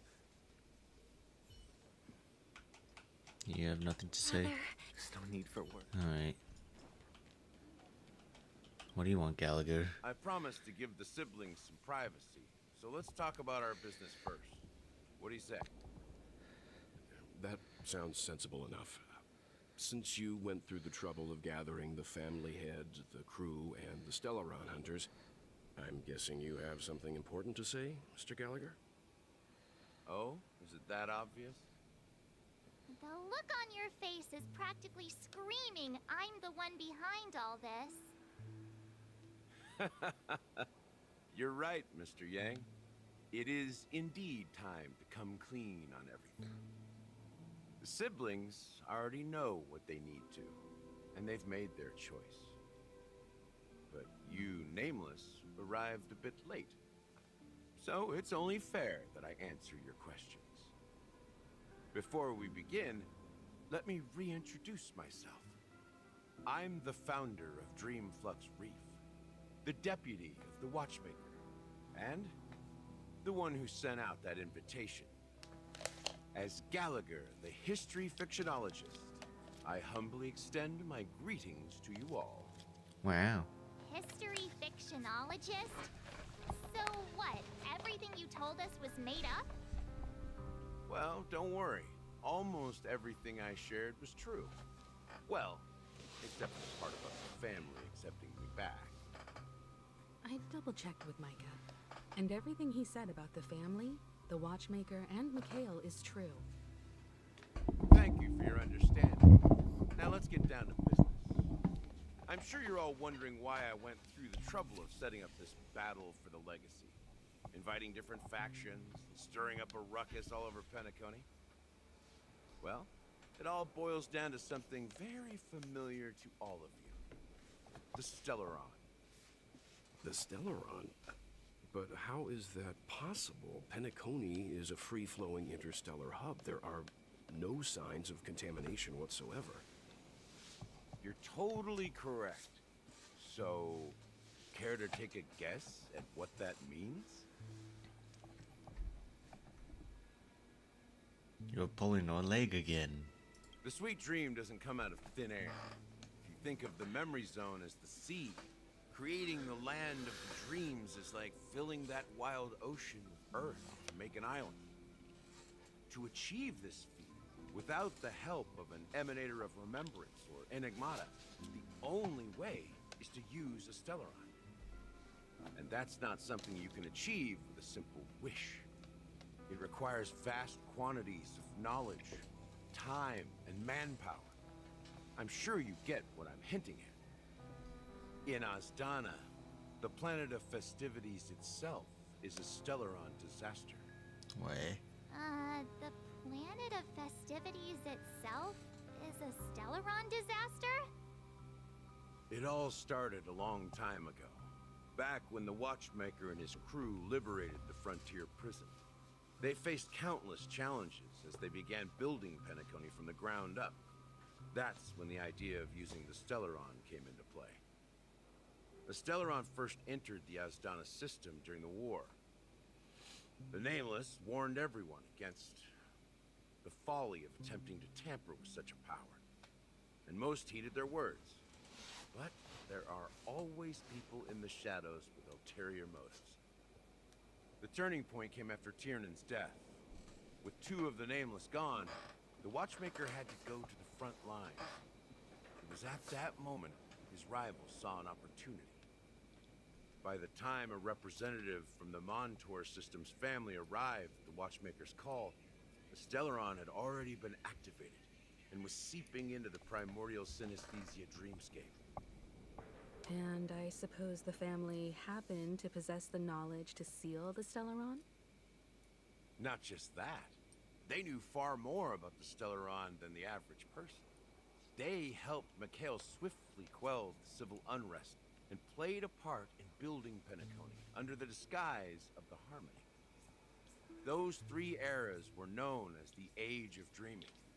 The Watchmaker, who had been left in the dark, sent out invitations across the universe, spreading the hype around the land of the dreams. Then, how did they turn against each other? Remember the island in the ocean metaphor? The truth is, the Stellaron was never truly sealed. It existed in a different form within the dreamscape. Think about this. What would it cost to create and maintain such a lavish dreamland? It's people's lives.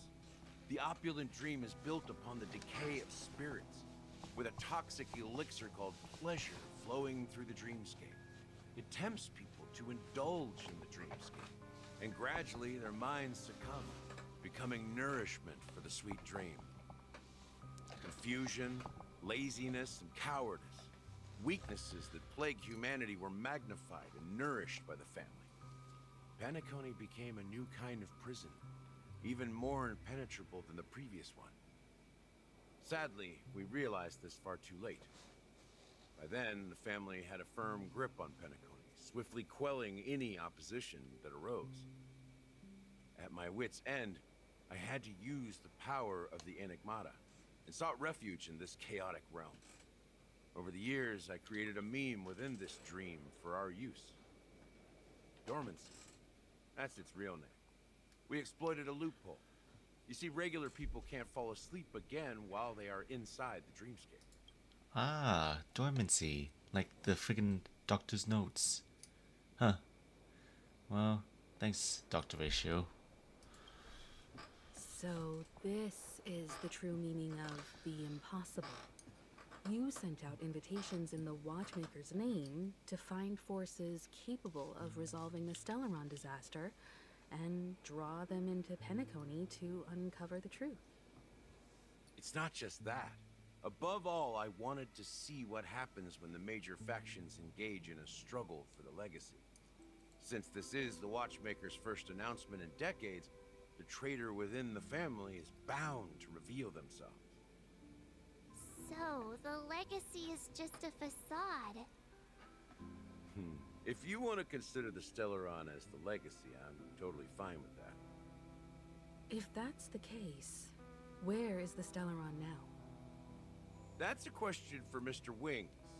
The Stellaron is still under the family's control, and as the head of the Oak family, I'm sure he holds all the answers.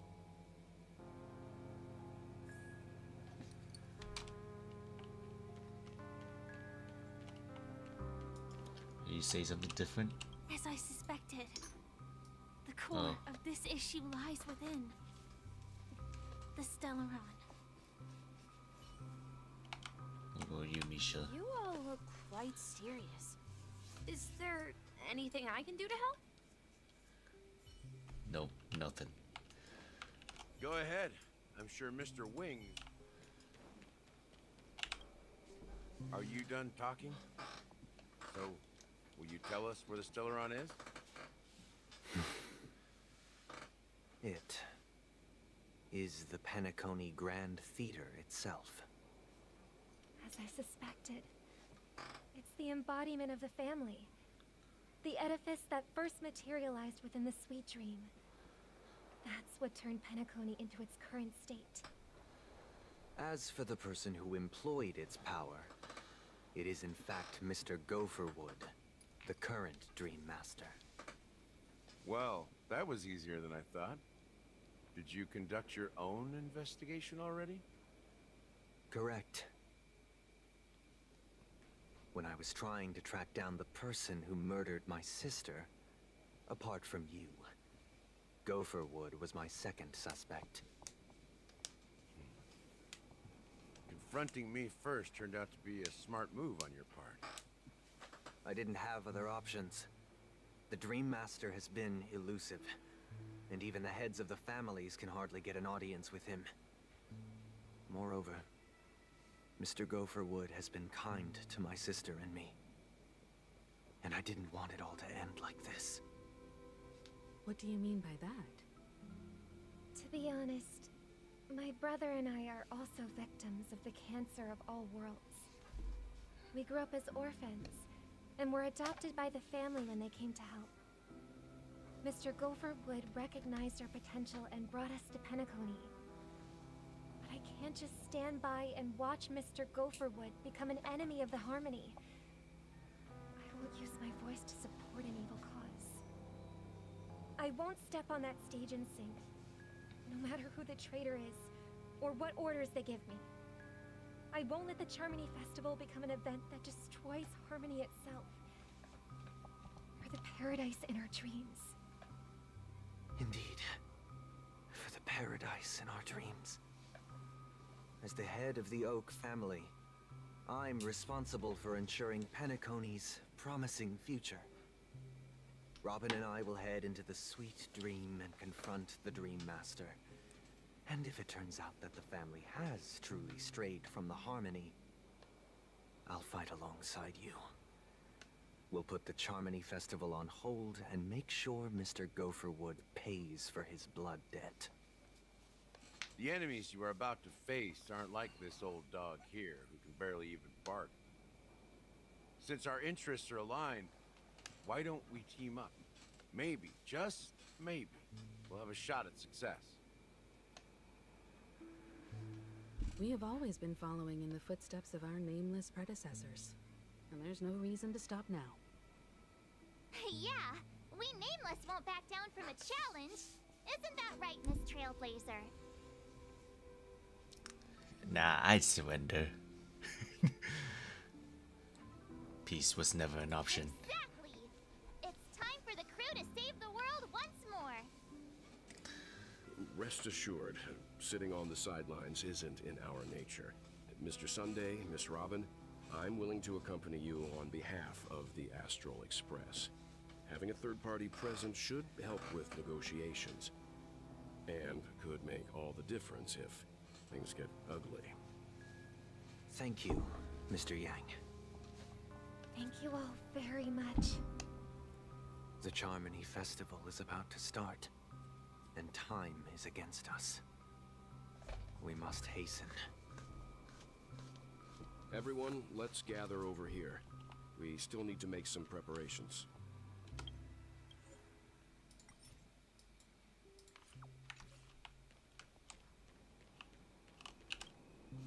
I may have been quick to step up to the plate, but confronting the Dream Master could be a very dangerous affair.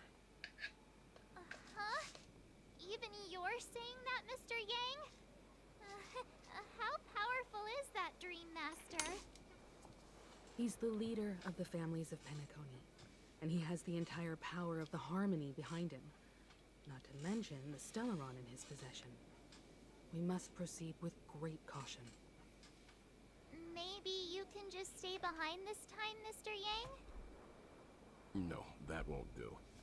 Even if we count Robin as an ally, something felt off about Mr. Sunday just now. Although, I can't quite put my finger on it. I have to make sure he won't turn against us when things start to get dicey. You're still carrying the keepsake the IPC envoy gave you, right? May I borrow it for a moment?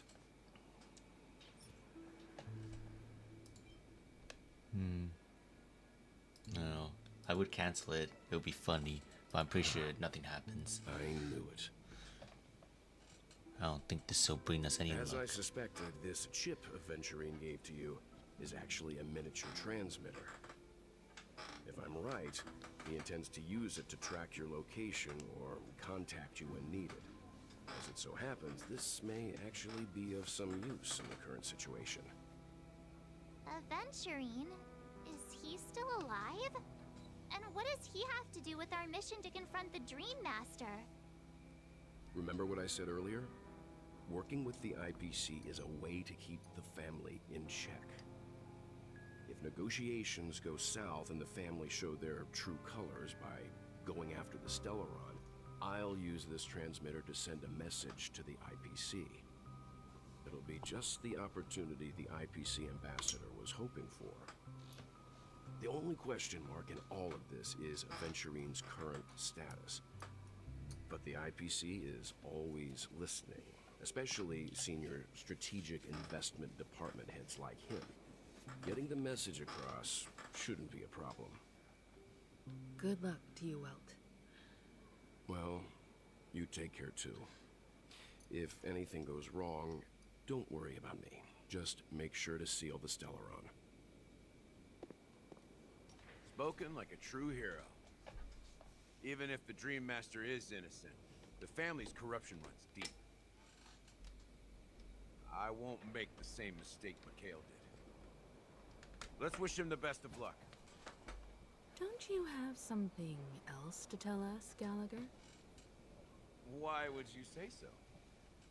Before we departed, the conductor asked us to inquire about the three nameless in Penacony. We've already collected intel about Rosalina and Tiernan, so the only one left is legwork. If I'm not mistaken, we've already met him somewhere, haven't we? It's not enough to say meet, but the answer is pretty obvious. After all, I've hinted at it in quite an evident way. I've been watching over you ever since I received the reply from the Astral Express. And I've seen the great effort you all put into linking different realms together across the cosmos. And now, after getting this far all in one piece, you have truly proven yourselves. Miss Himiko, were you the one who repaired the Express and got it sailing through the cosmos again? Yes. And you two, young Nameless, you have very interesting life stories and extraordinary skills.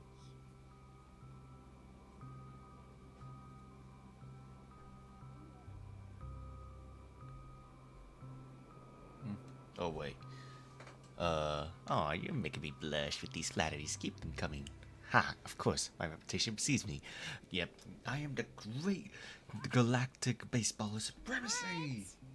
Hey, you can't just make up titles like that. What do you mean? That's been my title since forever. Please send my regards to the conductor, Pom Pom. Please let them know that their friend had fond memories from his time aboard the Express, which he reminisced on every time he had a good drink. As for the last Nameless, he embarked, disembarked, and embarked again, traveling in a great circle, ending up back where he started. On his deathbed, He told me to find the Astral Express and deliver an invitation to the future Nameless. He left behind a special gift, a true legacy. Something that belongs only to the successors of the Trailblaze. Come with me. Now is the time to reveal it. Wait, what? Oh.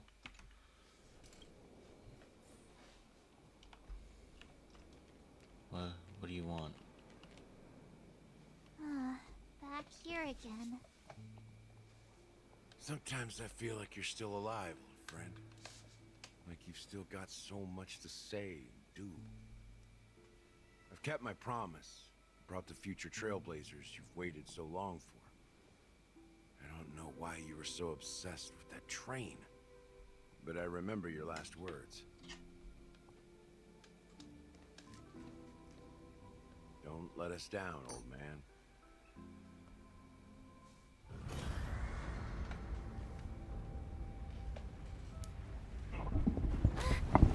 What's happening?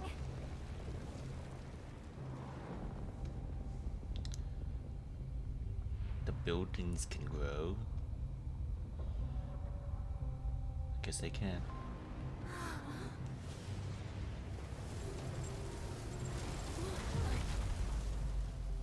Oh.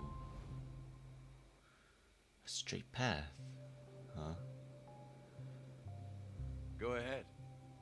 His resting place lies in the garden up ahead. The first and last Nameless of Penacony. Mikhail Char Legward, the Watchmaker.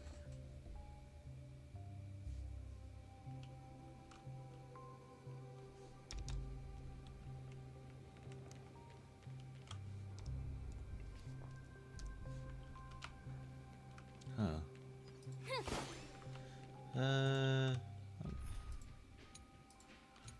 Give me my electro team real quick. Where are you, Gallagher? There you are again here.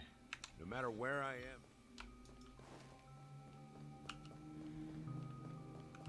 I guess no one minded that, I guess. They seem pretty calm about the freaking buildings rising up like that. Cool.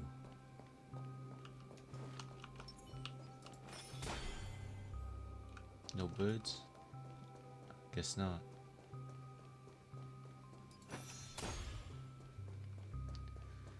These balloons are just chilling at this point.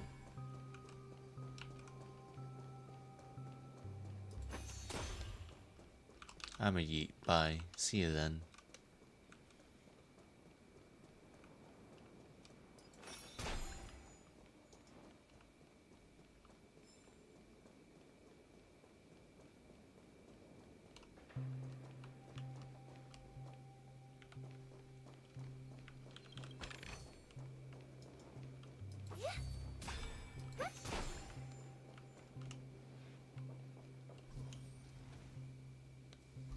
I'm gonna BRB real quick.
Beneath the sea surface of the memory zone in a garden closest to the full moon in the water, an elderly man rests on a recliner enveloped in utter silence.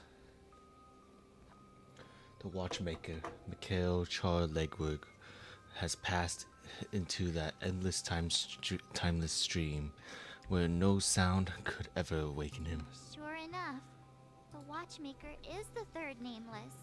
Even I could guess that one.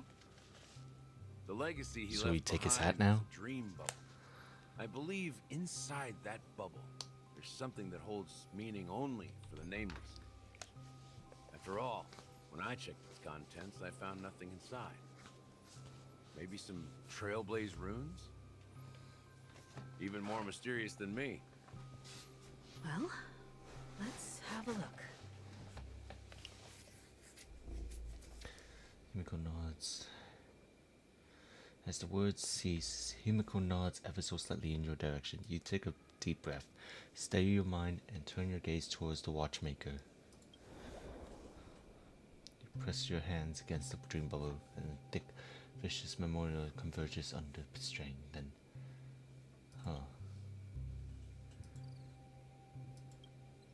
you see nothing at all.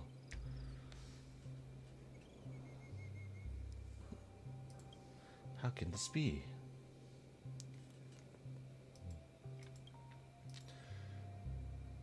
Nothing. Nothing at all. Wait, what's going on? Seriously? There's nothing inside this dream bubble?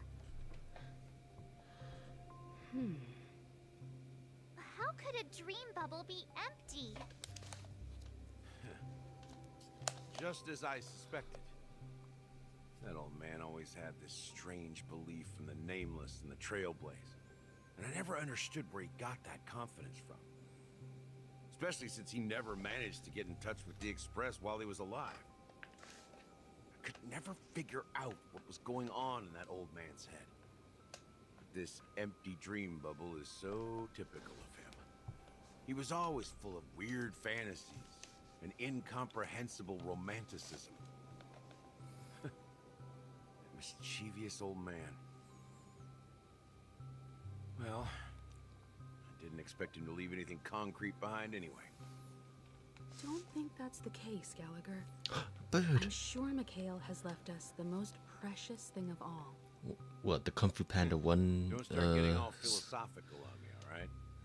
Did he leave us Just the Kung as Fu Panda Mikhail 1 believes in like the nameless of the moral? We unconditionally believe in the nameless of the The past. scroll has nothing. How could they leave with regrets for the future when they were ready to dedicate their lives to the land they loved? There must be something contained in this dream bubble. It's just we haven't figured it out yet. You also have faith in the watchmaker, don't you, Gallagher? Well, I'm a follower of the Enigmata. My philosophy forbids me to have faith in anything. That's why I understand what faith means in the path of Trailblaze. And I also want to know what he left behind. I'll leave it to you guys then. I want Can that I bird. borrow your pet? I need to make a trip back to Golden Hour and check something at the Dreamscape sales store. You want to assault It's that for place? Mikhail, and for the future of Penacony. Okay, Himiko. Welcome to the Reverie Hotel. How may I Wow. help you? Alright. Finally Greetings. dragged down We're the Hunman. Nameless from the Astral Express, and we'd like to check in. The Astral Express? But I thought... Yes, my companion's already checked in. My name is Dan Hung, and I believe my personal information is recorded in your system. I see, but your companion said you wouldn't be coming due to a change of plans. Now the plans have changed again. Wow. And you are... Me? I'm Pom Pom. A new nameless who's also with the Astral Express. Sure. He's my fellow trailblazer. We responded to the family's invitation before he boarded the express. So He is pom-pom wasn't indeed. registered in your system. Is it possible to accommodate him as well? Oh, I see. Another one of the Nameless had a similar situation. Seems like a lot of people are joining the Trailblaze these days. Since there's a precedent, it shouldn't be a problem. Just give me a second to contact your companions. I'm sorry, dear guests, but it seems I'm unable to reach the other members of the Astral Express. What do you mean by unable to reach them? My apologies. This is the first time I've encountered a situation like this. However, the system indicates that those guests are still in the dreamscape. How about this? Give me their room number, and we'll go check on them ourselves.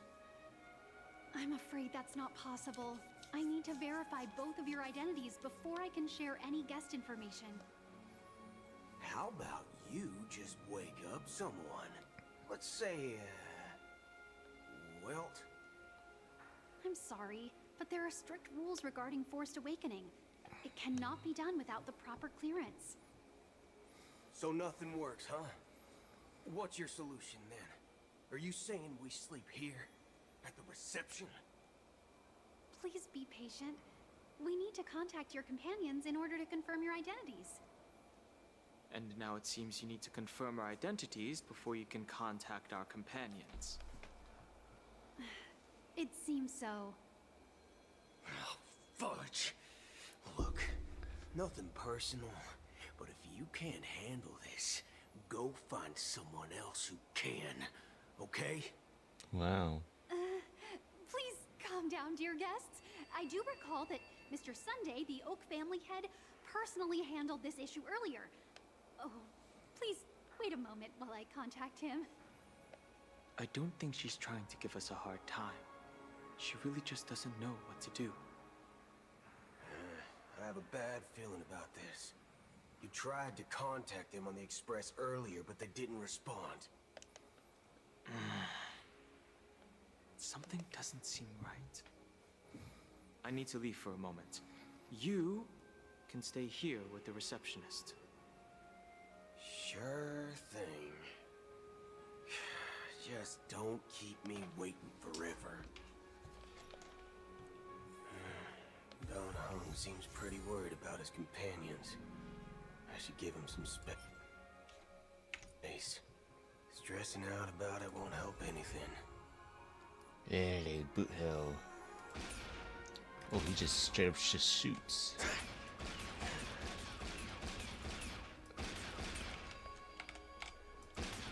How far does it go? Yeah.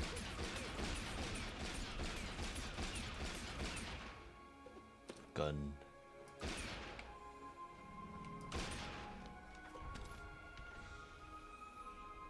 Locked and loaded. Locked and loaded. Locked and loaded.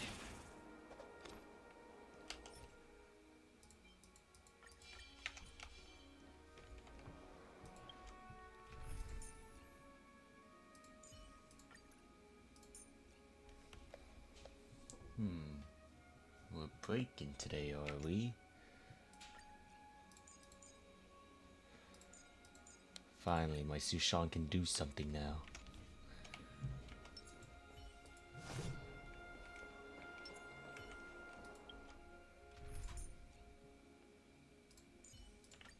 I'll leave the enemies.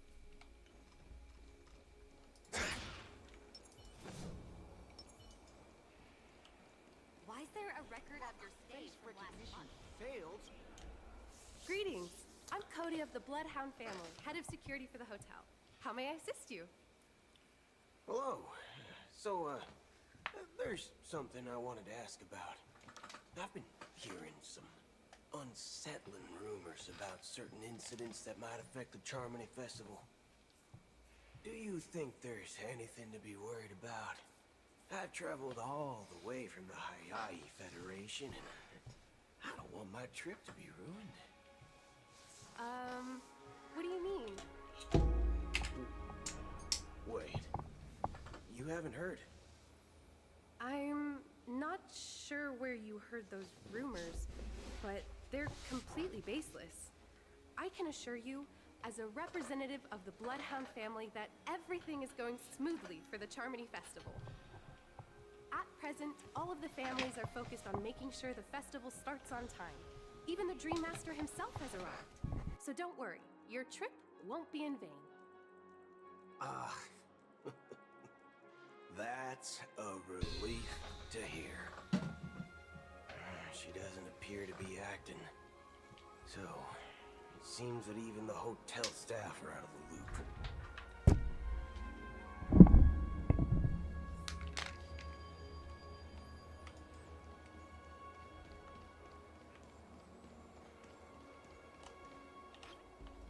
The Charmony Festival is about to start! I'm so excited! Hey! You guys here for the Charmony Festival too? Well, I didn't come all the way here specially for the festival. Honestly, I don't really even know what it's about. But I heard it's a lot of fun! Well, back in my homeworld, Anaria, we have festivals like that all the time. My dad threw me a birthday party one time that was just as extravagant as the Charmony Festival. Oh, come on! The Charmony Festival is a once-in-an-amber era event! How can a birthday party compare? Well, you never know, right? Maybe on her world, birthdays only happen once in Amber Era. Anyway, let's forget about that. Have you heard about the, unsettling things happening in the dreamscape? Unsettling things? What could possibly go wrong? It better not ruin the Charmony Festival! I've been looking forward to it! Relax. With a big event like this, there's bound to be lots of gossip and rumors. Don't worry. If anything does happen, the family will be on top of it. Oh, that's a relief. I didn't come all this way to see the festival go down the drain. Well, looks like I won't get any fudging clues out of these two. They're clueless. Back already? Hasn't she returned yet? Nope. I'm starting to wonder. Sending her to contact Sunday was a good idea. Neither the staff nor the guests seem to know anything about what's happening in the dreamscape, and wherever we go, all we see is people enjoying themselves. Definitely not a good sign. I agree. Another unusual thing is that the Oak family is supposed to be in charge of organizing the council and managing everything inside and outside the dreamscape. However, I walked around the hotel, but didn't meet a single member of the Oak family on such an important day. Well, I'll be forked. If I remember correctly, the head of the Oak family is that Sunday guy, right? We shouldn't linger here too long. Let's go back to the Express for now. Not so fast. Have you ever robbed the IPC, bro? If you run away Bro. now, everyone will be chasing after you. Are you suggesting we sit here and do nothing? I wouldn't say do nothing, but let's stay put for now. Even if the family has ulterior motives, they couldn't have anticipated us showing up here. We're the surprise factor for them. They don't want to attract unwanted attention from certain outsiders, so they won't do anything reckless. See, the IPC lackeys are keeping a close eye on this hotel. If I were a family member, I'd find an official excuse and keep the surprise factors here. If we just wait here, that would be like walking into their trap. Of course, we don't need to walk into their trap. I gave a backup plan to the Memo Keeper. If it turns out we won't be allowed to enter the dreamscape, she'll order a drink for me in the VIP lounge at the hotel. In reality... A secret signal. That's right. Oh, a concrete object can indeed help the Memo Keeper establish a connection with you. But Boot Hill, if you have more backup plans in the future, I hope you'll let me know in advance. I'm sorry, but it's one of my quirks. I have too many unreliable friends. And if I reveal that I have backup plans, things can go awry. And that would leave all backup plans completely useless. How do we get into the VIP lounge? This is where my street smarts come into play. Stay on credit, and the interest is surprisingly low.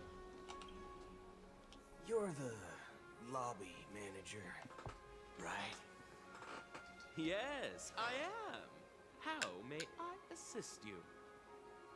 We're the Nameless from the Astral Express. We wanted to check in, but there's something wrong with your system. The lady at the front desk said she would contact the manager, but now she's nowhere to be found. Now, we've been waiting here forever, without any food or water. What the fork, man? Is this how the family treats its guests? Is this your idea of street smarts? Starting an altercation? It's called standing up for your rights. I apologize for the inconvenience. Please wait while we try to contact Mr. Sunday. I'll arrange 2 premium seats in the VIP lounge so you can rest there while you wait. See? Just like that. Just don't call yourself Nameless next time. Wow, this bar's something else. Certainly worthy of the planet of festivities.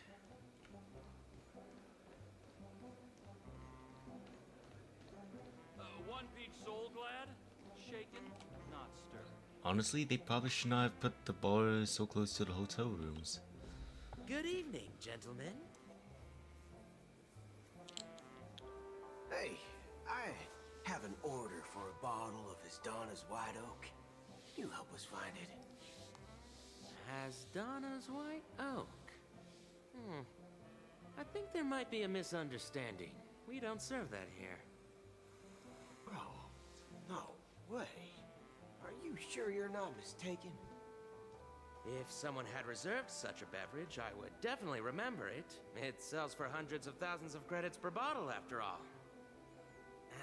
I couldn't afford to cover for such an item if it were broken or lost. That's strange. Well, could it be that the Memo Keeper couldn't afford it? And what should we do now? Oh, no need to rush. Well, let's grab some drinks first. Maybe I arrived too early and he hasn't come yet. Now, let's see what kind of juice malts you all have here. Well, give me a glass of Heenum Valley, 40 years. I'll have it neat. No ice. Huh. Wow, I need to learn this that's the most terminology. expensive one on the list. You have a taste for the finer things. It's on the house, anyway. What can I get for you? Anything you recommend is fine. Then I would recommend today's special, Glass Village. It's classic Soul Glad mixed with Laboon juice. It's refreshing and suits your cool demeanor. Just 1 minute. This flavor. Dynamite barbecue with rocket fuel. Ooh, really hits the spot. Truly the finest sherry cask-aged malt juice in the cosmos. Dynamite barbecue with rocket fuel. Is that really something that humans enjoy?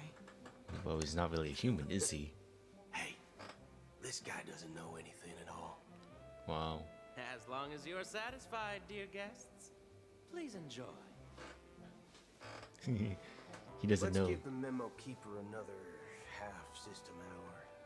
If she doesn't show up, we'll need to come up with a new plan. In the meantime, let's take stock of the situation. What do you think? The situation is unclear. Something must have happened on the planet of festivities, but the public is unaware of it. Someone in a position of power within the family must be covering it up. It's unusual for the followers of the Harmony to invite other factions, let alone the IPC and the Masked Fools. If what you said about the Emanator of the Nihility is true, the situation in Penacony is a little complicated, to say the least. Actually, there's something else I'm concerned about. Regarding Acheron. As you know, the faction that follows the path of the Hunt are some of the most dangerous folks in the cosmos to mess with. I mean, who in their right mind would impersonate the Xianzhou Alliance or the Galaxy Rangers? It's like asking for a death wish. Isn't there a saying among the Xianzhou people that the Rainbow Set lets their Lux arrow do all the beating? Talking. Do all the talking. Huh. Well, you know what I mean. Even though the Galaxy Rangers have been out of sight for years, we've been keeping an eye on this region. Even the dumbest criminals know better than to mess with the Annihilation Gang, much less the Rangers. But that Acheron lady, she doesn't seem like a lunatic at all. On the contrary, she's highly logical and organized. She knows exactly when to hold back and when to strike without mercy. And do you believe that someone like her would have an ulterior motive for impersonating a Galaxy Ranger? I'm not entirely sure. I do have my suspicions. Maybe she knows a Galaxy Ranger, or perhaps she's trying to lure us out for some reason, which I can't figure out. Anyway, what worries me more are the anomalies within the family. They've summoned followers from various paths for the festival. No matter how generous such a gesture is, this move seems highly unusual. Unless the invitations weren't sent by them.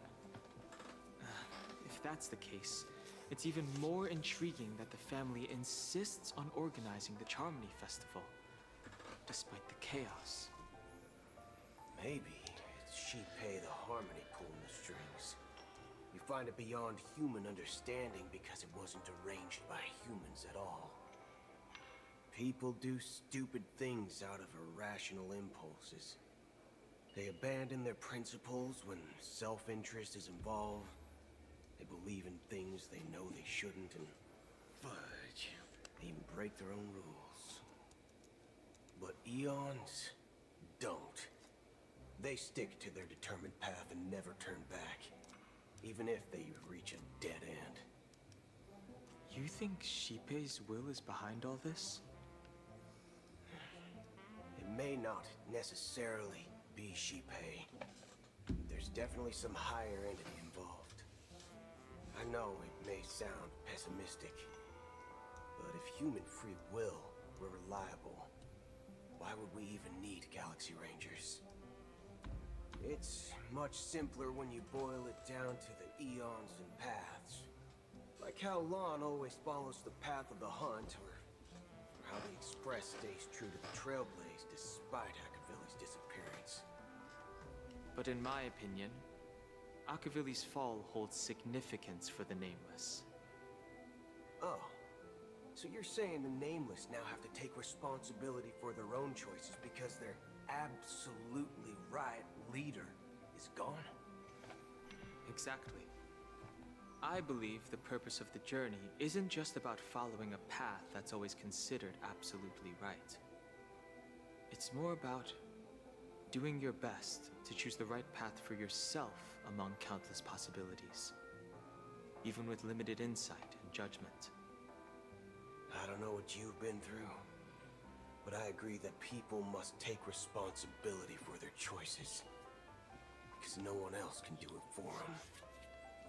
That's why the Galaxy Rangers need to uncover the imposter and figure out her true intentions.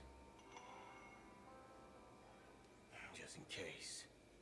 I have a backup plan if the Memo Keeper doesn't show up. This is my final backup plan. I promise. Really now? You sure have a lot of cards up your sleeve.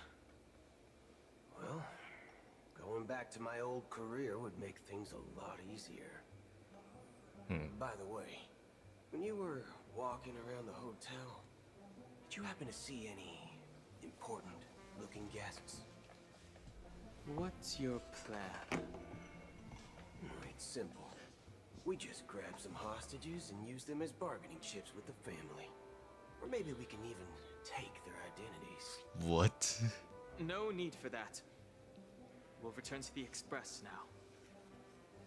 Wait. Are you getting scared? Draw your weapon. Let's make a big scene. Oh my god, boo. Are you leaving, esteemed guests? Would you like to cancel that Asdona's White Oak you just ordered? Huh? Asdona's White Oak? But didn't you just say... Ha ha. Looks like you are a bit intoxicated, esteemed guests. You ordered a bottle of Asdona's White Oak just a moment ago. Looks like your Memo Keeper friend has finally arrived. Oh, right. Sorry, my memory's not the best. You know, too many modifications and all. Anyway, let me check. Well, fork me. It says Donna's White Oak, all right. And there's a note. I'll be waiting for you on the Astral Express. No mistake. That's her message to you. She knew the hotel wasn't safe, so she suggested we find another place. Well, looks like we took a detour, but now it's back to the Astral Express. So, what are we waiting for? Let's go.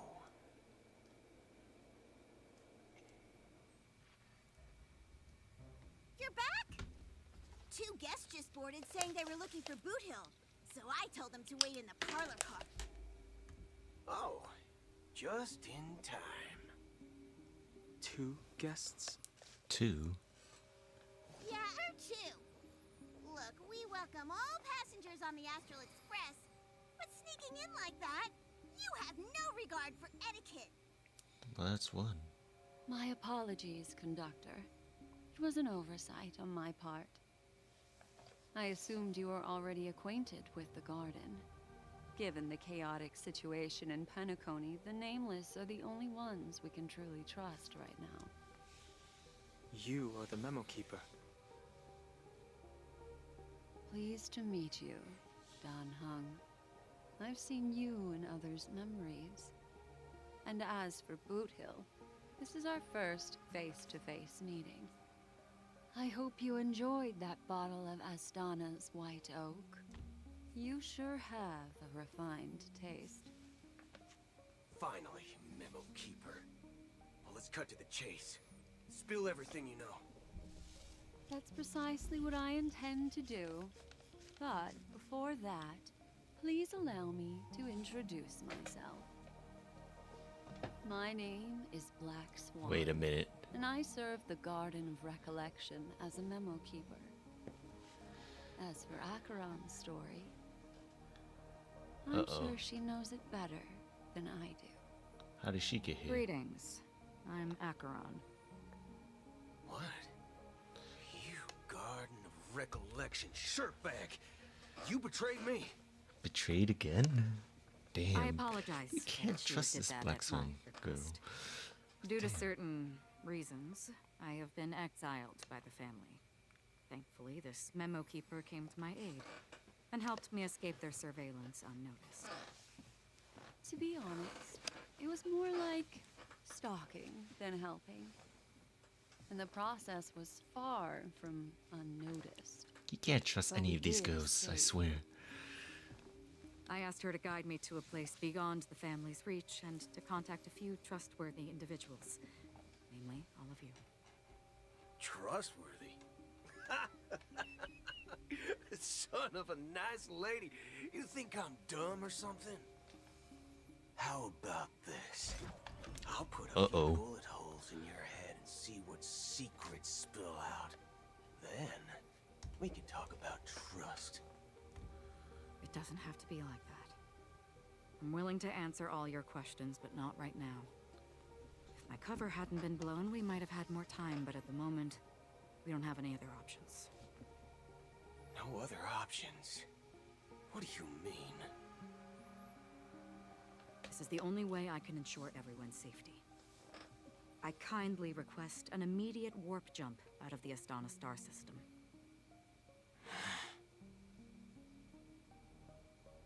This passenger is requesting... As far as I can tell, she's not a threat and seems to be telling the truth. I've briefly traveled with your companions and know their whereabouts, Dan Heng. Please rest assured, your nameless companions are safe, but they need our help. As for Boot Hill, you may have guessed. I've been waiting for you. Galaxy Rangers are known for their elusive nature and limited contact with each other, so this was the only way I could reach out to you. Only by doing this can I find a true Galaxy Ranger and fulfill a long-standing promise. To return his relics to their rightful owner. Someone once told me that every rainfall is like a gift from the heavens, a sign of their mercy upon the world.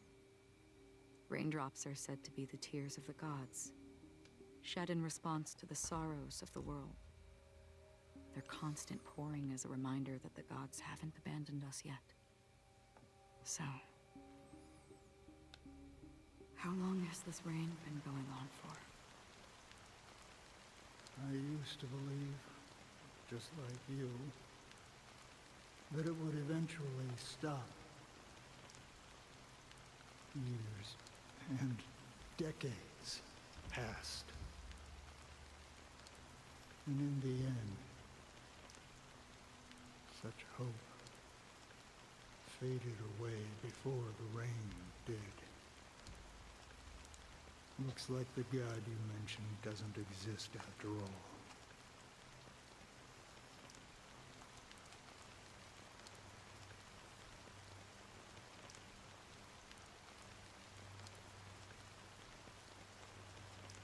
Well, let me share a story with you.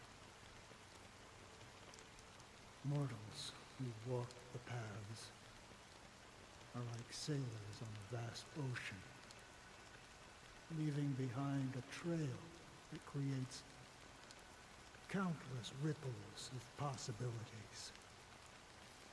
These ripples last longer than the fleeting lifetimes of humans. And for some, their presence leaves such a strong mark that it's reflected in the waves. Like those shadows on the ocean. Sin-thirsters, the obsessions of the Pathstriders, they emerge from the depths of IX, seeing themselves as masters of their own destiny, unknowingly repeated the actions of their past lives. They emerge from the nihility and head toward it, leading purposeless lives. However, these hollow phantoms, they were once my dear companions. A group of Galaxy Rangers. Are you watching over them? Watching over them? No. I'm guiding them toward transcendence. It's always raining in this place. It was a brutal war. A crusade that shook the universe. The universe witnessed the fall of Zulo, the Lord Ravager, but it came at a price. A price so hefty that only those who were there still remember. The unwavering determination of the Hunt followers persists even in death. So someone must guide these lost souls to their life beyond. They were heroes in their time, and they shouldn't be reduced to mere puppets of nihility. As for me, I've suffered too many losses on that battlefield to advance any further. And that makes me the most fitting person to carry out this task.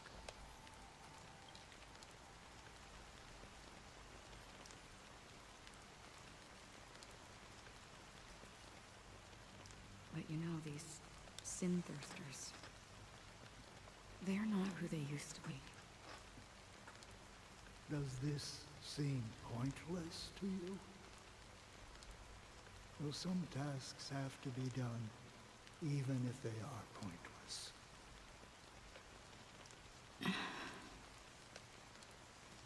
I can help you. For what? For the meaning of the nihility. That's what I've been seeking. I see. After all, this realm is off limits to ordinary souls, right? Thank you, stranger. I wish that you find what you seek. Before we part ways, I have one more question. It is true that their actions and even their entire lives may seem pointless from our perspective. But if, and it's just an if this is what the departed ones expected, should we try to change it? A good question. And a profound one.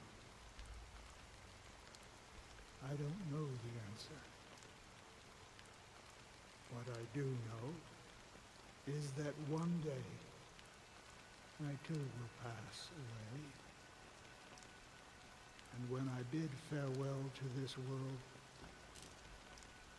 someone will stand at my grave and place a bouquet of flowers on it.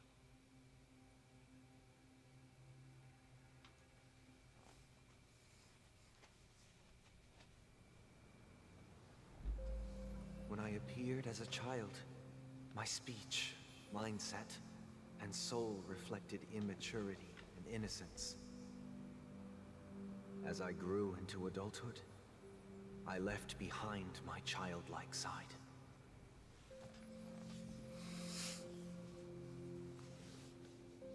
I humbly request your blessings, esteemed advocate of Shipe. Come to me, my kinship. I have sought their presence with us. As you wish. I have faithfully served the Alfalfa family for nearly a decade, promoting the path of the harmony to the best of my ability. However, I made a mistake yesterday.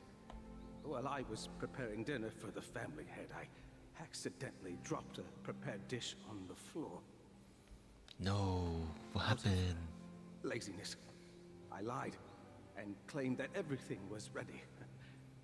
Although the head has dismissed me as punishment, it has been tough to sleep with the guilt still gnawing at me. as I worry that the seeds of evilness may have taken root in my soul. So, I confess to you now, to seek atonement for my sins. Do you sincerely repent and vow to change your ways?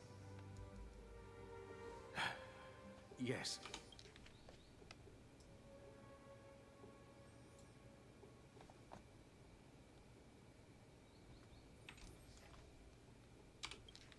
Wait, what?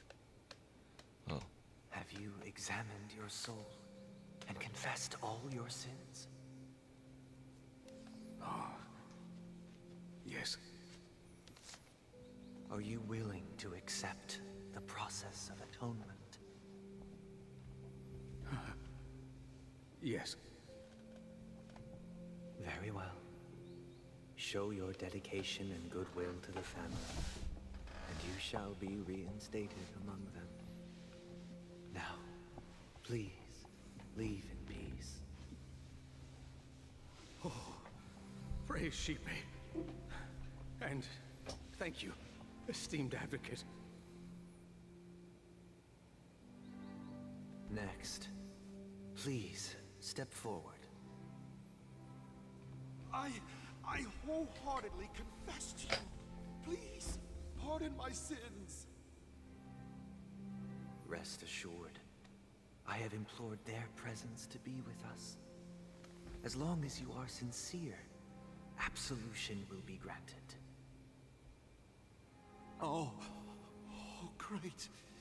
You know, I arrived in Penacony as a stowaway. I sold everything to get a ticket. My house, my land, and my 2 children. I see. Please, go on. My children were starving, and I hoped they'd have a chance at survival if they became slaves here. If I can strike it rich here, I'll lift them out of that situation and give them the life they deserve. But the Bloodhound family got wind of it. They're on my tail, hunting me down. I thought I could bring my kids here. It was all my fault. All my fault. The family is ready to forgive all sinners. I'll ask the Bloodhound family to cease their pursuit. You don't need to live in fear anymore. Oh, thank you. Thank you. I'll work my hardest to redeem my children and make them part of the family. Praise the harmony! Next, please step forward. Hey, long time no see, Mr. Sunday. The most esteemed individual in Penacony, and the next leader of the Oak family, right? I have sought their presence with us. Let us proceed. Sure, let's just get this over with. I have sinned, please forgive me. I wasted half a pizza at breakfast, and a bottle of Soul Glad.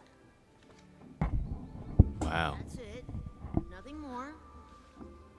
When we wrap this up, I've got a robo-ball game to catch, you know? Do you seek to atone for your sins through good deeds? My sins? Started to sound like a saint, huh? Well, let me tell you something. Neither the family nor you have the right to judge me. You think nobody knows what your precious family has done? About the watchmaker? Huh? Don't kid yourself, Featherbrain. Those dream chasers might be fooled by your act, but don't fool yourself. Before you start spouting off your holy verses, answer me this. Where does the power of the Oak family come from? And your power? What makes you think you can sit there all high and mighty, looking down on everyone else? spent enough time in confession today to enter the Harmony's paradise, right? Then I'll take my leave. Good luck with your election, and, don't make me regret my investments in you.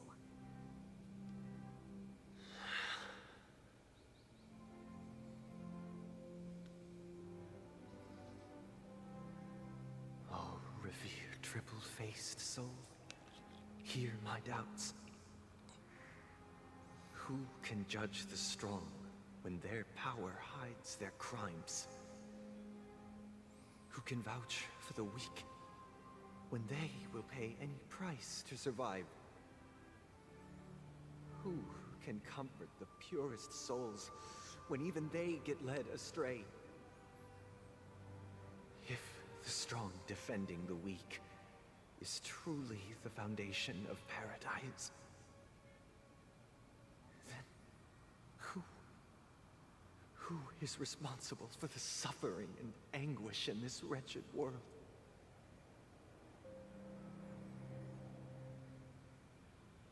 Brother? Brother? Brother, are you all right? Was he sleeping while standing up? I've been working long hours. Seriously? And I just made a trip to Dreamflux Reef and back. So, I'm a bit out of sorts. But it'll all be over before we know it. You've been working non-stop on the Germany Festival, Mr. Sunday, and no one could have predicted this incident. Even if the Stellaron does pose a grave threat, I still feel sorry for all the trouble we've caused you. No need to worry about troubling anyone. The Charmony Festival was meant to spread joy and harmony across the cosmos. But now that we know the truth, I'm afraid we'll have to cancel it. It has always been our wish to make everyone happy, so... we'll do our best to explain everything to the Dream Master. I'm sure he'll understand. Even if the negotiation does not go smoothly, I'll refuse to go on stage.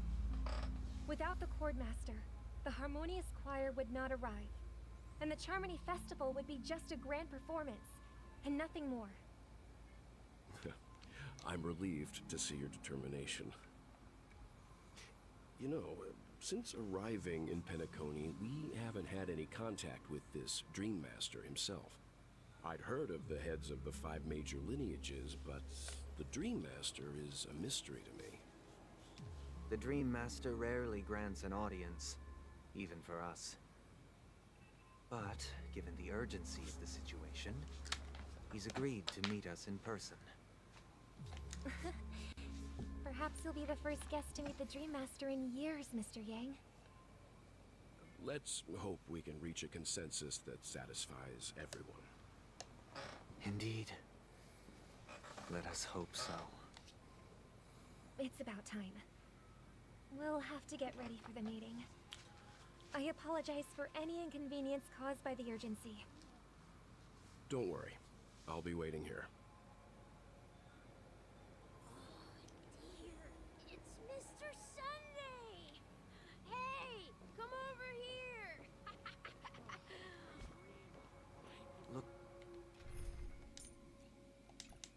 Looks like someone needs help. Let's go check it out.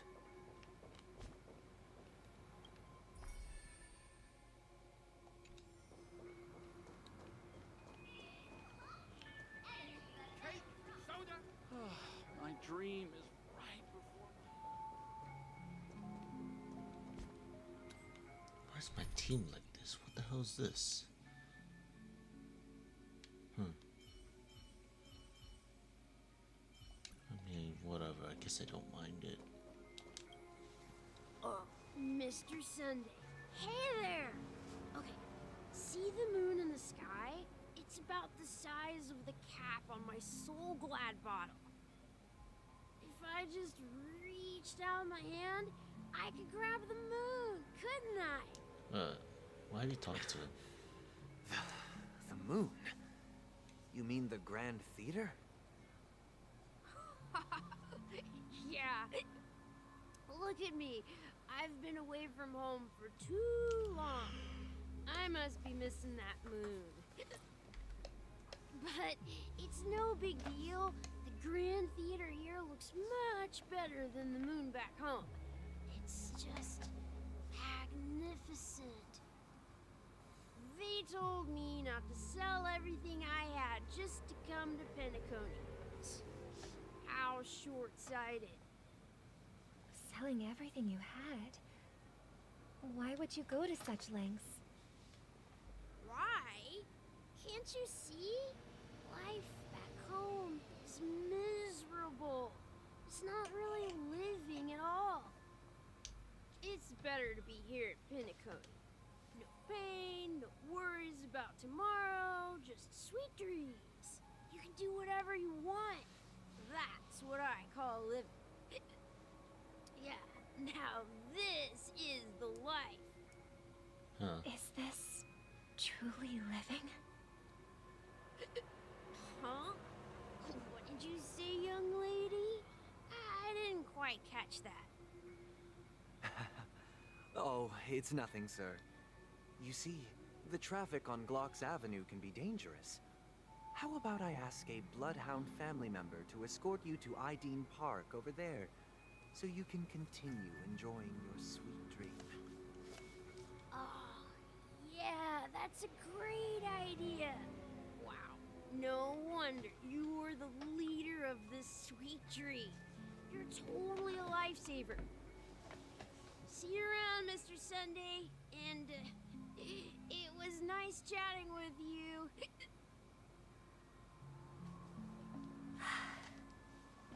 What's up, sister? This is the land of the dreams. But why do they live like this? The man we ran into, he doesn't seem happy at all. Even though sweet dreams are nice, they're just illusions. But for him, they're the only way to survive, even if it means giving up on reality. That's not really living at all. I suppose you have a point. But, in my opinion, that's how most people live their lives. Why do you say that? You think that man is not actually living, but that's not quite accurate. Even without Penacony, people create their own illusions called self-value. People believe they have a predetermined value to fulfill. Gaining value means gaining power, and those deemed worthless are seen as the weak. However, value doesn't come out of thin air, and there's a limit to it. To accumulate value, people have to take from others, so the weak get exploited and oppressed. Are you suggesting that this is not how things should be? Exactly. But, ironically, people don't think there's anything wrong with it, because they uphold the illusory notion of self-value, and even the weak believe in it. Survival of the fittest. That's where all the tragedies in the world come from. People come to the sweet dream in Penacony to escape from that reality and find solace. No tragedies exist here, only happiness, although in its nascent form. Isn't that the same paradise we yearn for in our dreams? Perhaps that man is just an exception. Let's not jump to conclusions. We should experience the dreamscape ourselves. Just as I did at Dreamflux Reef. Yes. Seeing is believing. I'll accompany you. The Dream Master hasn't shown up yet, so we have some time for a stroll.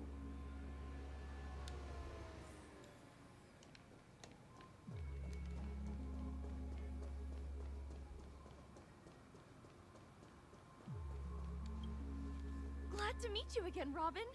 How are the preparations for the Charmony Festival coming along? We're all so excited about it. It's going smoothly. Thanks for making the trip to join the festival. You're too kind, Robin. It's a pleasure to have guests from all over the universe celebrating day and night. I can't stand being lonely or bored, so this jubilant dreamscape is perfect for me. But if this went on forever, would it get boring too? Nah, not at all. Who would get tired of having so much fun? Every day, you get to wear fancy clothes, explore all sorts of dream bubbles, indulge in delicious food without gaining weight, and you never get old or sick. As long as you can afford a room, this place is the ultimate paradise. But you know that only a few things can be brought back from the dreamscape to reality, right? That's exactly why I don't plan on bringing anything back. Just enjoying the dream itself is good enough for me. I mean, I'm not one of those long-living species. I only have around 60 or 70 years in this lifetime, and there's so much to worry about. Being happy here is pure bliss. Only in this sweet dream can I truly feel like I'm in control of my life and fate. Who would want to go back to reality after experiencing this bliss? I see. I genuinely wish you all the happiness in the world. And I wish you a fantastic performance, Robin! I'm off to the Blue Hour for the ball. See you later.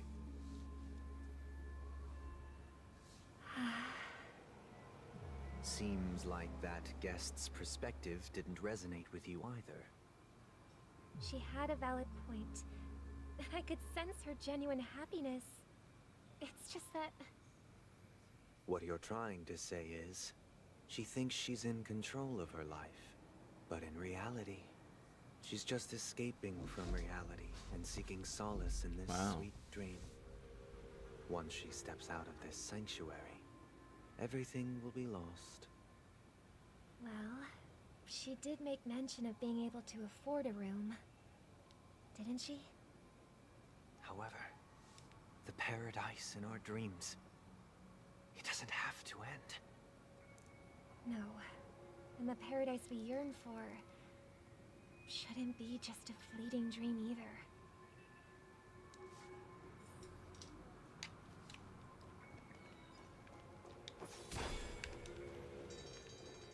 Wow.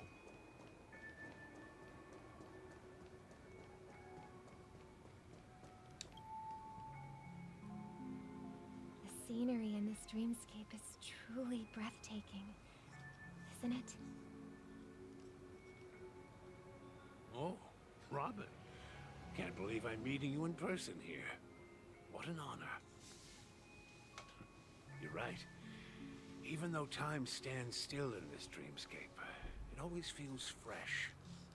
I find something new every time. A philosophical mind. I hope I'm not intruding. Oh, not at all. With little time left, I yearn for meaningful conversations, especially with someone as esteemed as you. Do you mind if we chat? It's my pleasure. No need to be formal. Just speak your mind. You said, with little time left. Please, forgive me for being blunt. But is that why you came to Penacony? Yeah. I was part of a war, and while escaping from the Sarkosian mothership, I got exposed to some radioactive materials. And then, all my comrades died, and my hometown was wiped out by neutron bombardments. Oh, yikes. I couldn't bear to live with everything I knew gone.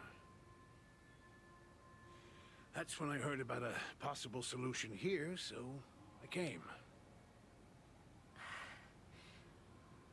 How heart-wrenching. I hope the family has been able to help you. They have, and I'm truly grateful for that. They provided me with a comfortable room, the most advanced life support devices in the cosmos, and a stellar team of caregivers. My physical body is now in the dream pool, sustained by life support. The me you see here is whole, rational, and no different from any other person. but I can't say the same for the me in the hotel room. My true appearance. Huh? Oh no. I hope you never have to witness it, Robin. Oh my. So, you'll be living forever in this dreamscape, right? Just being able to live at all is good enough for me. Whether it's in this dreamscape or not, well, I don't really have much say in the matter. My world has been torn apart, and my life could end any second. So, even if this whole place is an illusion, it's still my paradise. And I'll treasure every moment I spend here. How I envy those everlasting things. An old man's story. It's so tragic. Fortunately, this sweet dream gives him joyful memories to hold on to for the rest of his life. That's precisely why this sweet dream in Penacony exists. However, even this sweet dream has its limitations. While it provides solace to the disillusioned, it can't completely eliminate pain in reality. There will be a way out. Penacony is already on the right track.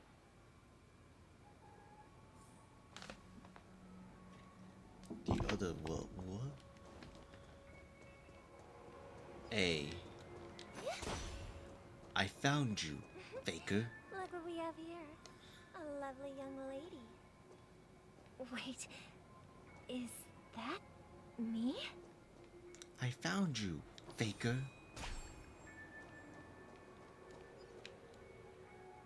Well, isn't this a little awkward?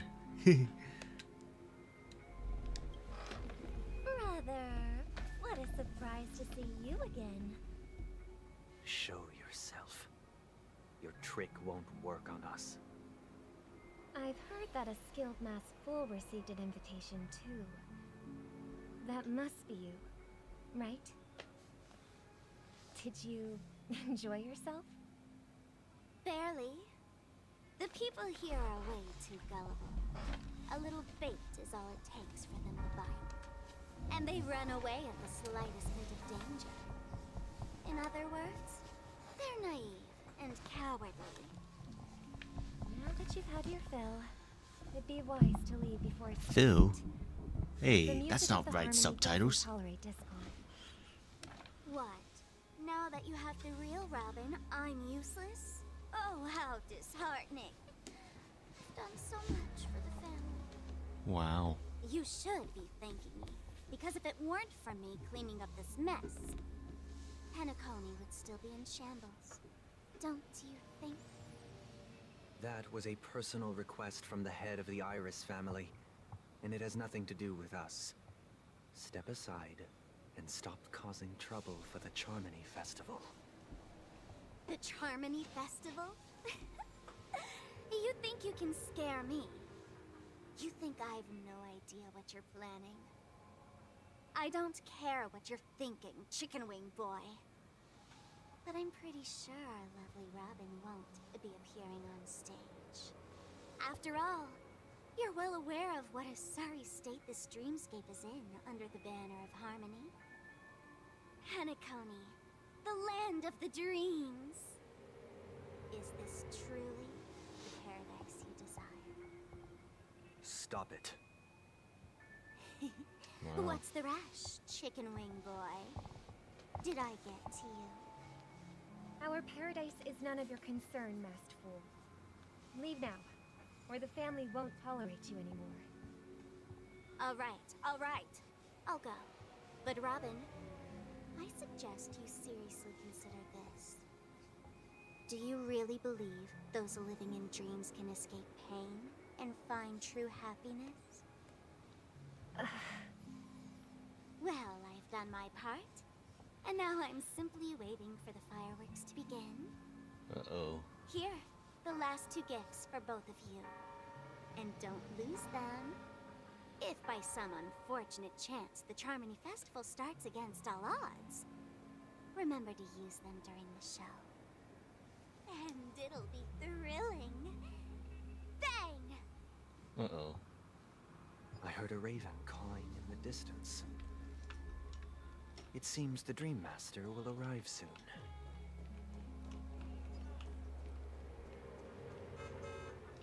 Oh, that was close.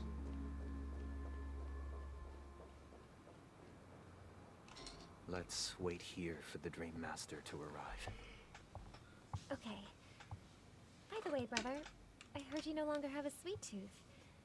Back when we were kids, you used to steal my desserts. Seems like a lot has changed during my absence. What exactly happened? Well, someone has to stay awake even in this sweet dream. But that someone doesn't have to be you, or anyone in particular. You're carrying too much on your shoulders, brother. The paradise in our dreams. It shouldn't be like this. Penacony is nothing more than a dream. It can't erase the worries and pain of reality, or bring true happiness. It only offers an escape from reality. Nothing more. Remember the old man we met earlier? Without this dream, he might have completely lost himself. That might be true, but even without Penacony, he could have chosen another path. As far as I know, the Intelligentsia Guild has been promoting their rehabilitation techniques for a long time now. That path may have been more ordinary and challenging, but now he is receiving hospice care in a comatose state, and his fate is sealed. Is Penacony granting these people a future? Or is it taking it away from them? Well, don't forget this. Not everyone really has a future. The future for humanity is like the sky for birds. People mistakenly believe that flight is inherent to birds because they've never witnessed those birds crashing to their death. Do you remember how we took in that little Charmony dove when we were young? Yeah. We took care of it. Provided food and water, groomed its feathers. And later, when I decided to leave Penacony, I opened the cage and set it free. Well, I didn't mention what happened to it in my letters because I didn't want to upset you. Oh no. Shortly after you left, it crashed to its death right in front of your window. What? I had surmised as much.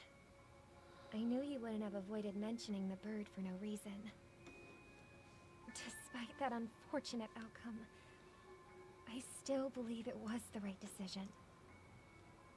Birds aren't meant to spend their lives in cages.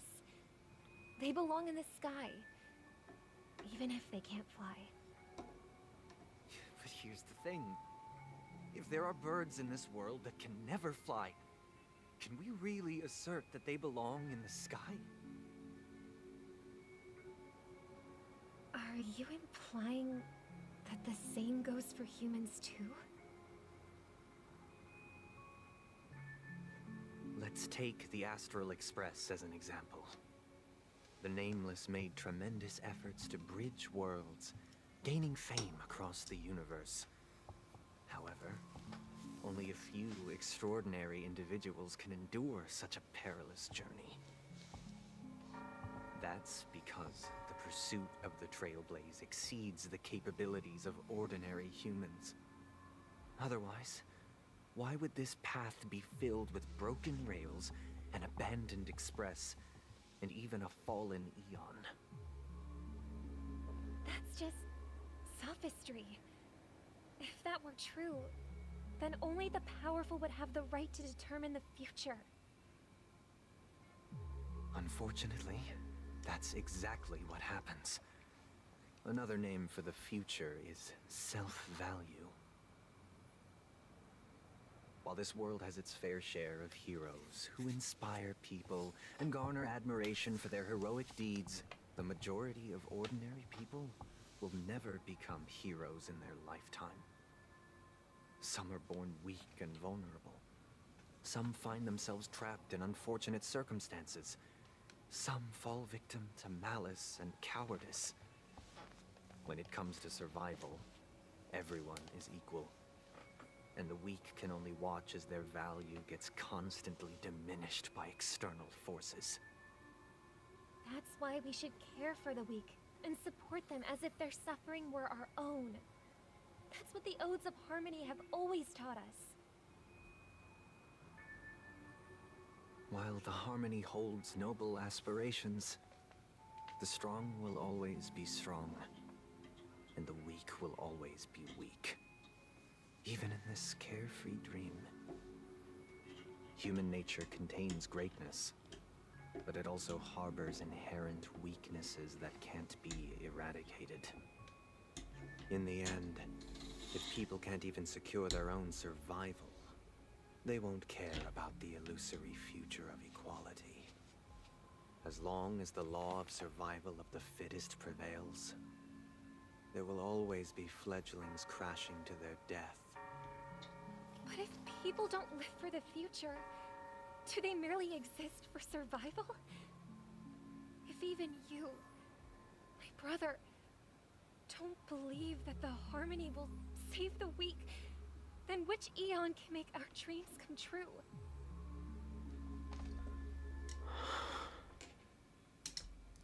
People often forget that when the first bird took flight, the entire world envisioned a future where no more fledglings would ever crash to their death.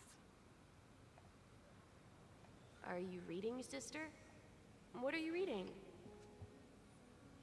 Mr. Gopherwood gave me a picture book. It's about the story of the harmonic strings. If I could become a chord master, I'd like to summon Dominicus, the harmonious choir.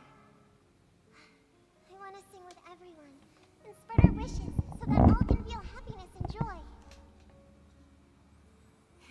I see.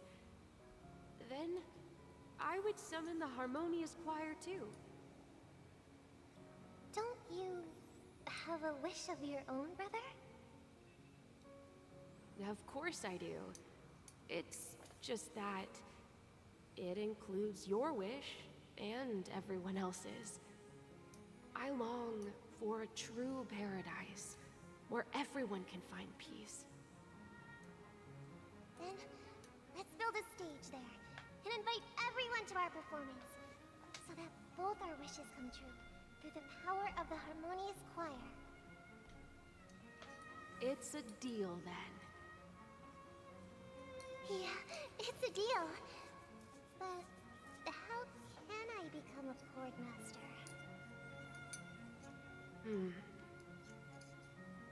Maybe you will have to become a star first.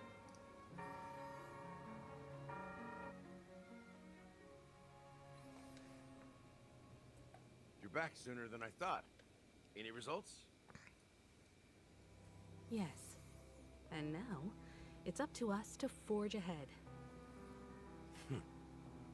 Since he's already carried out his last wish, my final mission is complete. But pardon me if I sound curt. It's good to have determination. The path Mikhail left for you is not an easy one to tread. Why else would he have chosen to sleep in solitude, staking everything on some nameless in the future? And you have the numbers. And in numbers comes strength. So that might just delay your inevitable a little more. Got any more encouraging words? As I see it, relying on Welt's negotiations alone is far from enough. Regardless of whether the other party will be compliant, negotiating simply allows us to meet them as equals and won't grant us an upper hand. Penacony is our rival's home turf, and we already have very few chips left to play with. Rather than idly sit around while the family's got us blocked off, an offensive approach might be a wiser course of action. We're more familiar with the Stellaron's properties than most. And since it's the key to stabilizing the sweet dream, it's vital to the family's interests. By attacking their core interests, they're bound to retaliate hastily. And as the saying goes, haste makes waste. That's right. As long as we pose a threat to the Stellaron, either with words or otherwise, we have a chance at gaining the upper hand. But the problem is, on the eve of the Charmony Festival opening, how exactly are we going to get close to the theater? Family security will be airtight, and if we brute force it, even if we succeed, it's too risky. So, no one's gonna say anything? Then I'll raise my hand. I know the answer to this question. You of all people? Of course you do. I never doubted you a second. Looks like we have one more ace up for our sleeves. Time for the Master Stroke. Why are you speaking like the General of the Law Fu? So, I heard that before the Charmony Festival begins, there'll be a pageant to kick off the festival. It's called the Soul Glad TM Festivity Audition. TM. Or something. And it's going to be held in the moment of Scorch Sand. As long as we clinch the top spot, we'll be able to attain the title of Festive Superstar. And be able to personally bask in the graces of Miss Robin. Not that that's important. No, it's very important. What's crucial is that we can enter the Grand Theater before the audience arrives. So, how do we go about participating in these festivity auditions? I've already procured special invite tickets from Miss Robin's fan club. Of course you would. To tell you the truth, I had been preparing to join the auditions all along. But now it looks like even if I scrape through, I probably still won't have the chance to shake Miss Robin's hand. So they're still running this thing, huh? It was originally just a publicity stunt, set up by Mikhail to drum up attention. But it looks like it might be worth a shot. We'll follow Marge's plan. Mr. Gallagher, will you be joining us? I'm afraid I won't have the time. As a virtual character, I've already completed my final mission.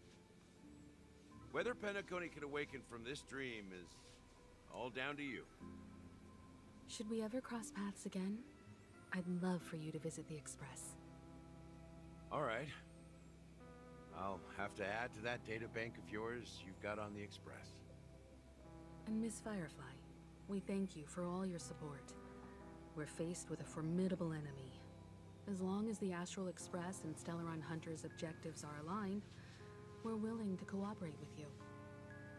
We've already come this far together. I'd like to join you for the rest of your journey on Penacony. I'm pleased that we can finally fight shoulder to shoulder. I couldn't ask for a better ending.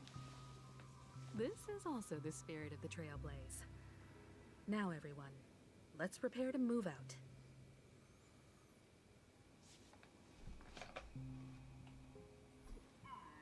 Ladies and gentlemen, welcome to Scorch Sand Hall. This is where challengers thrive and dream chasers shine, all under the watchful eye of the entire universe. If you have ambition, dream, and Wow, we got here pretty fast. Huh. superstar of Penacony's Charmony Festival could be you. Oh, wow, they've really outdone themselves. Oh, I'm starting to get excited. Behold, here come four friends with spirit high and full of steel.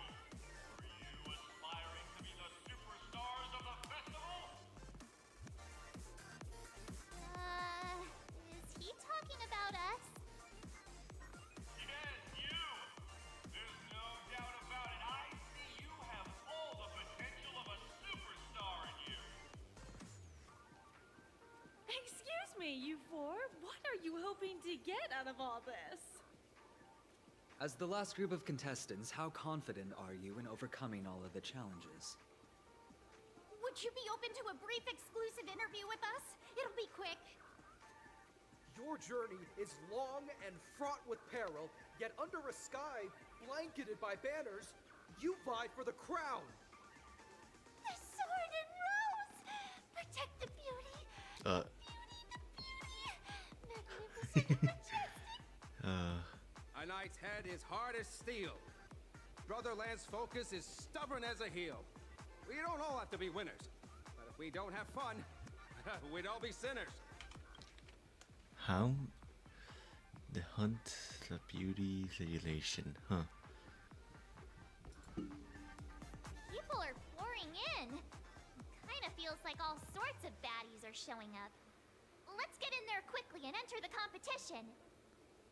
Ladies and gentlemen, please make way. Make way. Coming towards us now is one of Penacony's top 10 wealthiest tycoons and the soul-glad business empire's founder, Mr. Ideed. Like the coin? Allow me to introduce myself. I'm the director of Soulglad's factory, Ideen Lena. My four friends, introduce yourselves to the audience across the cosmos. Hello, everybody. I'm Himiko, a nameless from the Astral Express, and these are my companions. Don't you guys need to hide your identities? Can't hide it anyways. Penacony is plastered with our posters. And because the Astral Express is so well known, the family won't dare to make any rash moves.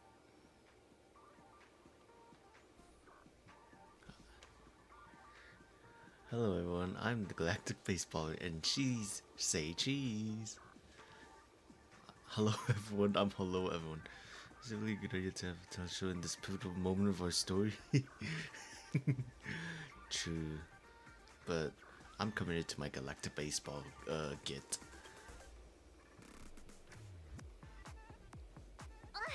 Don't expose my net handle to everyone! Hello, everyone! I'm March 7th. I'm an ordinary girl who loves adventures. Hello, everyone. I'm Firefly. I am also an ordinary girl who enjoys adventures. So it's I mean, it's not of wrong. nameless guests. This final face-off is bound to be spectacular. Time is precious. My four friends, come with me. Grab a bottle of Soul Glad and make your dreams a black.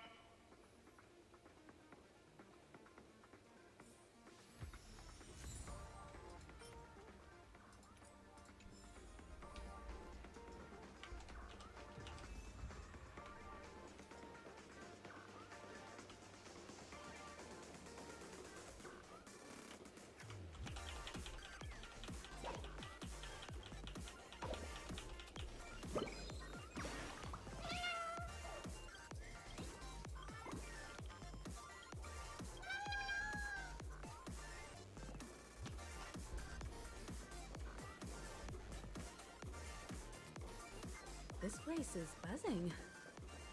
That's right. This venue is a miniature representation of that time known as the era filled with boundless possibilities.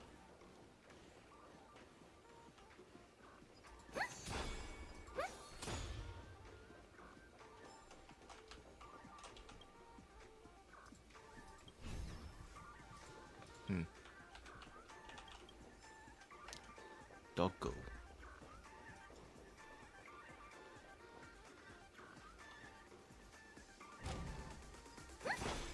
Murder them all.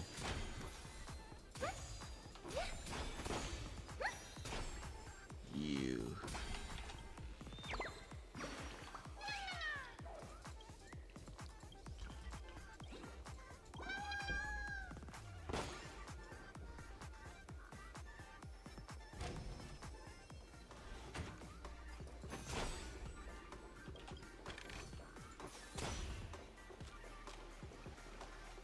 Grab a bottle of Soul Glad to make your dreams a black. Nameless, Your arrival reminds me of the grand occasion when Penacony was first established. I was still a young, bright-eyed lad back then, lured here by the watchmaker's ads, full of zeal and ready to make my first fortune in life. Once, during a particularly grueling day, I passed out and was resuscitated by a drink from Mr. Sousa. That sweet taste has since been etched in my mind, and that was what drove me to create the Soul Glad that we all know and love today. The dream-chasing era was truly a wondrous time. Oh, I miss those days, and the watchmaker. Scorched Sand Hall is my homage to that time of boundless possibilities. I wholeheartedly hope you make it to the finish and emerge as the next superstars of Penacony. Now then, is there anything you'd like to say before the competition officially begins?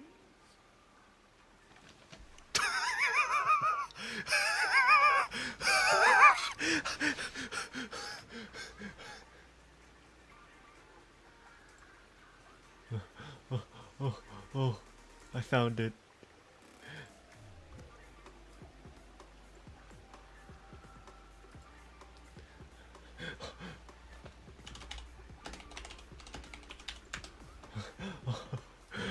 Oh my god. We're gonna take an L in this. I can feel it. Wait, what?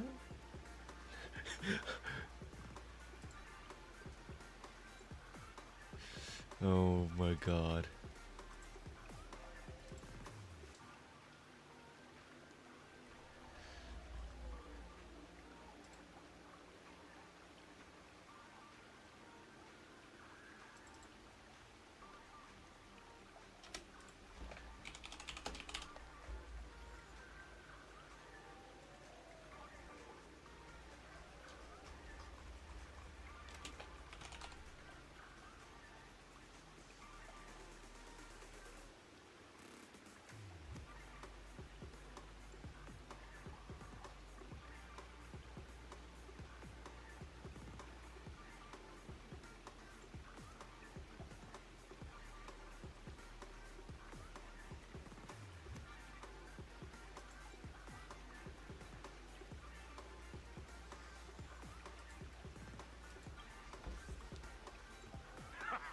That's the Nah, trailblazing we'd win. spirit.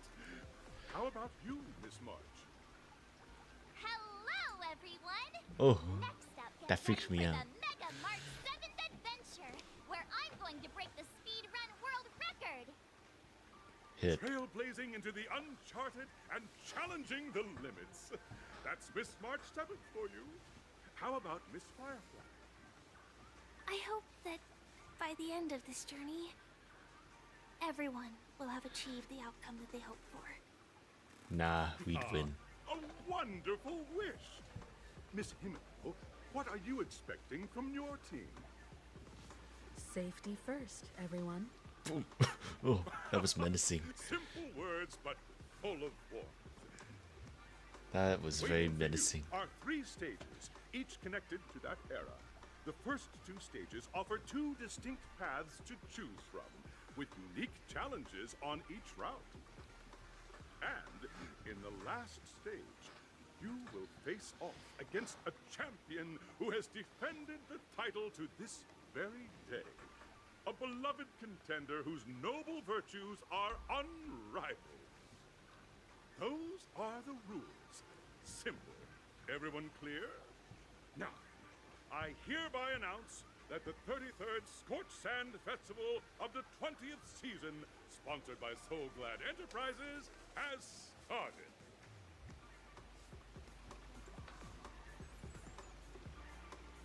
Everyone, as the Charmony Festival is drawing closer, we must reach the end as quickly as possible. Factoring in efficiency and safety, splitting up into 2 groups is the best choice. March and I haven't known Miss Firefly for too long and aren't overly familiar with her. It'd probably be better if the 2 of you paired up. Yes. Fine by me. Let's do it. All right. I don't have a problem with that.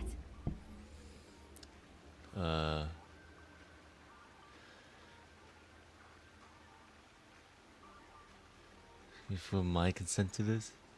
Say what now? I get to pair up with Firefly and there's no catch?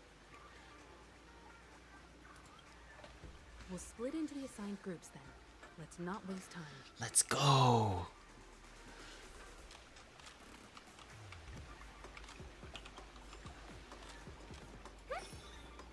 Murder. Disqualified. Wait, what does that mean?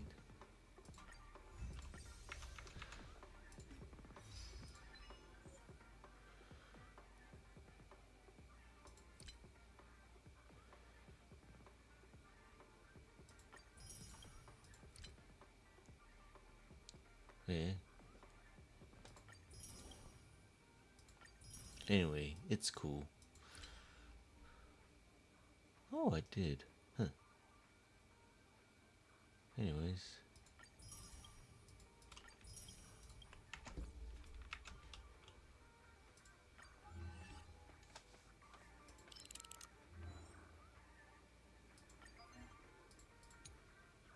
What? I found nothing but... Whatever.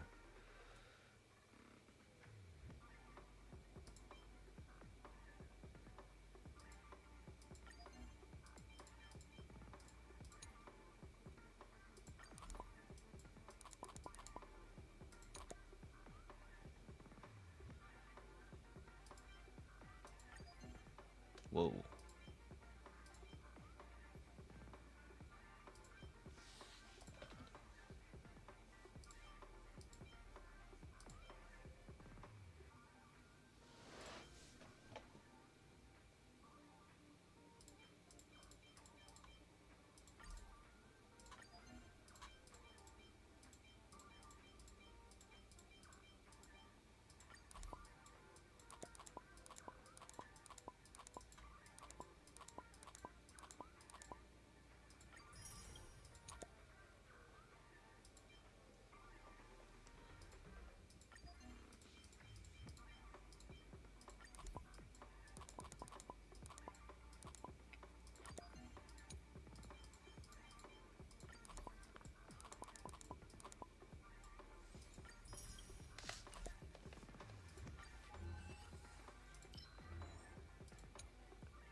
What do you want?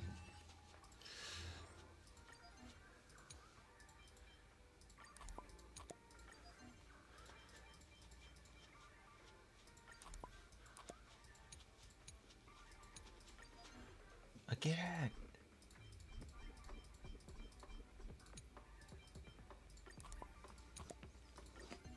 I get it. It's all new.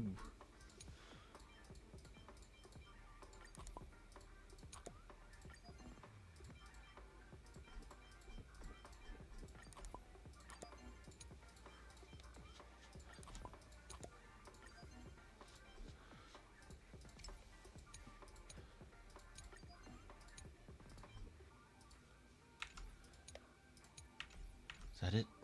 No.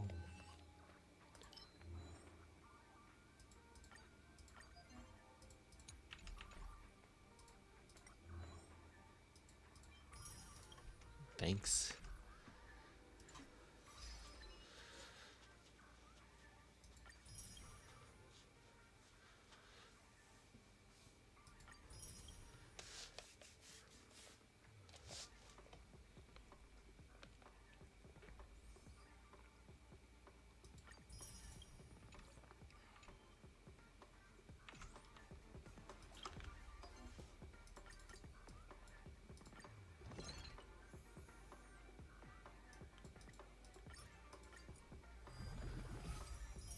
Funny cat.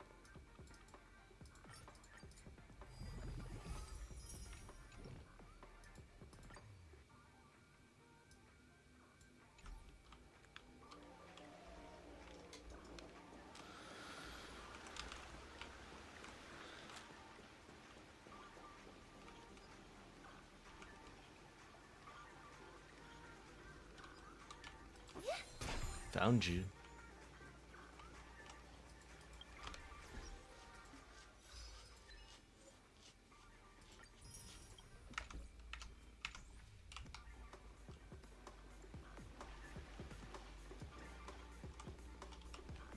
Welcome to the first stage of Soul Glad Enterprises' 33rd Scorched Sand Festival of the 20th season, Dream Play Fantasia.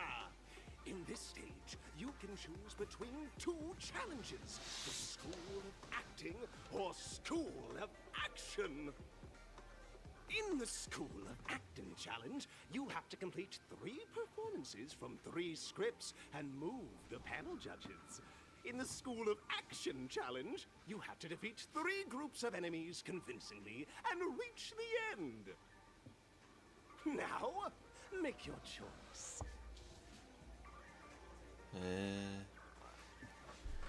Alright then.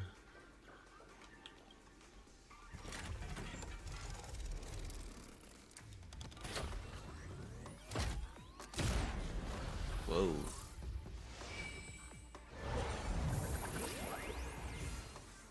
Whoa.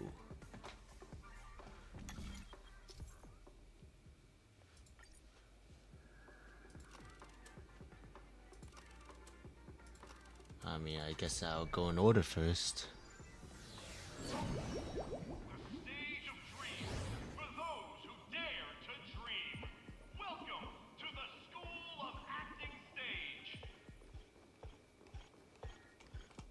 Competitors, allow me to introduce the rules of this challenge to you.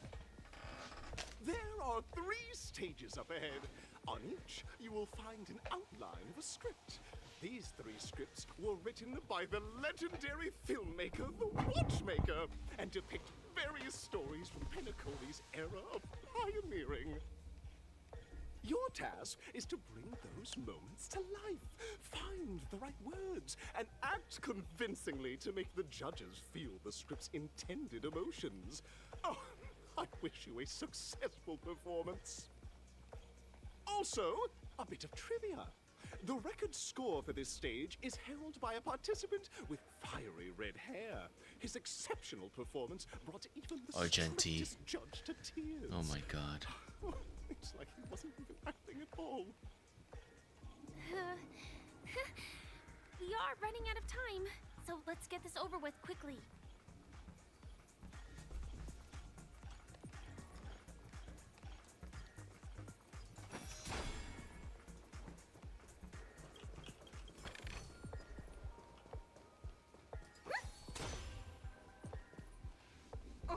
Just take a look at this pair!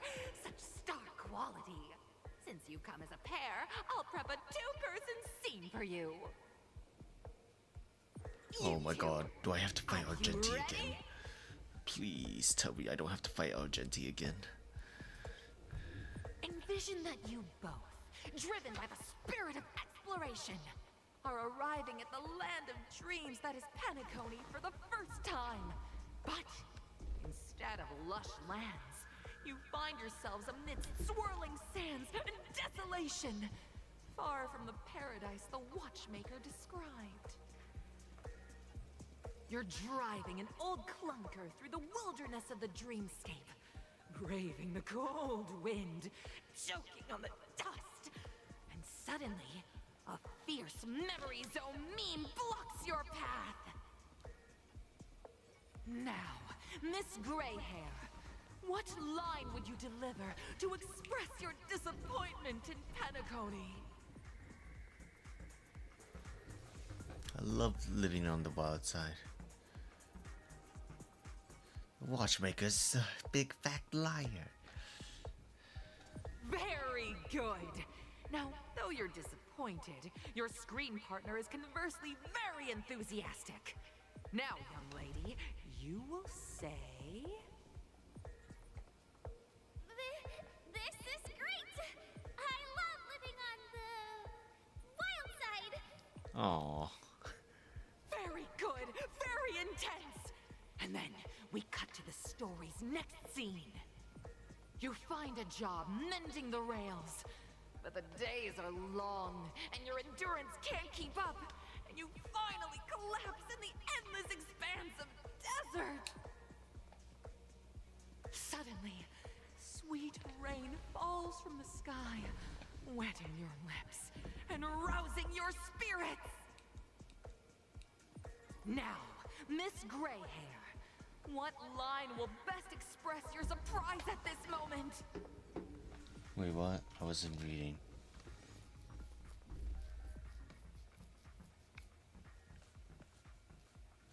Oh. Sorry. Wow, we Penacony, my Penacony, you truly bound with opportunities. But at this moment, your partner yet gazes into the sky, both her eyes closed. The raindrops fall, blurring her vision, and she tragically says, Perhaps we were never meant to succeed. Right? Fantastic! Both of you have an incredibly solid foundation in dialogue delivery. However, lines aren't everything in a performance. Please continue this story on the second stage. Up next, you'll be challenged with a body language test. I hope these tests won't take too long. Firefly is so impatient.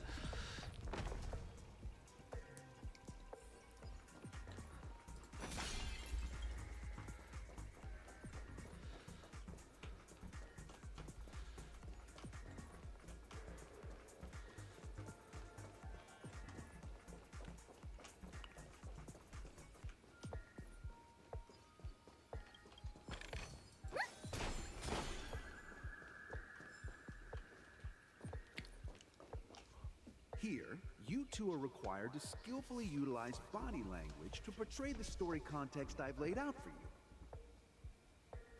Picking up from where we left off, a heavy downpour saves you both stranded in the desert. This rain quenches the anger in your heart. You look to your companion, now completely devoid of fighting spirit, wanting to comfort her. At this moment, what should you do to make her laugh? Yes. Pat the Firefly. You seriously think that would make someone laugh?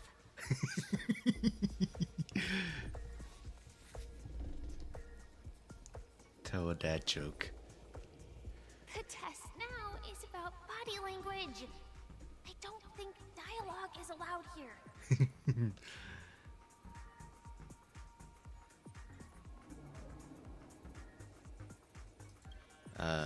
This. You look less like you want to make me laugh and more like you want to abandon me. I should be picking the wrong options more. What? What?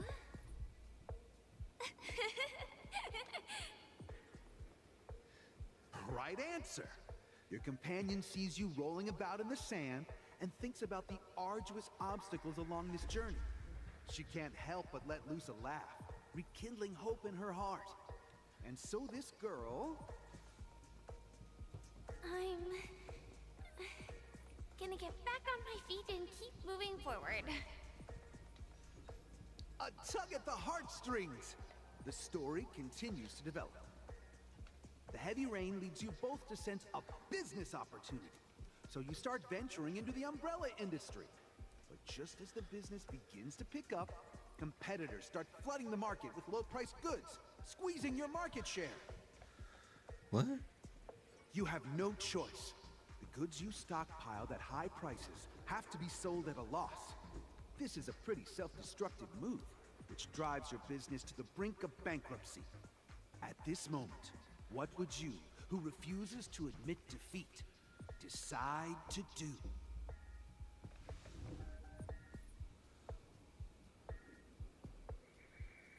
Leave. The hell Ghost Quest started with a bang. For this dream of toil, I've toiled and saying, if the dream repays me and get pain, then I, the woman, will join the annihilation gate. It's totally giving up. Come back here. Grovel. You drop to your knees with a resounding thud and start to repeatedly bash your head against the floor, cold toweling enthusiastically to your business rival.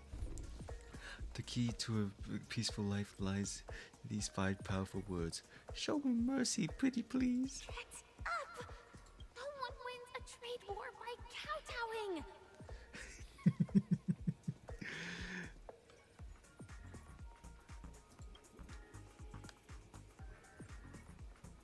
Slam the table and rise up. They think you back down? Impossible. Dream chasers can be knocked down, but never knocked out.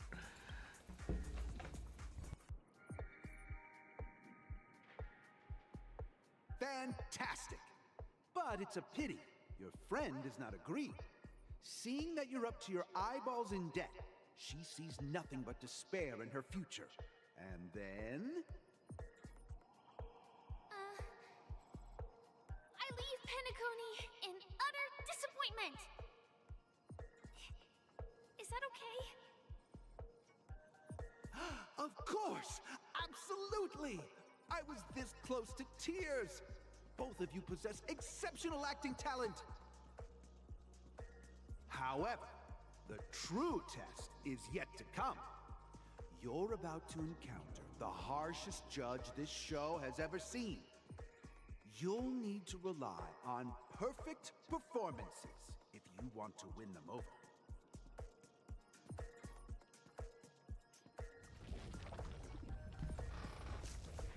Huh.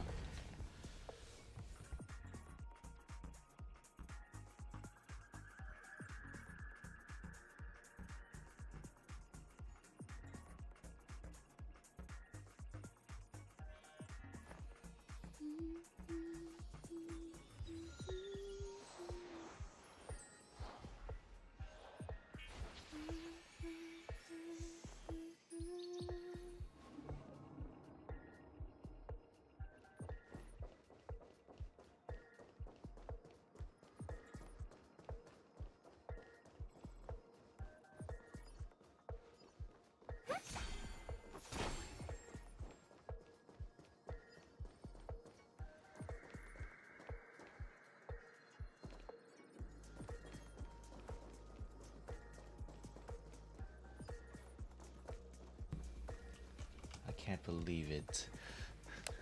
My worst enemy, alleged that's slightly higher than usual ledges. Oh.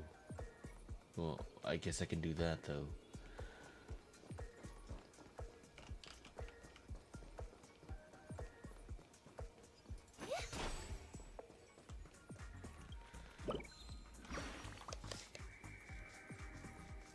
Wait, what the? The show is about to begin, chirp?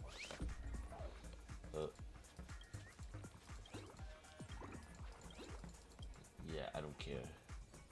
You're such a drama bird. Oh no.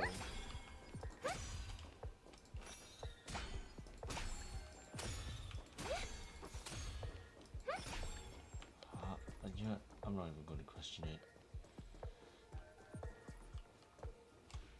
Welcome to the final stage.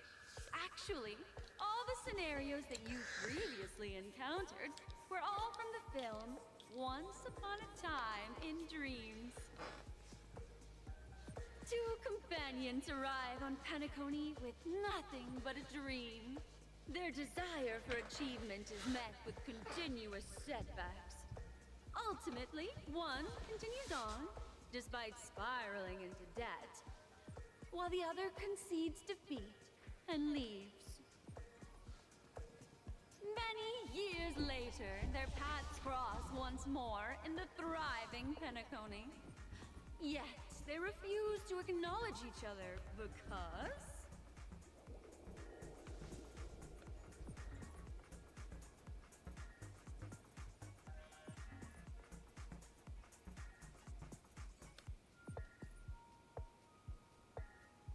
Eh.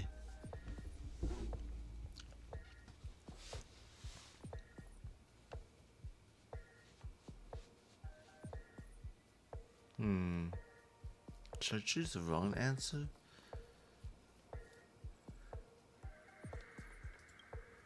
Teehee. Against the backdrop of a revitalized Penacony, the joy of reunion mixes with the sorrow of past separation, the awkwardness of being strangers, and the shyness of a long-awaited encounter, all converging at this very moment. Give it a shot. Try and convey this bittersweet scene to me. Bring it to life with precise and emotive acting. Uh-oh. Is this ever going to end? I know! Why don't you try that clockwork thing you used before? Okay. Your performance is far from satisfactory. Dull lines, stiff movements. This can scarcely be described as acting. Oh boy. Your performance...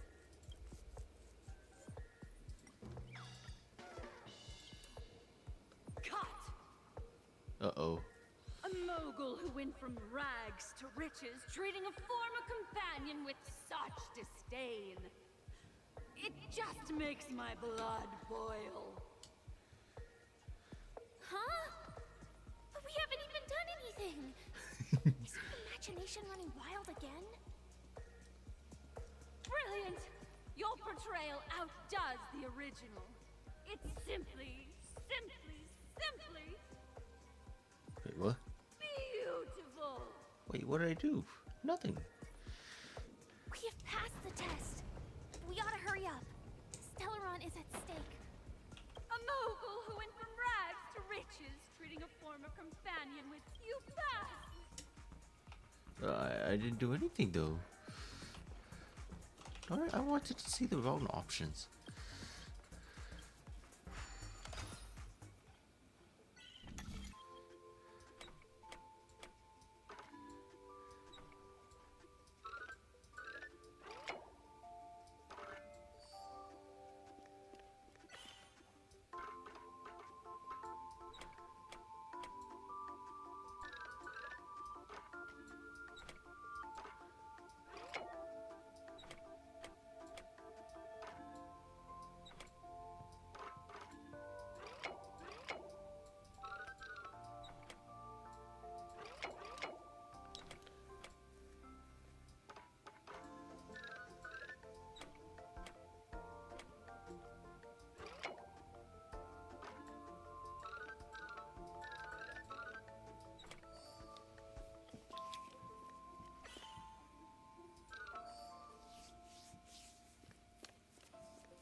What was I collecting? I kind of forgot.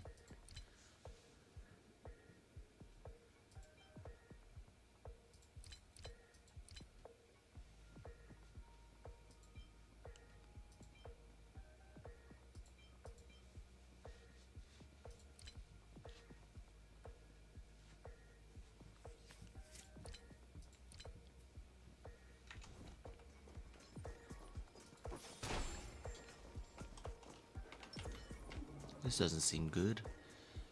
Anyways. Harmony and unison.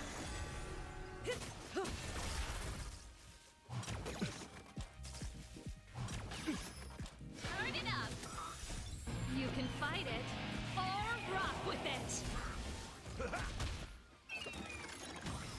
Wow.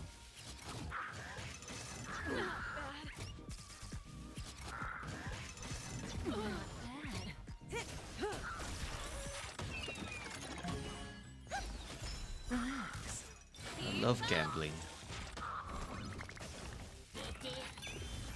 That's it. Turn it up. Time to say bye. Boom.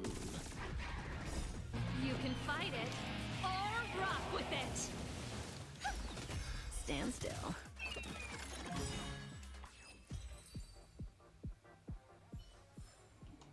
The human body is beautiful in its fragility.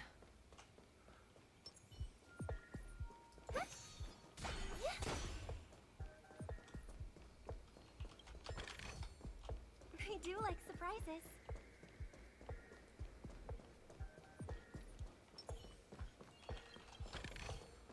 Wow.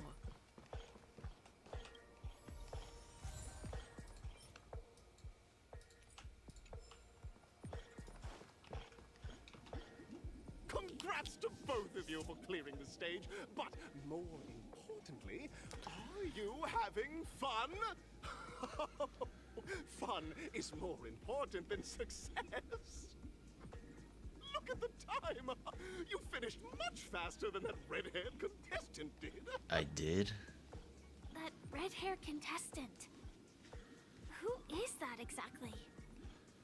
You'll find out eventually. But I have to fight Argenti again. test first. Pain. Welcome Pain. to the stage of the 33rd Scorched Sand Festival in the 20th season, sponsored by Soul Glad Enterprises.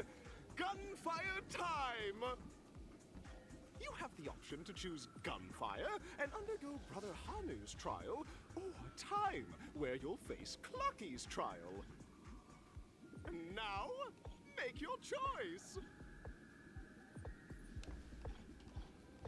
I think I'd rather not,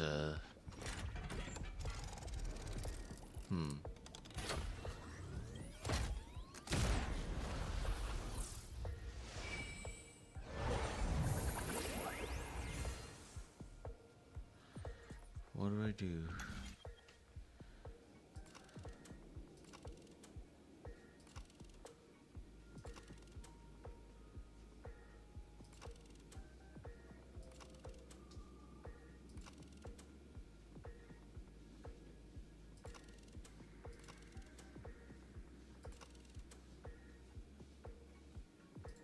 You're not time me.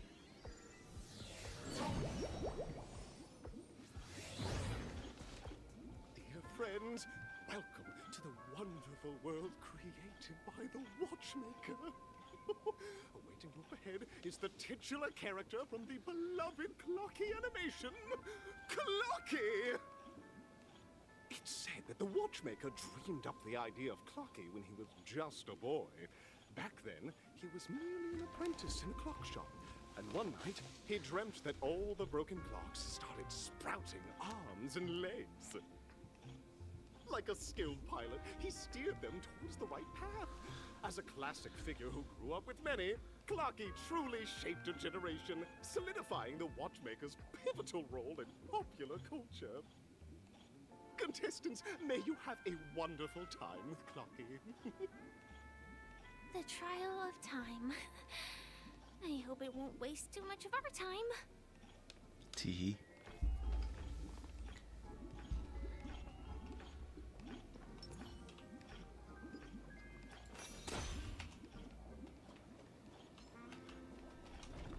Let the show begin. Does that hurt?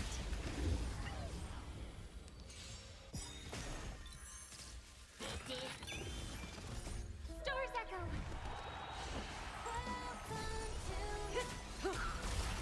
Turn it up. You can fight it or rock with it. Stand still. Time to say bye. Boom.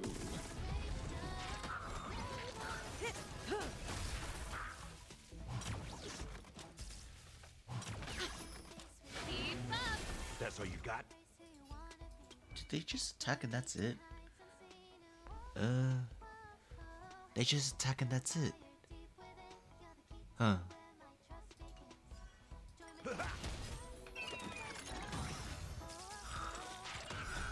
You can fight it or rock with it. Ooh. Thanks. The human body is beautiful in its fragility. Ooh.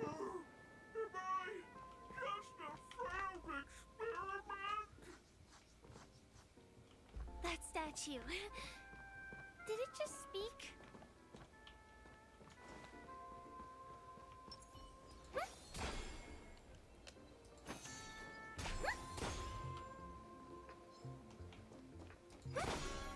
Killed your date.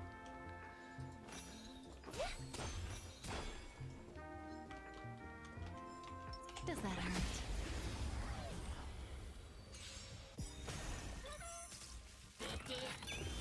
Resonate all together. Stars echo.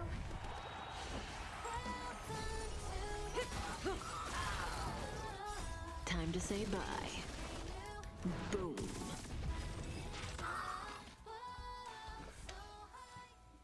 The human body is beautiful in its fragility.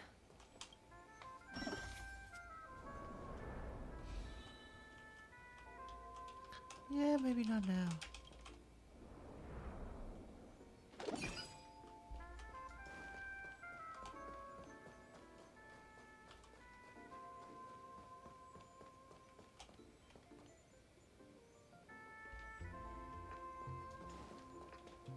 There it is.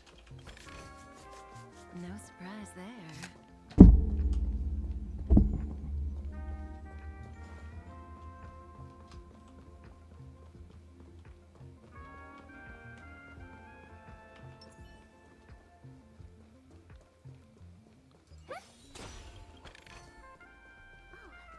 Not bad.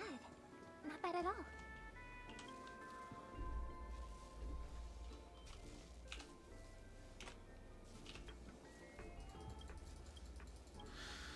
Superstar. Uh-oh.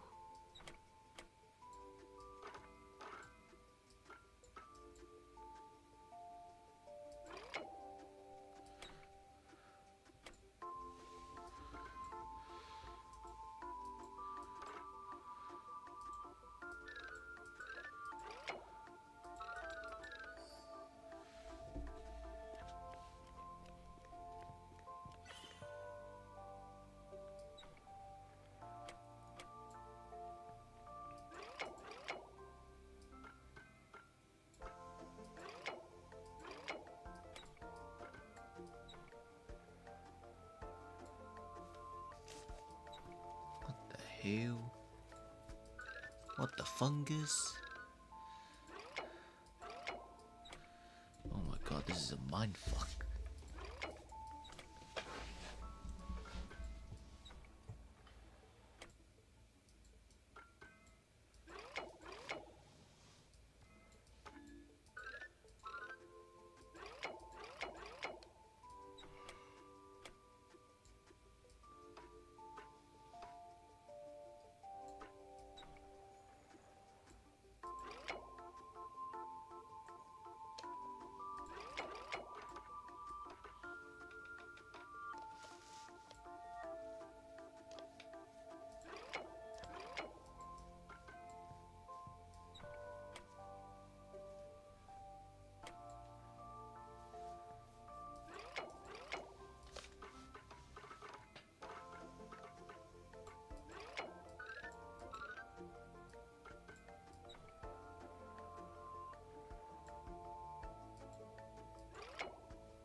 to be something like this.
It has to be like this, because how else am I going to connect shit?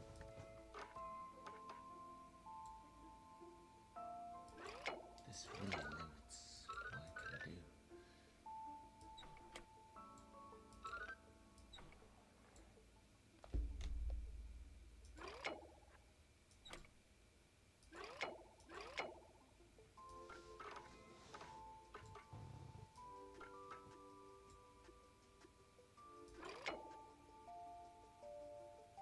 Could have been as simple as this, but no dice.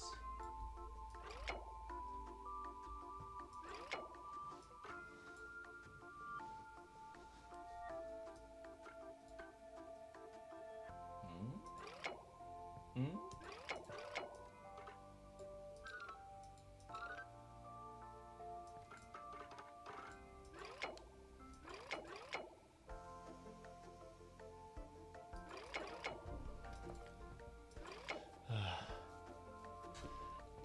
What's the answer?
Huh? Hmm.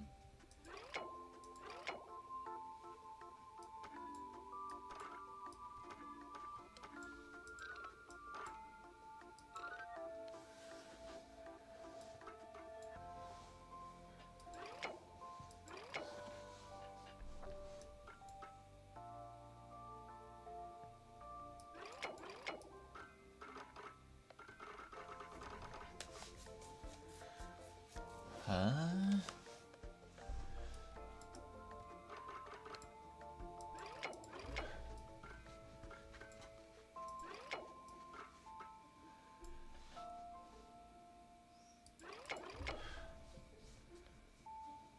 Yeah, I don't get it.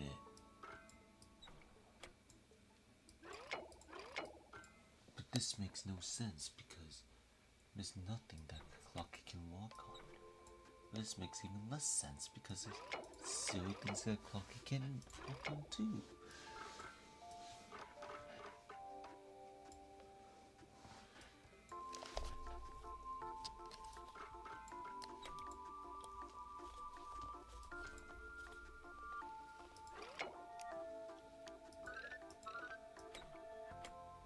So limiting.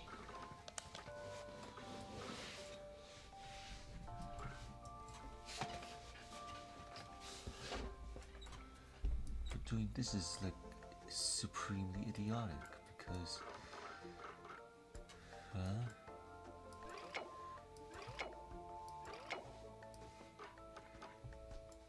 this one's actually hard for no reason. Like anything here is unviable because of this. And so that you're kind of forced to like do that, but like this is supremely limiting because there's not much options you can do.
I don't get it.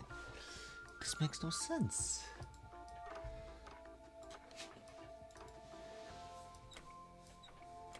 This is supremely limiting.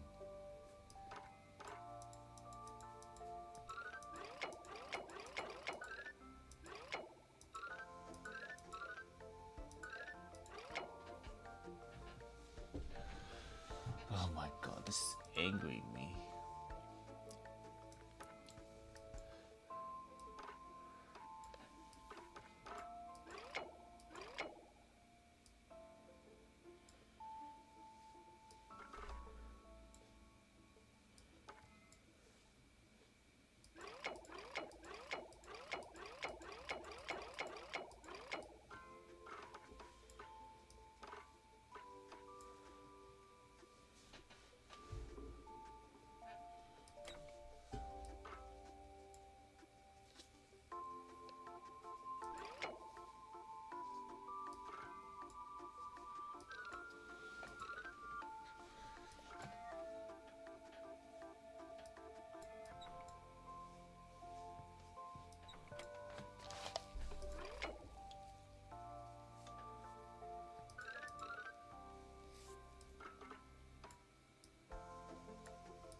Huh?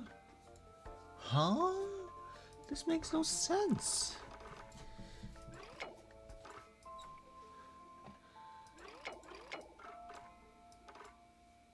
This actually makes no sense. How is this possible?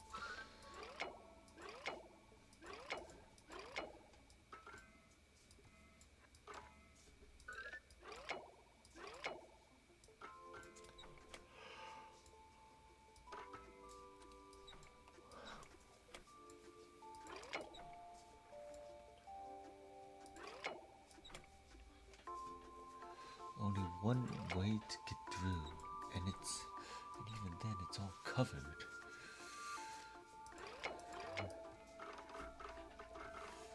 Actually unsolvable.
possible? Oh my god, whatever. What freaking ever.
Dude, Jesus Christ.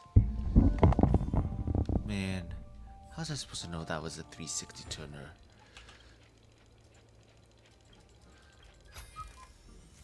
Screw off.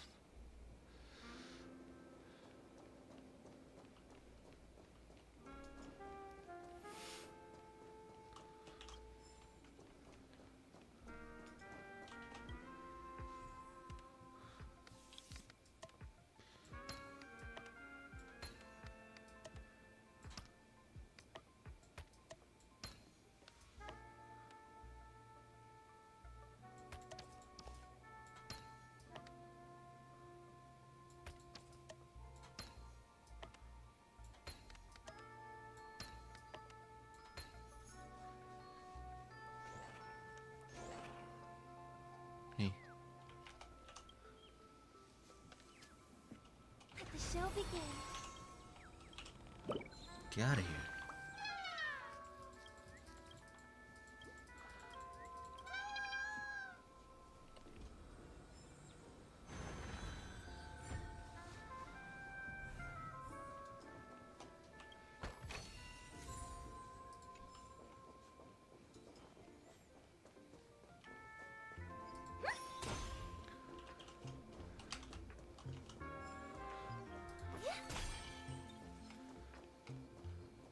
Let the show begin. Does that hurt?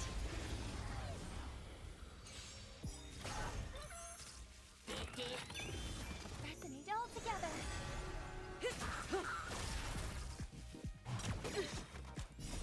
You can fight it or rock with it. Stand still.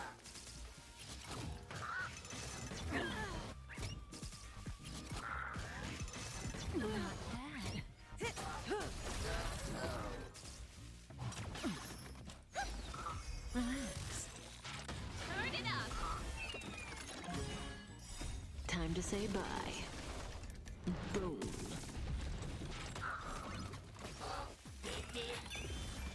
Did You can fight it or rock with it.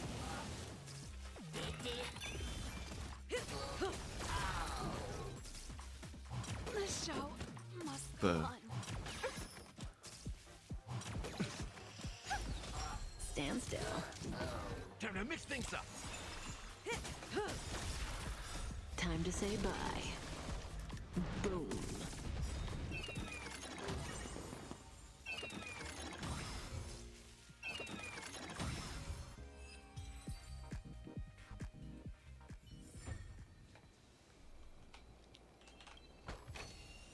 No surprise there.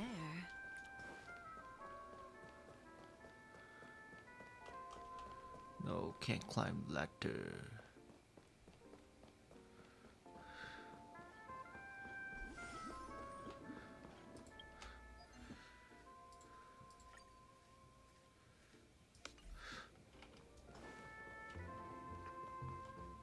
Am I just a failed experiment? I'm just an expendable failure of a clock, aren't I?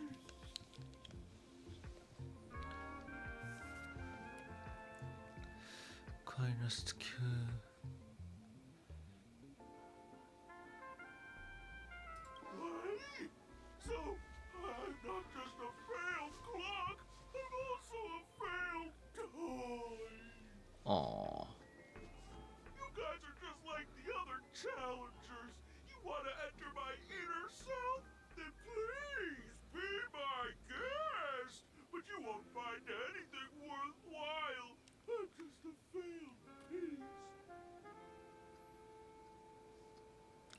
Okay.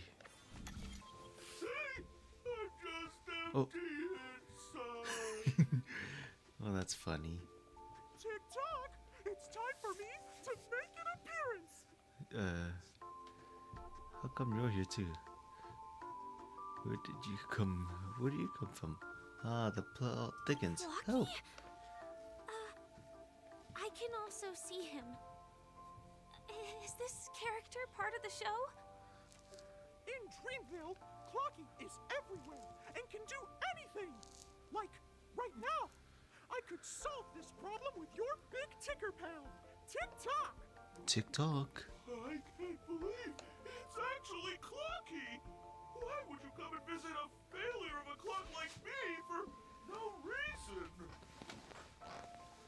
You see, we're all clocks. We're family.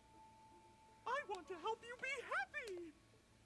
Tell your pal Clocky what's troubling you. So we're solving this through therapy. I came across a startling revelation yesterday. Apparently, Dreamscape Ticker isn't the same as Clocky at all. It's just a discarded prototype from Clocky's early development.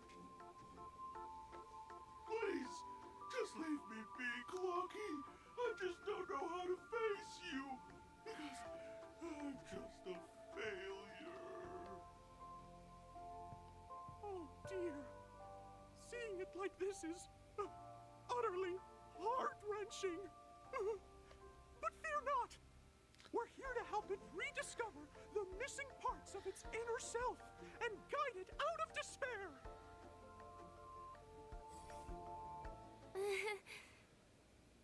I guess even troop members can experience existential crises. Don't worry, miss. I've already pinpointed its missing parts. Over here, my friends. Better use that hamster ball night speed.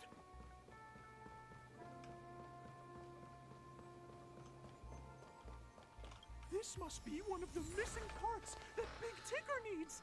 That's great! We're here! There's a missing part on the opposite side. But how do we get over there? There's also a dreams I left here by a Dreamweaver. We're running out of time. We'll have to use it if necessary.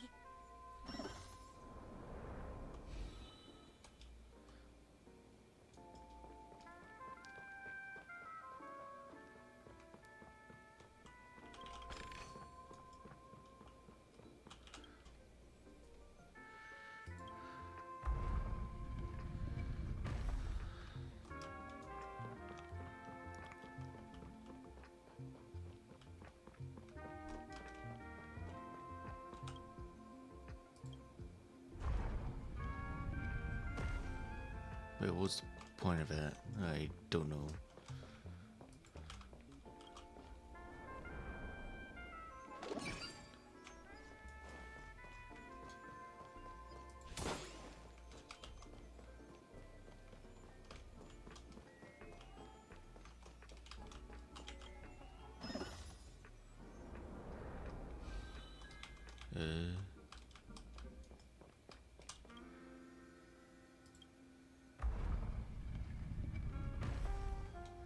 Huh.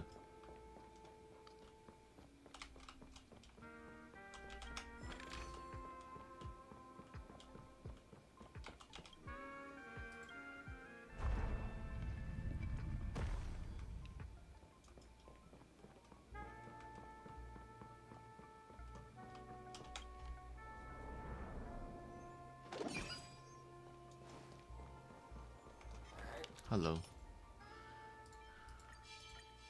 Does that hurt?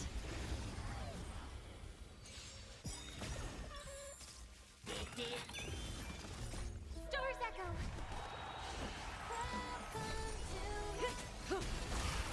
Turn it up!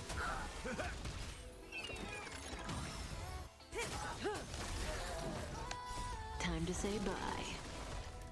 Boom. Keep up! You can fight it, or rock with it!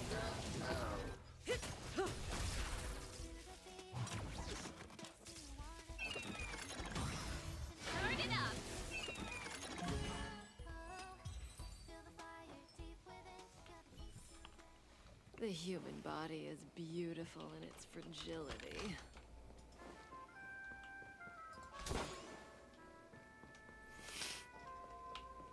I need to talk to the clocky statue.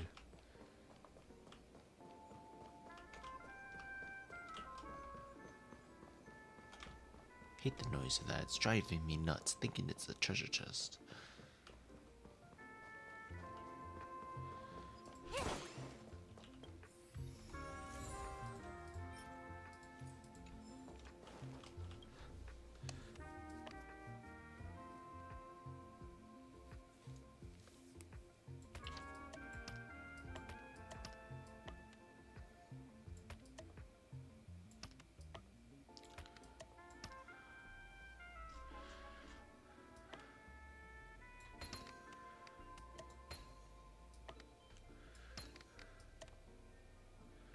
Now this is the hard part.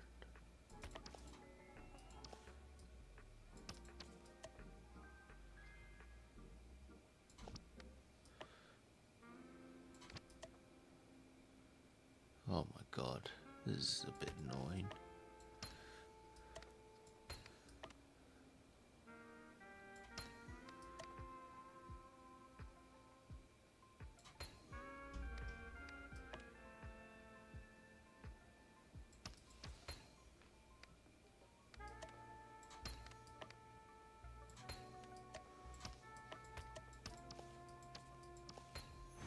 Nice work.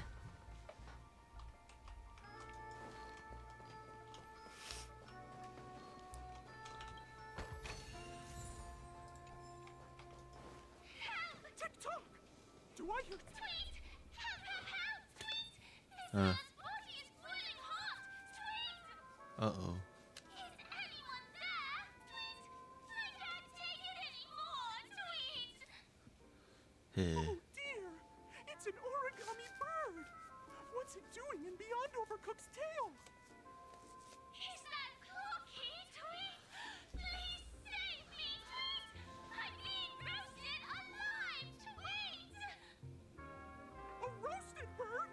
Oh, this is horrible! Oh Let's boy. save it, quickly!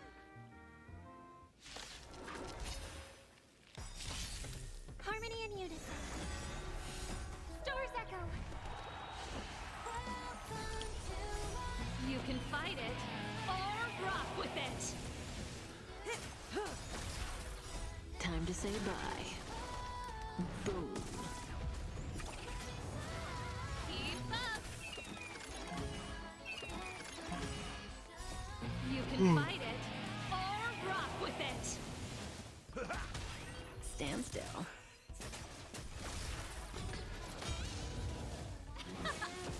Relax.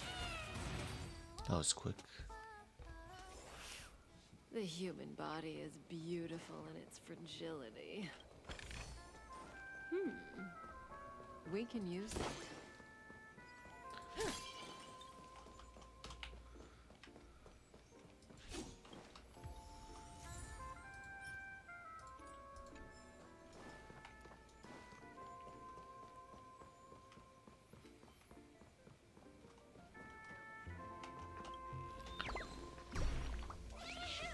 Thank you guys! Tweet! I feel I'm about 70% cooked! Tweet! Thank goodness you're okay! But why did you burrow yourself into that fella's tail? Because that fella stole one of Mr. Big Ticker's parts! Tweet! I wanted to help retrieve it, but I accidentally got myself stuck in the oven! Tweet! Go ahead and get it, but be careful! It's hot! Tweet! An inner self fragment belonging to the Sweet Dreams troupe? This is just too surreal.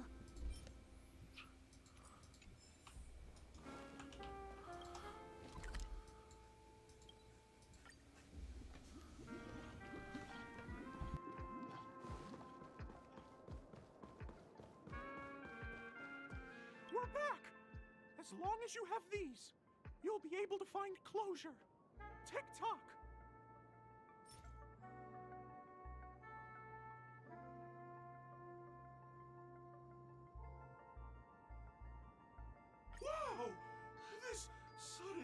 surge of joy! It's working! Tick-tock! Next, we just need to enter its emoscape, help connect its pathways, and we're done! Whoa, look at this. I don't know what I'm looking at.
Yeah.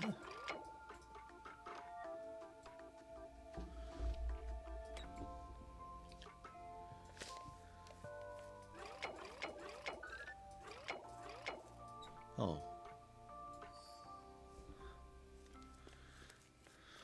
Oh, dear! What's going on in here? Huh? Your inner self is a mess! What's going on here? Not qualified to be the real Clocky! Just give up, Clocky! No! This is unacceptable! You have to face your fears! Oh, wow.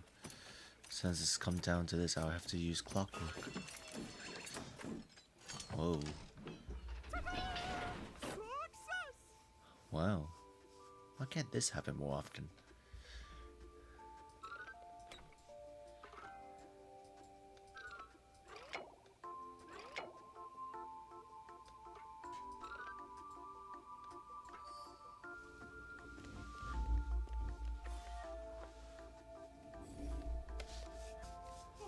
Thank you, Clocky. If not for you, I'd never be able to connect with people like this. You helped me find myself again.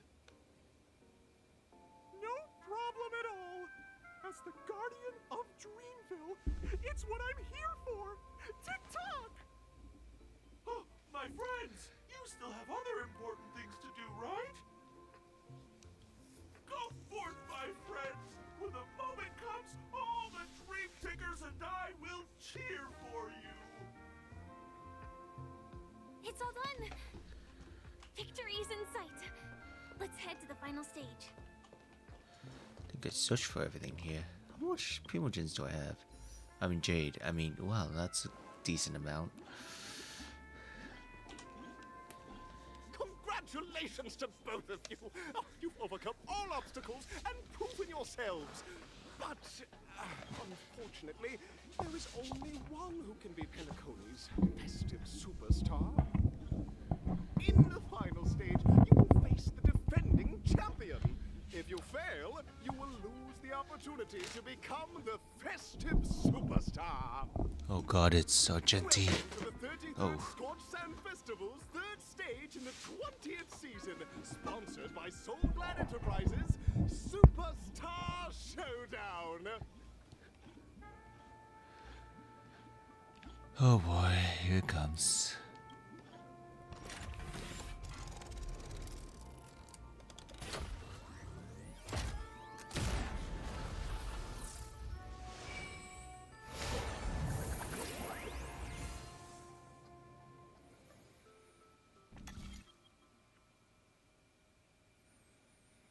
You're giving me a choice? What's the difference? How am I supposed to know? Whatever.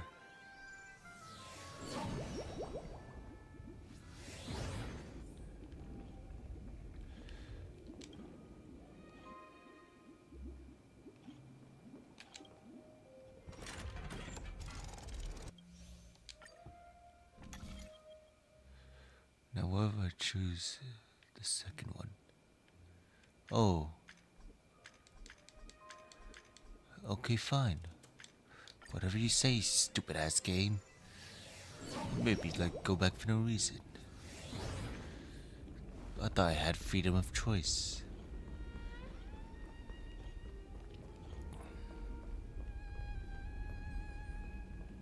No way.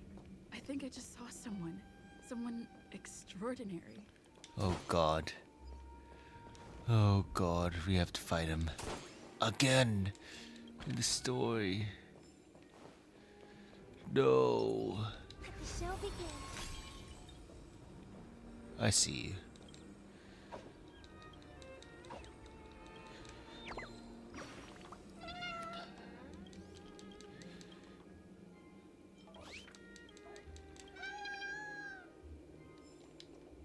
You can even hear the theme. Oh my god. Here we go again. Wait, he doesn't even have... Oh, so that's what he meant. So that's what they meant by Argenti having no dialogue. Why does Argenti have no dialogue? What? Argenti has zero dialogue. Please wait, my beautiful ladies. By the glorious light of beauty, I've never thought I would see you again. In such turbulent times, your kind faces are as spring's gentle breeze, bringing solace to my scorched heart. Are you a knight of beauty?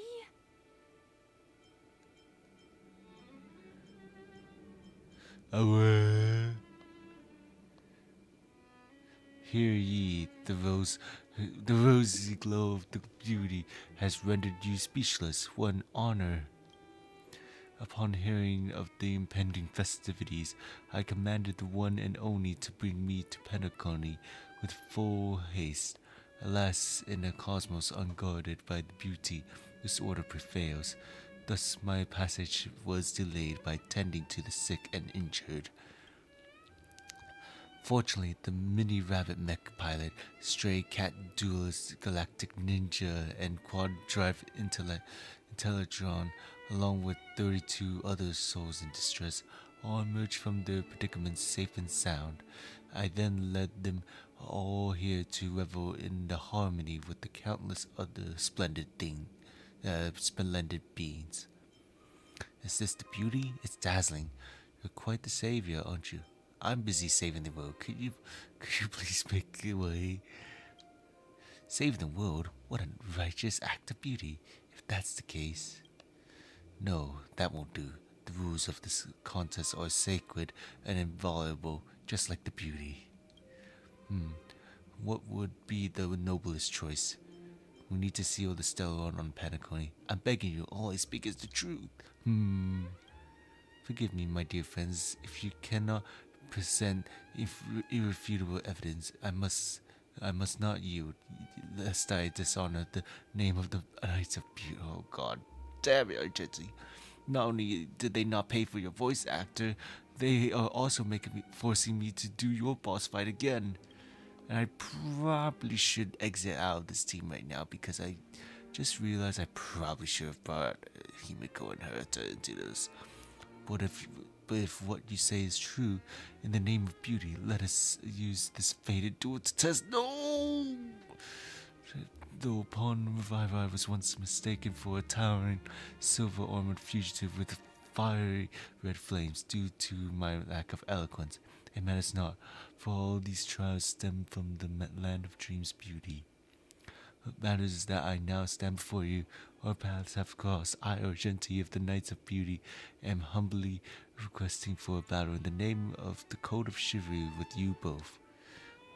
If I am fortunate enough to emerge victorious, kindly grant me passage to the crown of victory and recognize that Adrelia the beauty is the most peerless beauty of them all.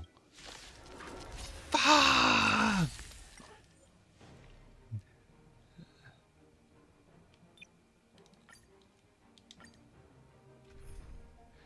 Useful ass feature. I still find it hilarious they didn't pay for his voice actor. Or, well, I don't know if it's like that, but the fact. Bear witness. Oh my god. Dangerous thoughts. And I actually do have to fight him. Harmony and unity. Nice like a good, my friends. Indulge yourself! I have something for you. Rise to the challenge.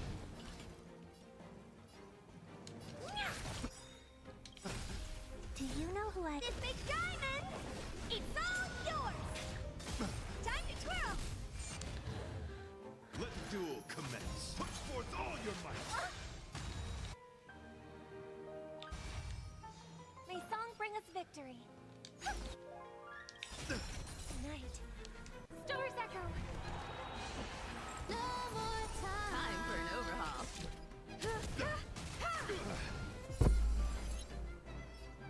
Why? What? Is that a damage boost to the one thing that doesn't give it? Oh, whatever.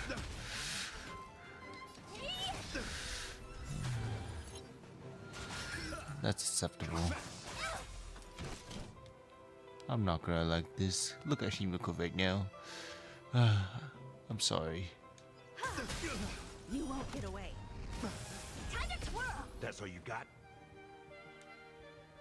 Perhaps you I have to still use never it. conceals It's for the its power desire up to state. control the heavens, and I'm no exception. I just looked at the rotation. I feel sad. Never mind. It wasn't worth it. Behold, this symbol of pure. I hope for an end to strife in the world. Time for an overhaul. The flesh wound. You're fighting a gentleman. Pledged on yours. You've got a lot of nerve. How's this? Much I don't obliged. care. You know who I... This big diamond! It's all yours! Nice like a good brew. Full, my friends. Indulge yourselves! Time to twirl! What are you looking at? Bear witness. To let the duel commence. Oh. Song bring us victory. Harmony and unison. I have something for you.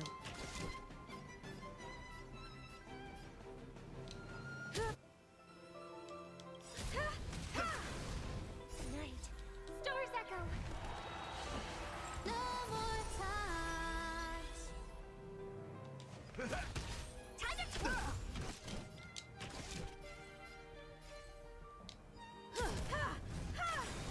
Time to twirl! Honored to meet me. You won't get away. Perhaps you still... Humanity never conceals its desire to control the heavens, and I'm no exception. Confess. Put forth all your. Uh-oh. Time for an overhaul. Do you know who I... This big diamond! It's all yours! Time to twirl!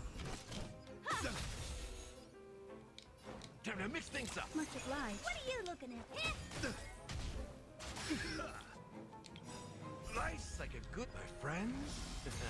Ooh, good timing. Indulge yourselves! Put forth all your might. Connection. No. You killed her.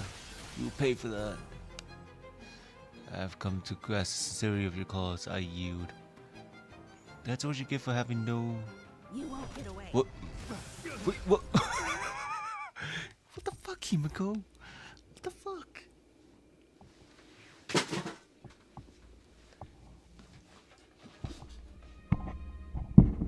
Bro, Himiko did not. Wow. Himiko did not. No mercy, huh?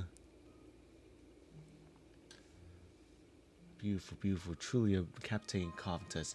It is through you that I realize to uphold the honor of Agilia, I must further hone my skills. What a beautiful lesson indeed. Go forth, my dear, beautiful miss. The audition's crown is yours to claim. I shall remain here, gazing from afar as you bask in the limelight, joining the audience and offering you the most heartfelt cheers and applause. We don't have much time. May fate allow us to meet again, Knight of Beauty. Cool. That just happened. In that case, let's make our way to the end. Not sure why he had no. Really thronging with talent. I hope we make it in time. Go forth. The champion stage that belongs to the both of you. Bask in the glory you deserve. Cool. Hope they give you voice, an actual voice after the update. That was concerning.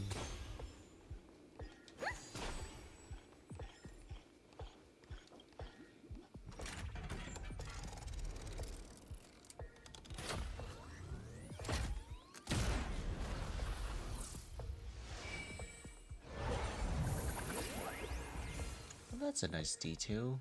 Only we're the one that was being thrown in. Huh.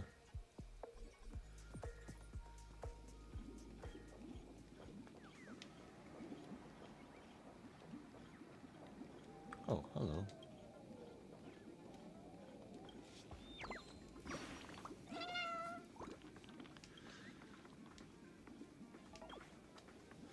Where does my bell?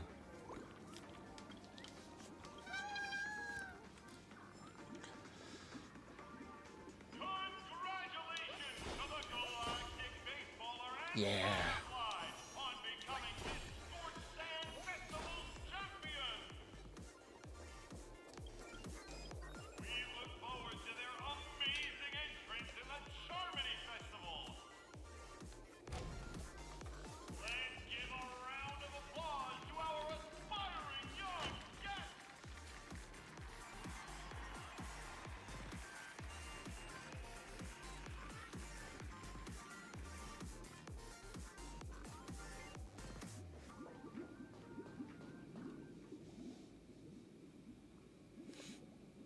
Congratulations to the both of you on becoming the festive superstars of this year's Charmony Festival before entering the Grand Theater.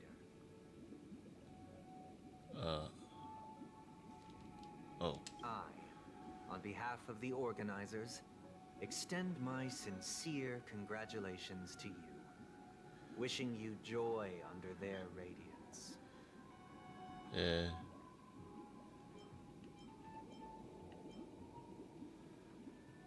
Where are my stellar jades?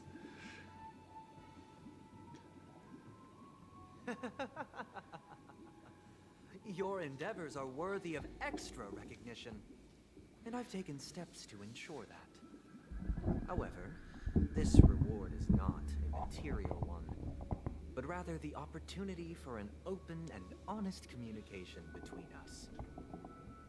As previously promised, my sister, Mr. Yang, and I have met with the Dream Master. We delved into the truth about Penacony and its Stellaron, and have come to a consensus.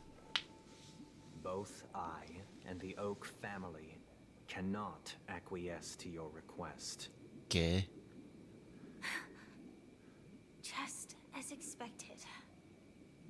We acknowledge the perspective of you, Nameless. Penacony does require change, but not as you propose. The planet of festivities cannot and will not revert to a place characterized by chaos, disorder, or anarchy. Through your journey of overcoming obstacles, you must have glimpsed the essence of that era. The vulnerable ruthlessly eliminated, equality non-existent, common folk living precarious lives, eking out a dreary existence. Ultimately, only heroes like yourselves manage to achieve success. But I would dare ask, if you did not possess the special status of having a Stellaron, and you were but an anonymous and frail member among the masses, which Penacony would you prefer? A dystopia for the survival of the fittest, or a sweet dream paradise for all?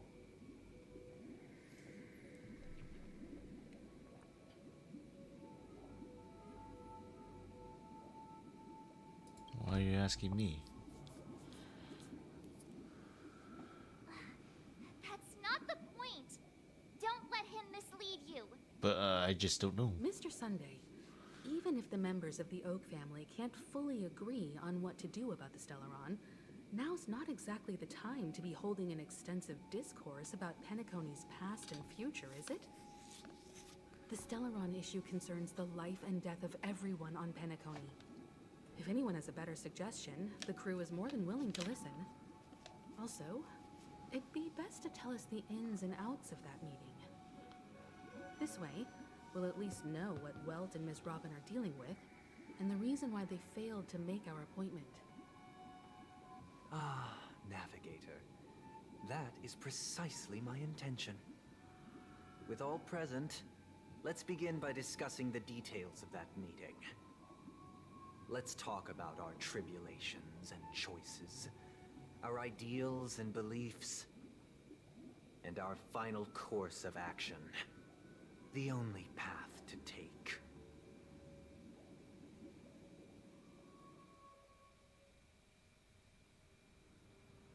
You mean to say that for the longest time, there have been scoundrels who would use the Charmony Festival that I have bequeathed to the masses as a tool to realize their ambition? Indeed, Dream Master. Once the Charmony Festival begins, the Stellaron's powers, along with the song, will be broadcast across the entire planet of Penacony. And then everyone in their dreams will be unable to awaken. This is indeed surprising to me. The dreamscape is maintained by the collective effort of the 5 families. If someone were to use the Charmony Festival to recklessly disseminate the power of the Stellaron, this individual must hold a position of great authority. Do you have any suspects? I'd like to ask, did you really not know of the Stellaron's existence? I would have never thought that this nameless would point the spear at me. Quite astonishing indeed. If I have offended, the Astral Express extends its sincere apologies. But the current circumstances are dire and leave no room for meticulous inquiry. We're doing this out of concern for the Dreamscape's safety. So, if you could, please alleviate our concerns. Dream Master, it's just to prove that the Charmony Festival has nothing to do with the Stellaron. If we're being overly cautious, I will return to the stage to offer tribute in song, just per the arrangement.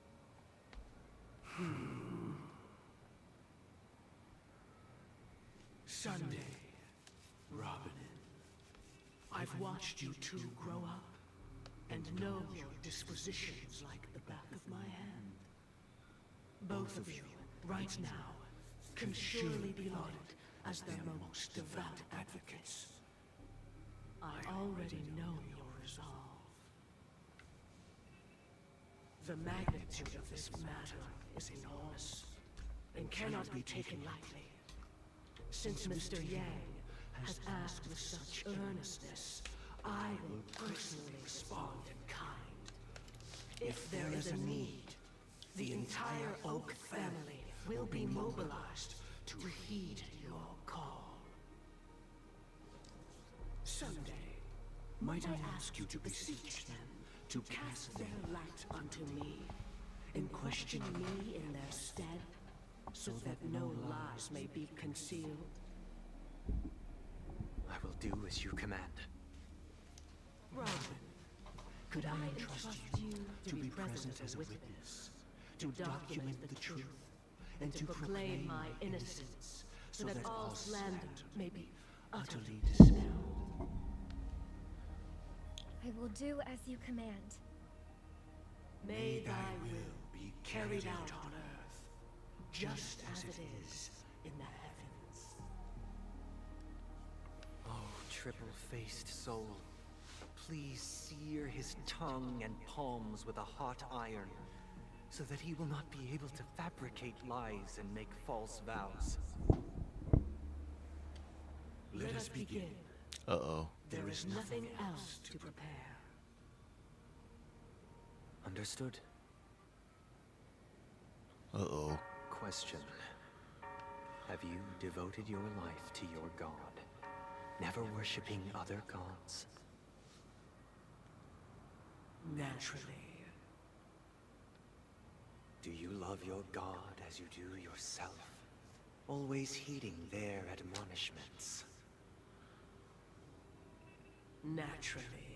Naturally, naturally, Have you naturally. strayed from the path expected by your god, betraying their name? Naturally. Never. Oh. Have you ever been inordinate with your asks of your god, coveting more than the foundation of the creation itself? Never. Then, a final question. Do you swear to fulfill all vows, past, present, and future? With the Eon as my witness, if I do not deliver on my words, or if I renege on my vows, may I be cursed in accordance with divine law. They have seen your faith, and have endorsed your faith. With this, it can be evidenced... Just a moment. What is it, Mr. Yang? I have another question I hope to have answered.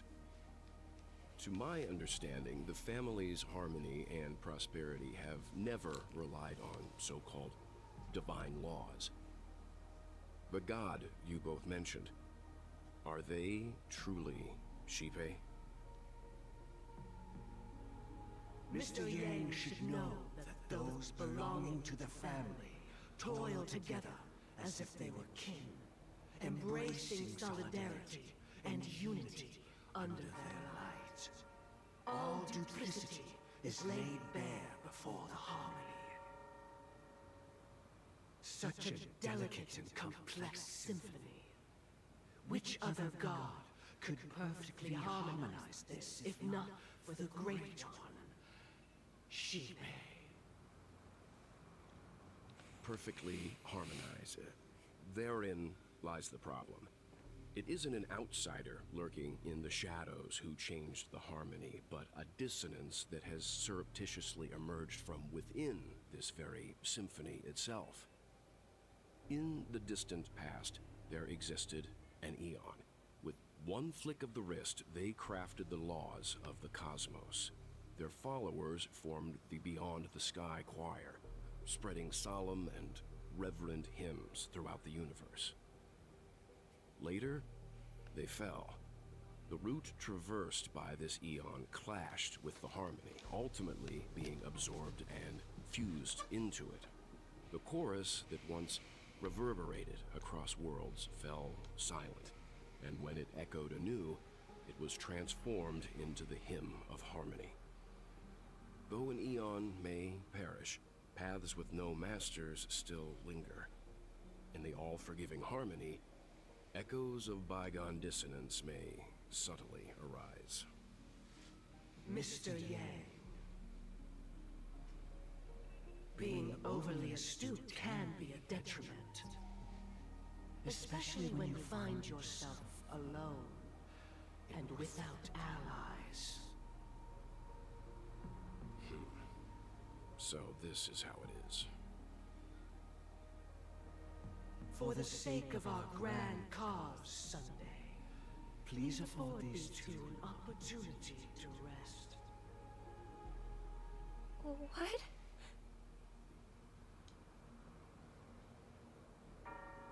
Okay.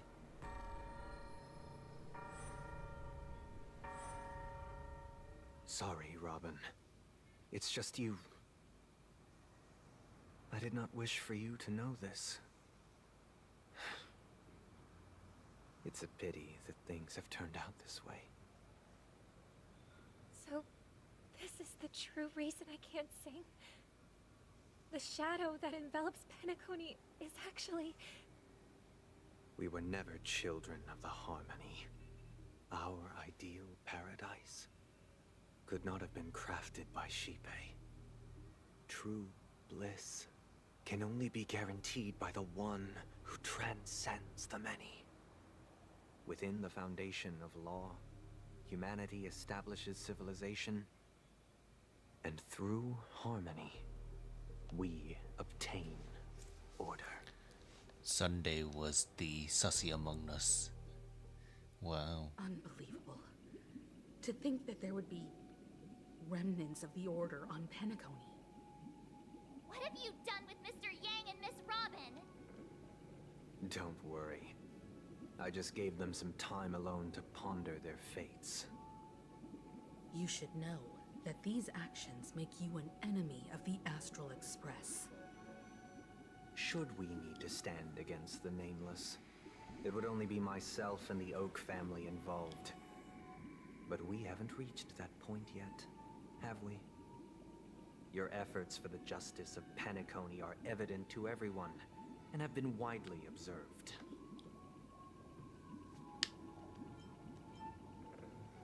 Give him back. Oh, I intend to. But that hinges on the outcome of this negotiation. If it is the Order that drove you to imprison Welt and Robin, and you're using them to coerce our compliance, then there'll be no point in entertaining any type of discussion. You're mistaken, Miss Himiko. They are in very safe hands, and just as the family has always proclaimed, no one can be harmed in the dreamscape, least of all in the beautiful new world belonging to the Order. Penacony and the entire universe have witnessed far too much innocent bloodshed. The strong wield their blades against the weak, and the victors push the vanquished to the brink of life. Natural selection. The world abides by this principle, establishing the well-being of humanity atop the corpses of the downtrodden. Only we, or rather, I, possess the power to put an end to this farce. So you've decided to resurrect a dead Eon? No one's ever done such a thing. If Miss Himiko is interested, let's draw back the veil and speak candidly. I've always firmly believed that people can understand one another through peaceful means. I'm willing to divulge the unembellished truth as to the intentions of the Order's Pathstriders, so that you will make better judgment for the Astral Express, for Penacony, and for this stretch of the universe. Words can hardly do justice to the beauty of that ideal. So, come with me, everyone. Let us retrace our steps, and see once again where this road leads. Huh? Where'd he go? Welcome. This isn't any location in Penacony's dreamscape. It's my inner world. The reason the scenery before you remains unchanged is because your consciousness has drawn on similar concepts to fill in the gaps.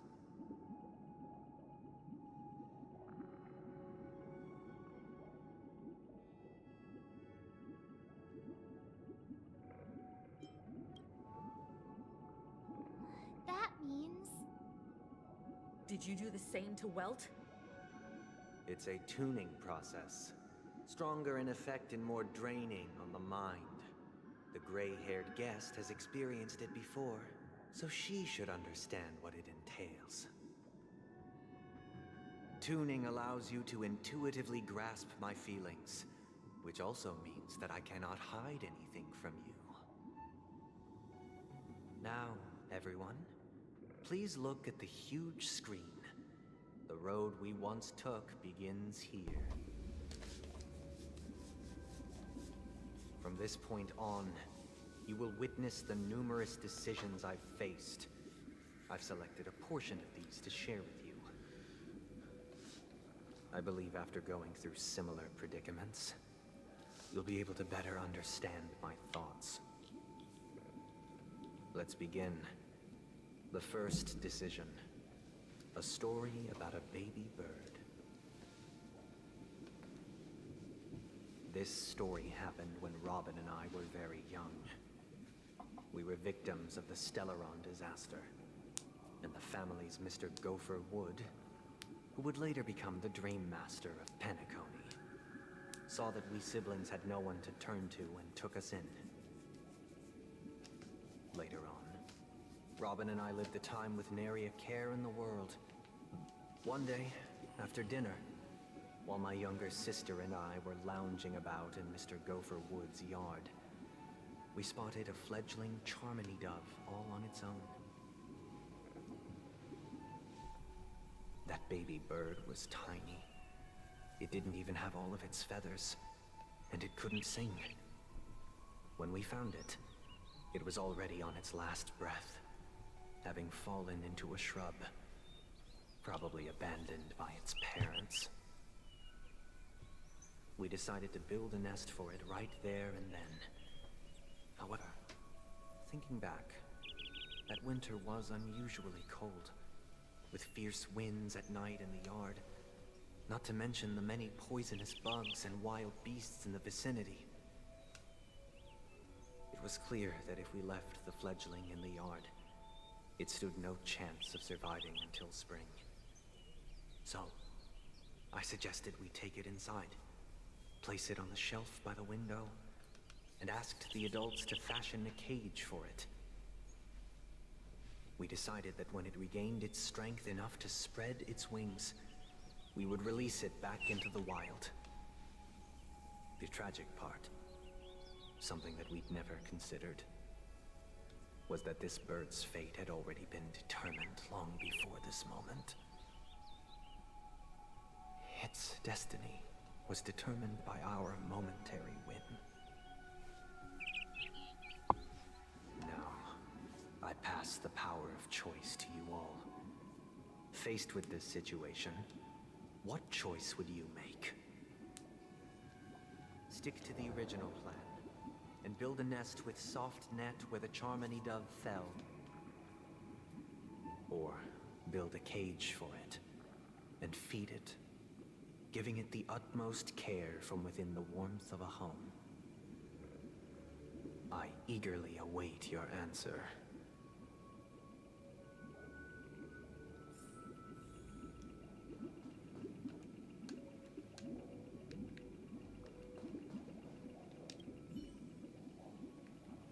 I can't decipher his intentions right now, but based solely on that question, I would probably choose to build that dove a cage.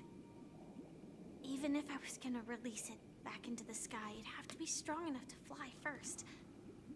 If I left it where I found it, I fear it'd never get the chance to fly ever again.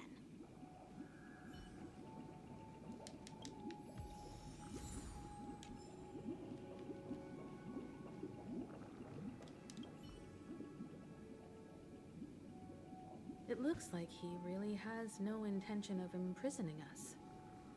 If it's just a quiz, I suppose it's fine to humor him. Back to the question. I would personally choose to build the little Charmony dove a cage. No special reason. I do think that a fledgling should have the right to fly into the sky. But if it can't even live to that point, then there's nothing to talk about to begin with. How does Mush think the opposite? How? That guy just casually throws this kind of question at us? What exactly is his deal? But fine, I'll answer, I guess. all choose build a to cage? build a cage for the little Charmony dove? After all, leaving it there, it's bound to get hurt by wild animals or something. And that'd just be too sad.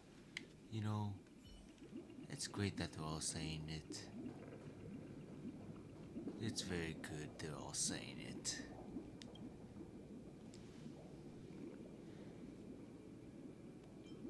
Interesting. Since you've made up your mind, allow me to reveal what fate this choice will bring to the fledgling. From what I've observed, there are at least 3 predators in that yard that prey on small birds. The Vosicle Scorpion, Asdana Wolverine, and the Huntington Winged Snake. Even if they shy away from humans, these animals are still near apex predators in a fenced location like a yard. In such a location, only one fate awaits that little Charmony dove. A painful death. As for the choice you made, I am deeply sorry. Now, let us advance to the second decision. This time, it's the story of a dream chaser. This story happened when I was appointed as Bronze Melodia, a position exclusive to the Oak family, charged with listening to the problems and vexations of Dreamscape residents, and providing them with the relevant guidance. It was during that period that I had the opportunity to hear voices from all corners of the Dreamscape. Joy, sorrow, arrogance, regret. Wait, can I the just... complex tapestry of human nature that formed the world. Whatever. And I was fortunate to catch a glimpse of it. Wait, I wanna experiment something. What if I did this real quick? Can I like reset my answer? I wanna see real quick.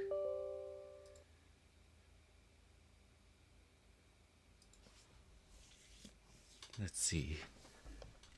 I was still technically in the speech thing, so maybe I could reset my answer by doing this.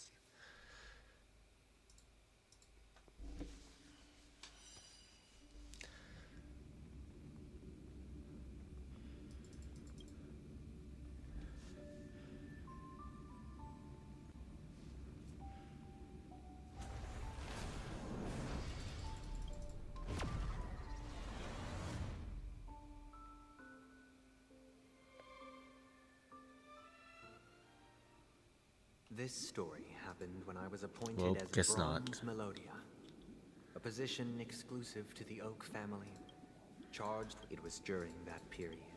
Well, He that was was a dream disappointing. chaser and an illegal stowaway. Just like the rest of them, he came to Penacony in search of a better life, except that, to most people, the price he paid, I suppose you could say it was everything. He told me, I sold everything I could at home. The house, the land, even his 2 children. He said he could not afford to raise them, and that at least they could eat if they lived as slaves. He had a plan in place. He would buy back his children once he had made his fortune, and enjoy Penacony's beautiful dream with them. Alas, his plan to smuggle himself was somewhat clumsy, and he was sniffed out by those pig-headed hounds. After hearing the Dream Chaser's story, I immediately appealed to the Bloodhound family to cease their pursuit. That way, at least he could live peacefully. But I was still too naive to the ways of the world.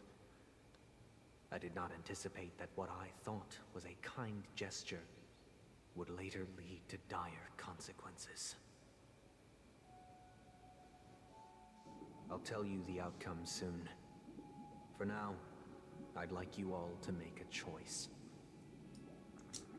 Will you do as I did and try to convince the Bloodhound family to stop their pursuit so that the Dream Chaser may live peacefully and realize his wishes? Or will you remain silent, leaving him to languish while the hounds are hot on his heels until his inevitable judgment arrives? I look forward to everyone's decisions. Who knows? Perhaps they might even alter the outcome of this tragedy.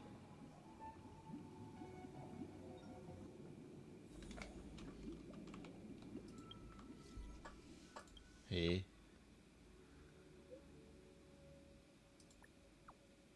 What are you saying? Huh.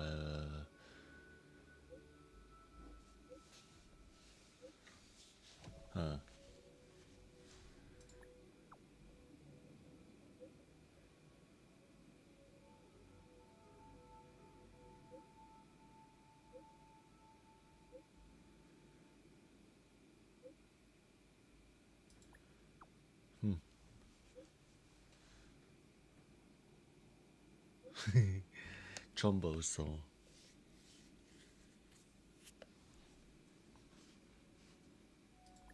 I want to see.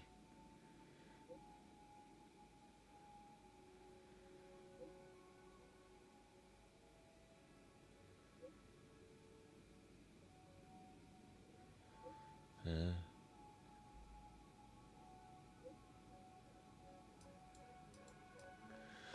was out doing a patrol rounds when I stumbled upon this dojo. I was brawling with a few other dogs. I ain't usually to meddle in those fierce fights over turfs, which is right. So I keep going, throwing itself forward and struggling. It won, but was wounded all over. So I think, why not? I can fix it up. Huh.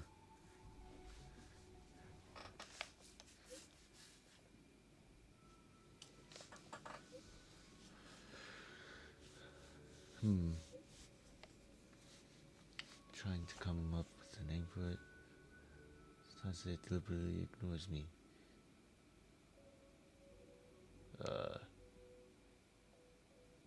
Hey, you.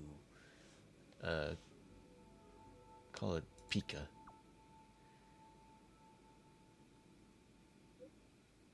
Darn it. That wasn't as funny as I thought. Oh, wait. I never got messages from Gallagher, have I?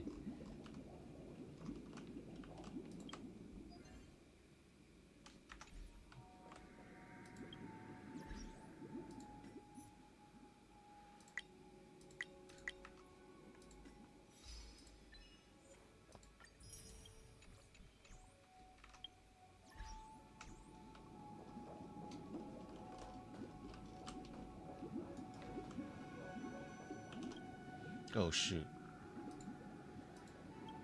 I didn't talk to them. It seems illegal stowaways are really quite common on Penacony. But that guy in the story, I don't think he deserves any sympathy at all. He sold his kids to chase a dream.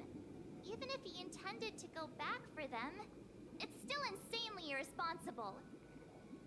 With that thought, there's only one choice. Let the Bloodhounds send him back home. This person deserves to be punished.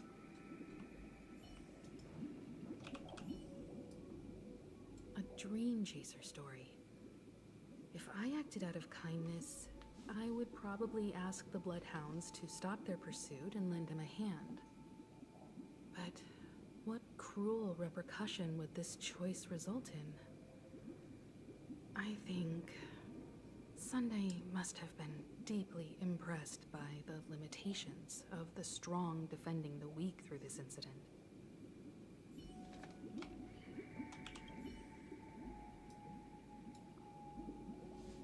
This question... Surely it has some connection to the baby bird story. And this connection is precisely the breakthrough Sunday aims to use to persuade us. I'd probably choose to ask the Bloodhounds to cease their pursuit. Nah.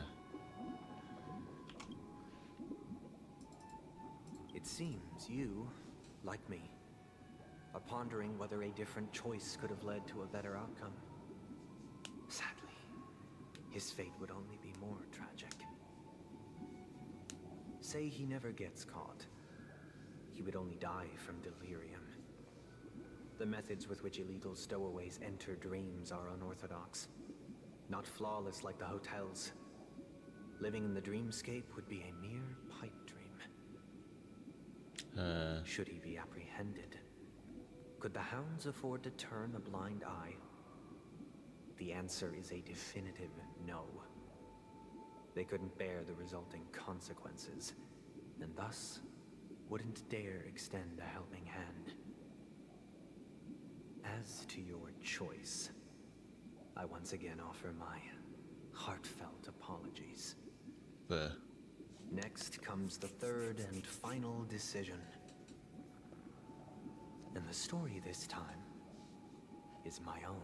What, they all your own? This story happened the day I was appointed the Oak family head. At that time, Mr. Gopherwood was the current Dream Master. And as per his wish, we had a private conversation. What surprised me was that the Dream Master had only come to deliver a letter to me. He let me read its contents, and it was a letter from my sister. The letter contained the usual pleasantries, anecdotes from her travels, nothing out of the ordinary. Just as I started wondering how this letter related to our discussion, the Dream Master began to speak. Do you know who wrote this letter? My sister, of course. But why would you personally visit me to hand me a letter from my sister containing mere trivialities? To help you grasp the full scope of this issue. Do you know where Robin is at this moment? From what the letter indicates, she must be in Caspelina 8, correct? She's touring there right now. Correct. Has she mentioned anything about a stray bullet? A stray bullet? What? A war has broken out on that planet. It is because of this very reason that Robin chose this destination. To spread the word of the Harmony. And to save the lives of that planet. She personally made for the front lines. She hoped to ease the people's suffering with song, and was willing to brave mortal danger to deliver the IPC's medical supplies. Unfortunately, stray bullets show no such compassion. Is she all right? How does he know? If the operation was successful, she should probably be recovering in the field hospital. By the eon above, the bullet struck her neck directly, yet possibly as a reward for her consistent deeds of harmony. It didn't hit any vital arteries. Once you've attended to your outstanding tasks, it'd be advisable to write her back as soon as possible. Those damned savages! I'll pack my bags right away. My gratitude for bringing this to my attention, Mr. Gopherwood. Now you understand why she always wears such elaborate neck ornaments, don't you? How could this happen? Miss Robin. It's all in the past, so please don't worry.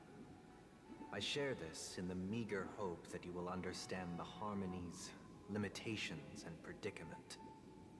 As grandiose as the strong defending the weak sounds, many times, it is nothing more than wishful thinking. Likewise, I've prepared one last question, one last choice. But rest assured, this choice will not have any grave consequences. Liar. Because this is merely a figment of imagination. A nightmare that has haunted me through countless nights. If you ever had the opportunity to make a choice like I did, would you still support Robin's journey on the path of harmony?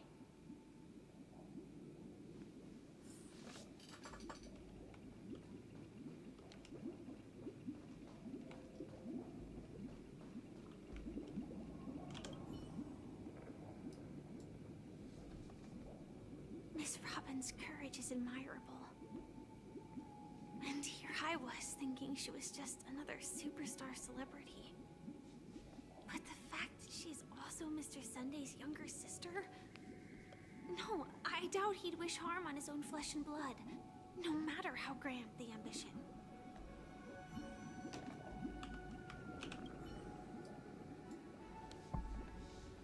I often feel like I've dreamt of similar scenes on certain nights.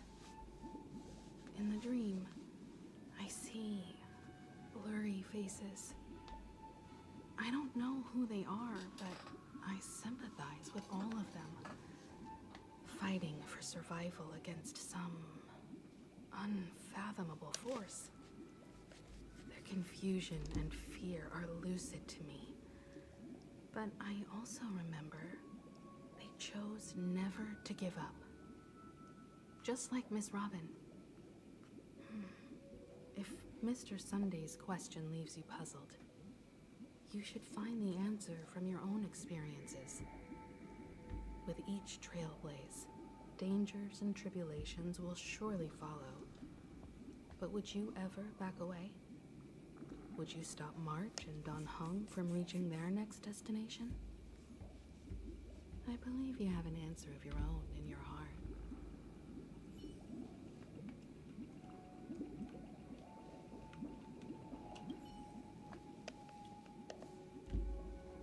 Can't believe that happened to Miss Robin. The strong defending the weak is a great mantra, but if I had to pay such a price, I don't know what I'd do.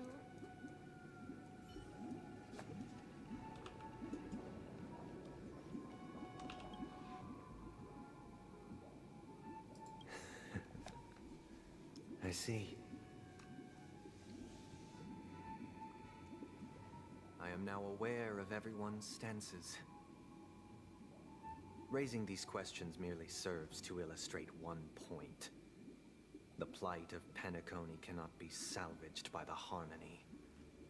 The true foundation for a sweet dream paradise can only be established through the order where the strong govern the weak. I know the suffering of being tormented, the turmoil of losing your way, how sorrow and even despair set in when matters don't work out. All of this causes me unending pain, because this is not what happiness is at all. We must teach the weak how to live a happy life. And this life isn't some noble propriety that the upper crust preaches, but in definitive terms, a way of survival that belongs to everyone.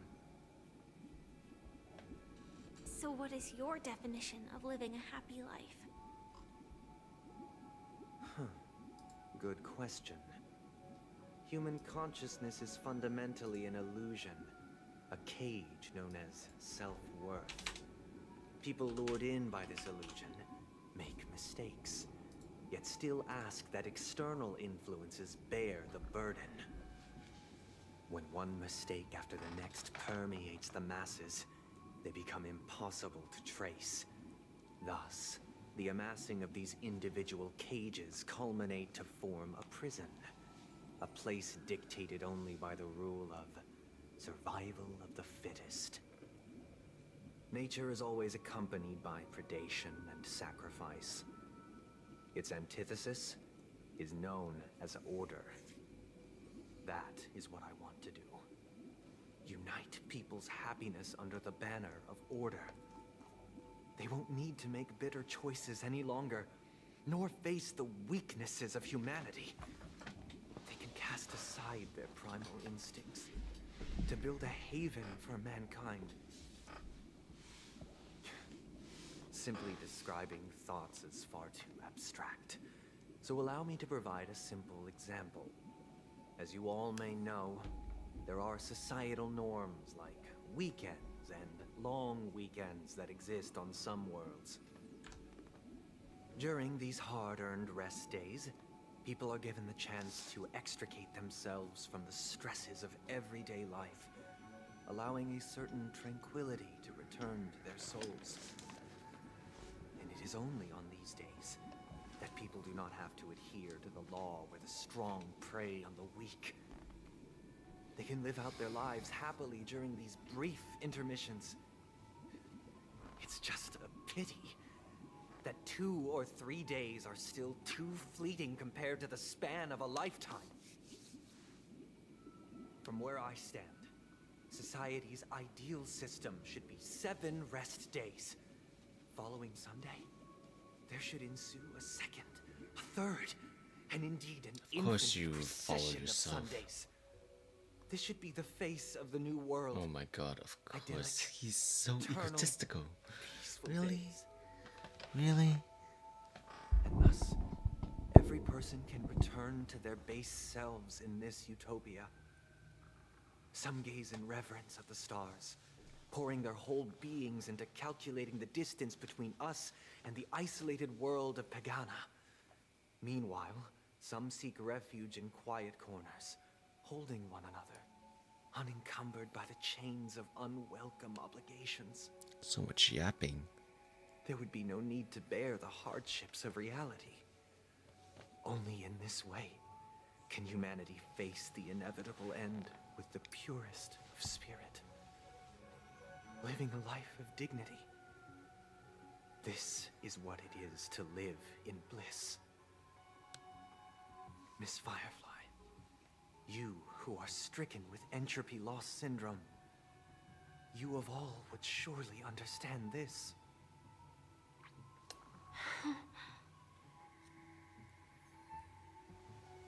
It sounds like a flawless theory.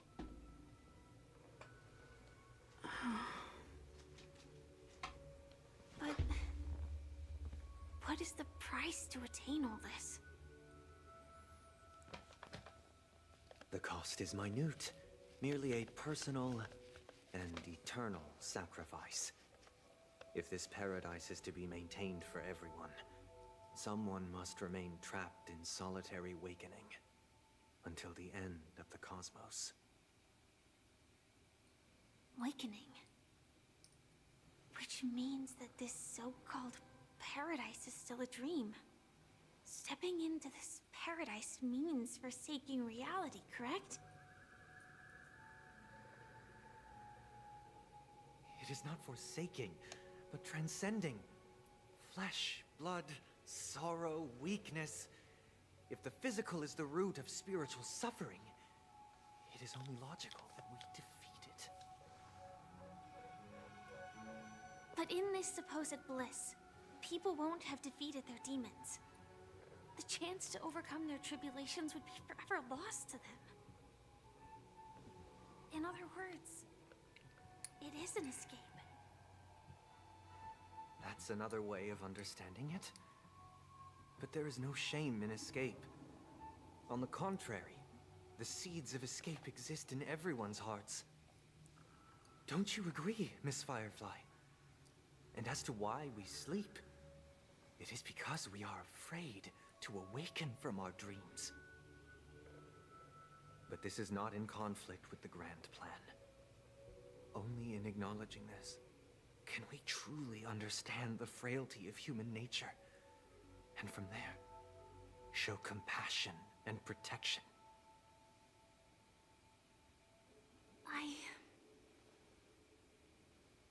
I admit that you are a born leader. Your perspective on humanity brims with pessimism. Yet you express compassion for all, even when your heart pities them. But unlike you, I live for the self. From my perspective, individuals making choices for themselves is their birthright. The want to escape may be innate in the weak. But whether they are weak or not, it is not up to another to decide. Perhaps in your mind, you also view me as weak?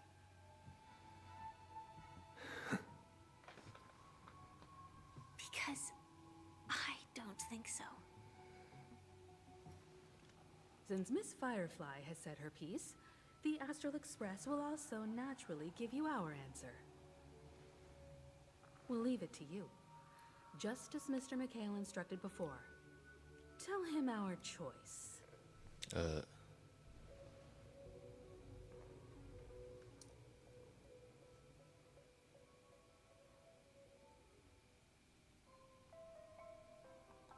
What is this place?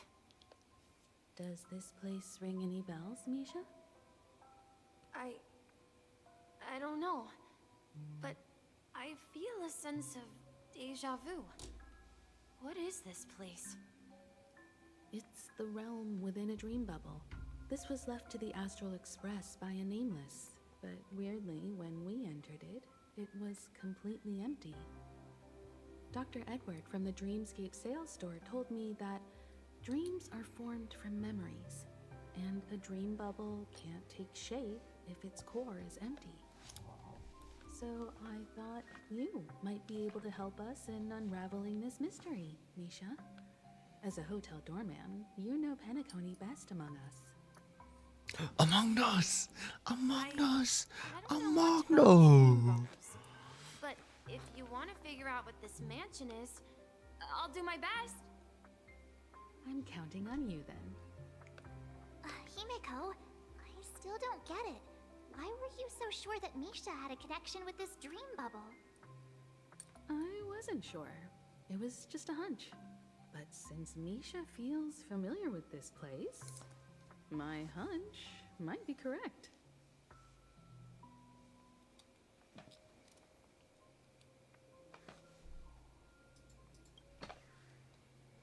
Exactly. This is where you and Firefly encountered death, which we now know as dormancy. Considering its connection to Dreamflux Reef, it's not surprising it appeared here. The question now is, who brought you here? Based on the clues we have so far, it's unlikely to be that masked fool. So identifying them is crucial to us. We're drawing closer to the truth once more. Let's give Misha some time, as I believe he'll unveil the secret of this dream bubble. Wait, but it was the mask fool. Wait, what? Alright, but there are doors all over the place. Which one should we choose? Do you have any idea, Misha? I guess maybe this way? What are we doing? I'm not entirely sure, but let's give it a try. Wait, you managed to choose the right door on your first try? Eh? Weird. This place is quite different from the hotel. But I feel like I've been here before, and even lived here for a while. If I remember correctly, there should be a fireplace down that hallway. Clocky and I used to sit by the fire, listening to the crackling of firewood. And the room on the other side was the toy room. I loved spreading out all the toys from the box on the floor and making up stories for each of them. Hold on. This doesn't make sense. Didn't I grow up in Dreamflux Reef?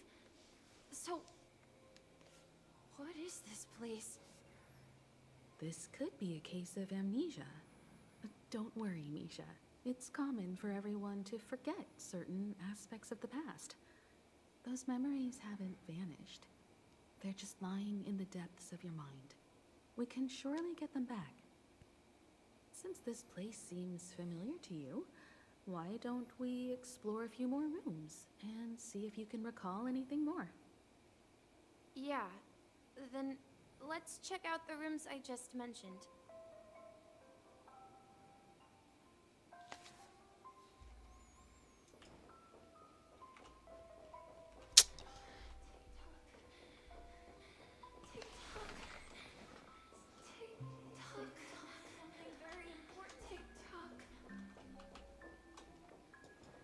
TikTok. I think I'll end it here. Thanks for everyone for coming by. I might stream this game again rather quickly, rather soon. But yeah, thank you all for being here. Stay safe, everyone. Bye.